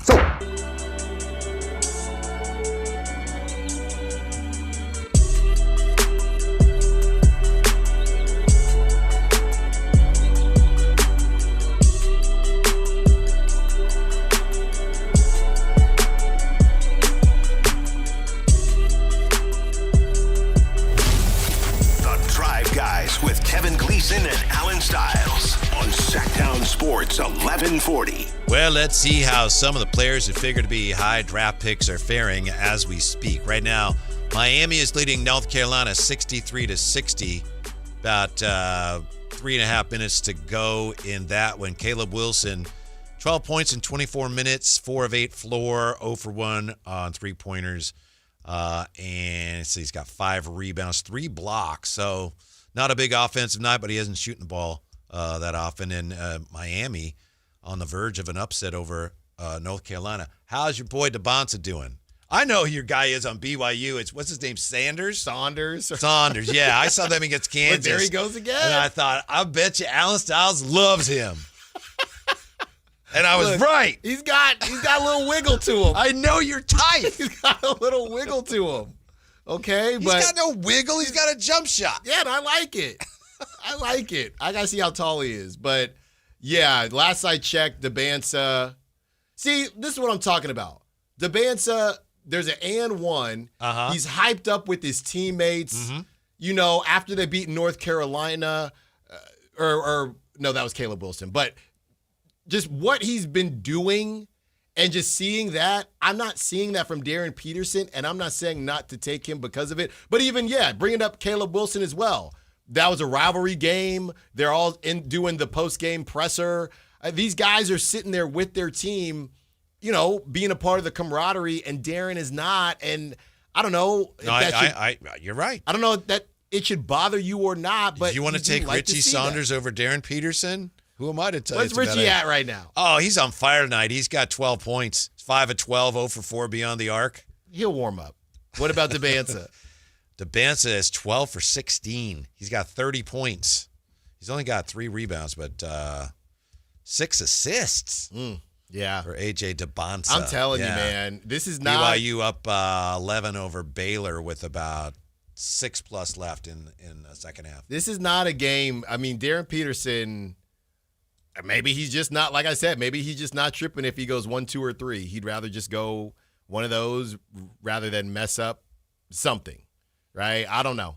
When is the last, I shouldn't even say this, but is it a worry? I mean, how often does that happen? I mean, Joel Embiid didn't even play and he still went number 1. So what are you actually worried about? You know? Like as far as what exactly? Like if there was an injury, right? How far is Darren actually going to fall? Outside of the one, right? Outside of the heel, we'll say.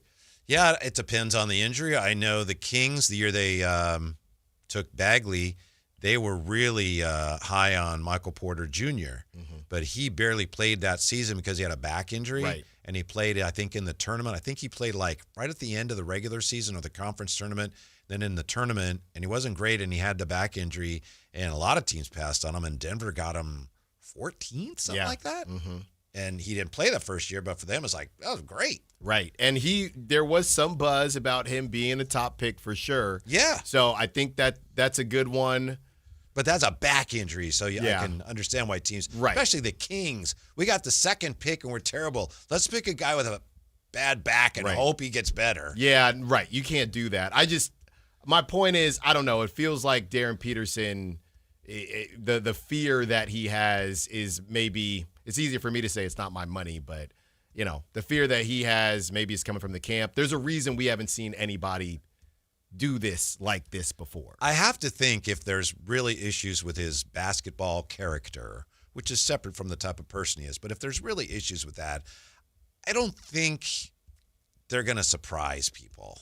That's got to be pretty well known in, basketball circles. And obviously teams will have to look further into that because college teams can, not like they used to be able to, but they can insulate their players to a degree. But I have to think there's a lot of NBA teams that if there are real issues with his basketball character, I have to think a lot of teams already know that. I would agree with you. And I'm not sure there are. Yeah. But we'll find out. I would agree with you. I would also say if they don't know, then they will know by the time this process is all said and done. Yeah. And remember, I know you were just talking about it during the break, how Matt George reported, this was weeks ago, that the Kings are very high on Debanza.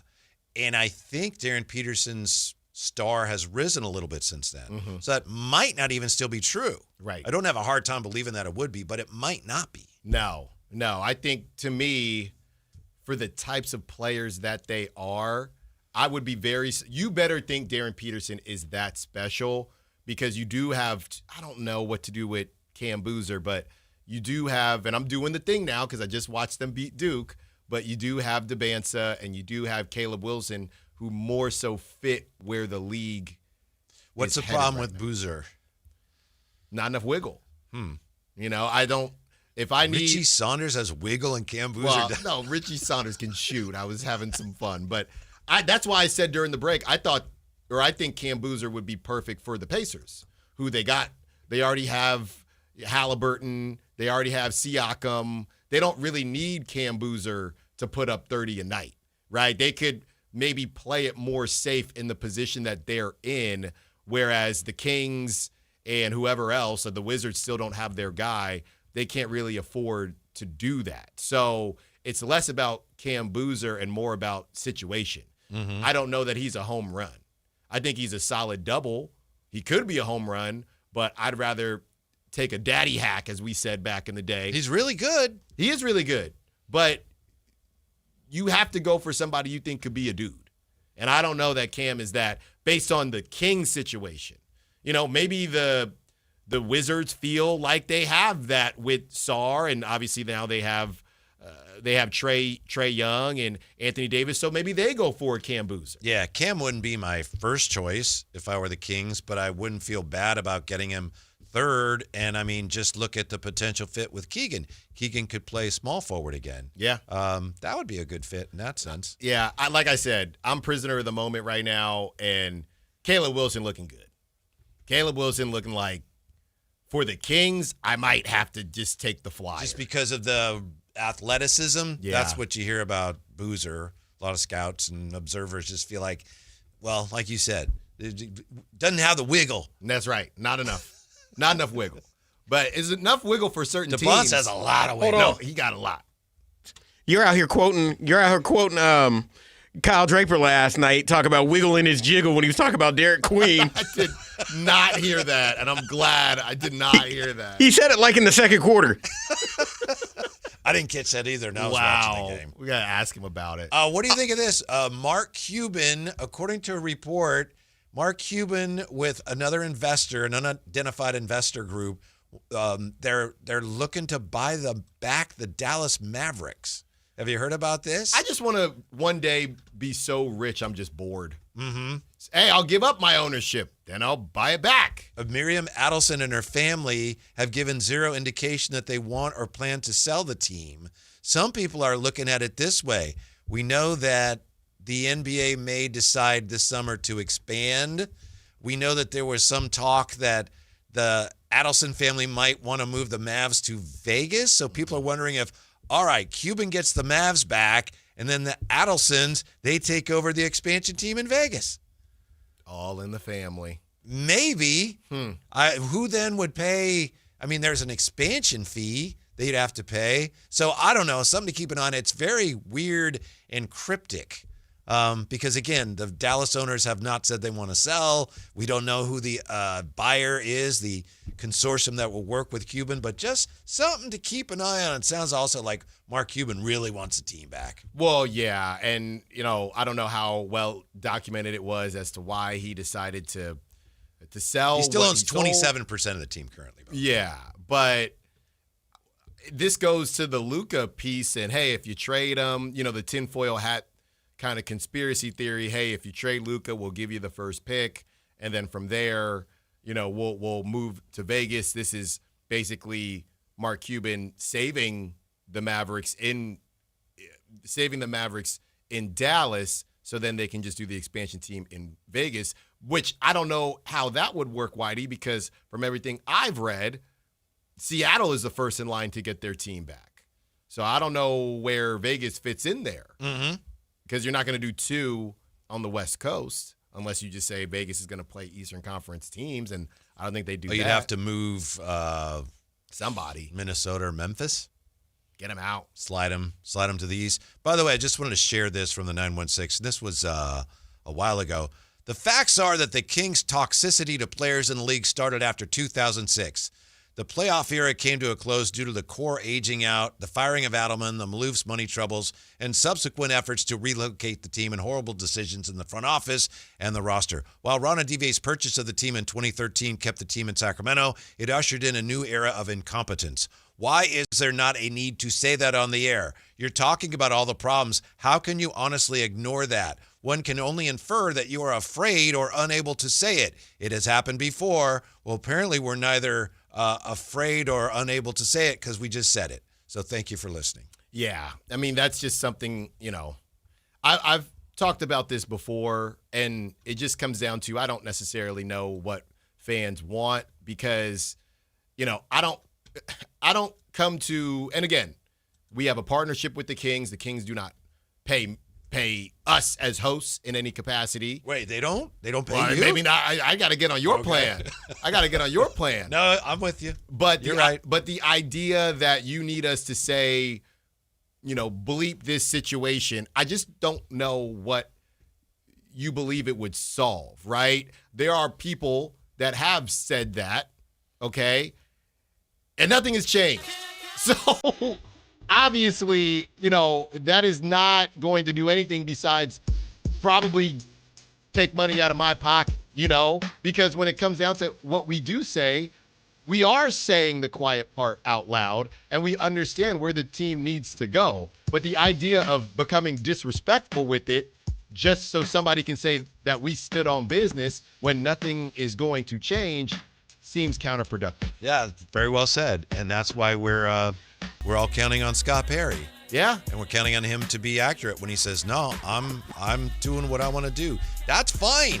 If the owner brings in a basketball person, as apparently is happening now, and lets the basketball person make the basketball decisions, I think we're good here. That's right.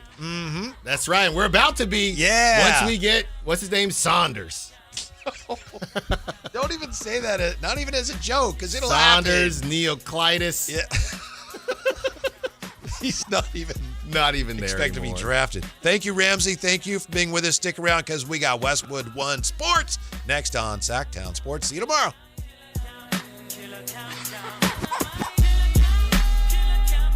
This is the story of the one. As a safety manager at a manufacturing plant, he does everything he can to keep his coworkers safe. From finding ways to reduce risks to keeping safety supplies in stock. And for that, he relies on Grainger. Grainger offers a broad range of quality products and next-day delivery, so he can always play it safe. Call 1-800-GRAINGER, click Grainger.com, or just stop by. Grainger, for the ones who get it done. Get in the zone, AutoZone. Jeff's day is off to a slow start. So he heads to AutoZone, America's #1 battery destination, where Sammy, a local AutoZoner, tests his battery for free. Looks like he just needs a charge. And Sammy does that for free too. In no time at all, Jeff is back on the road, ready to finish the day strong. Free battery testing and charging at every store.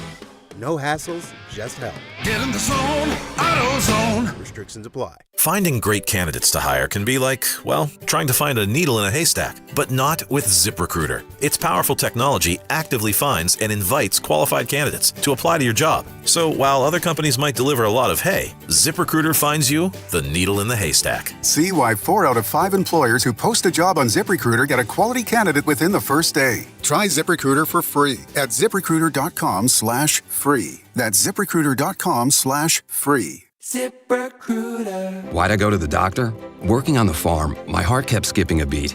I didn't think much of it, but my daughters made me get checked out. Turns out I have atrial fibrillation, which increases the risk of stroke about 5 times.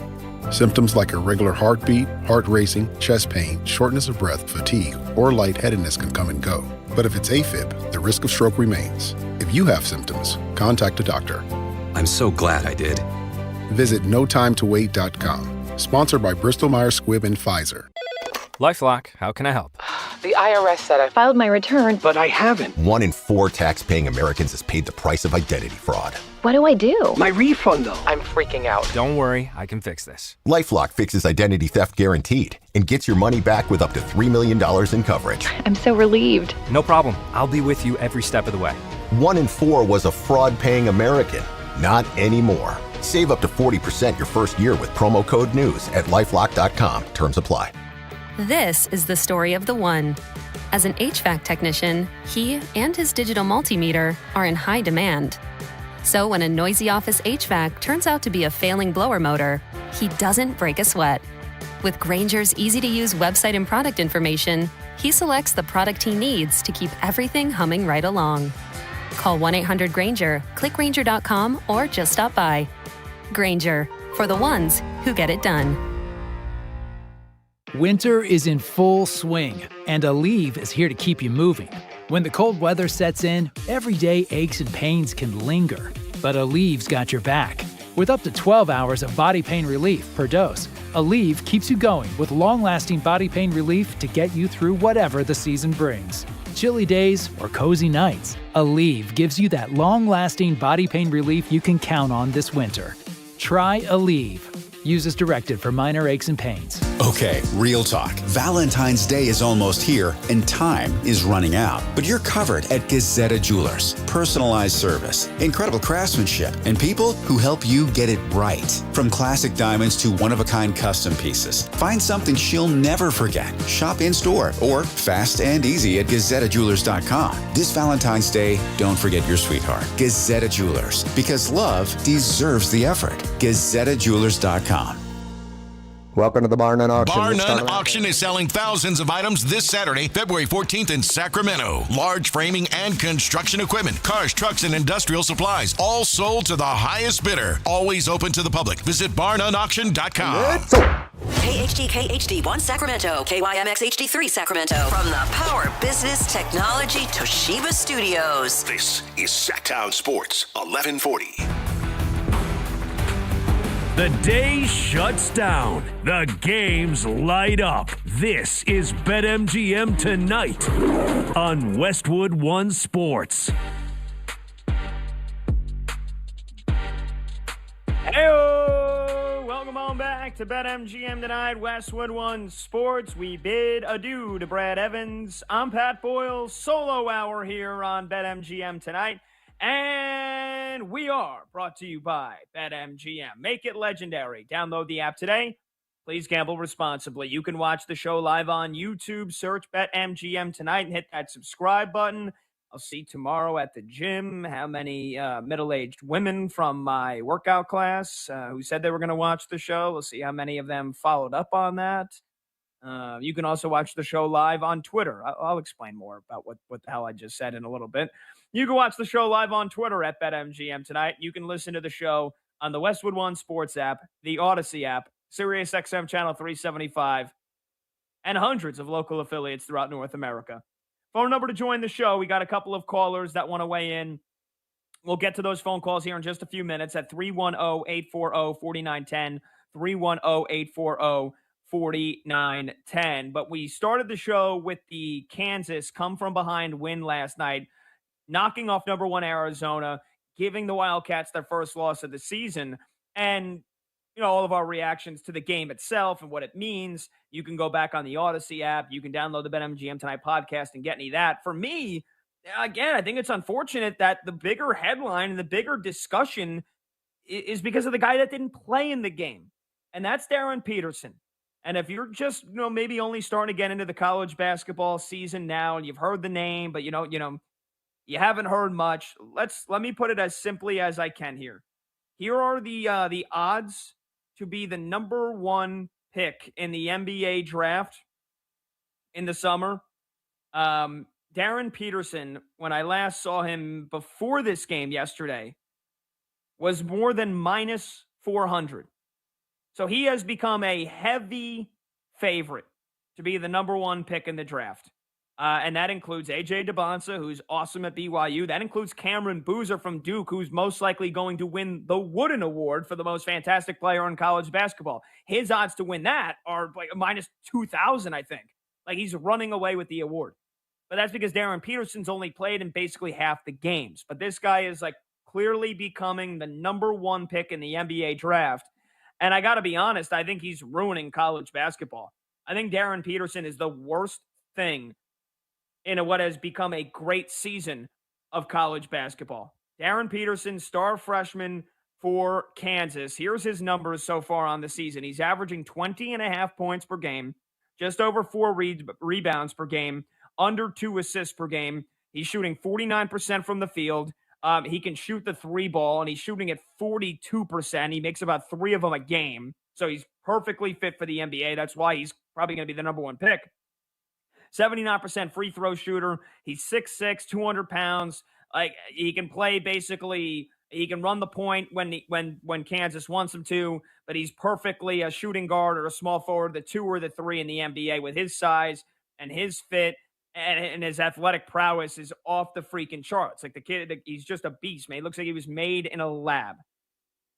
But he's the worst thing for college basketball this season, because in case you were pumped up for this game last night, and again, maybe you're just starting to get into this college hoop season, or maybe you've been in for a couple of weeks and you're like, wow, what a big game this is. No more football, Super Bowl's over, and 24 hours later, I get Monday night between 2 top 10 teams, number 1 team in the country, undefeated, number 9 Kansas at home, a big Monday inside Fog Allen. Like, this is a great game. And, oh yeah, Darren Peterson, maybe the best overall player in the country. 5 minutes before the game starts, he gets ruled out because of flu-like symptoms. And it's one thing if it was just that on its own. But all throughout this season, Darren Peterson has essentially, in my opinion, this is my opinion, and I know others have said it, but this is my opinion. He has essentially brought load management to college basketball. Darren Peterson has brought load management to college basketball. He's played 13 out of 24 possible games. And there hasn't been like a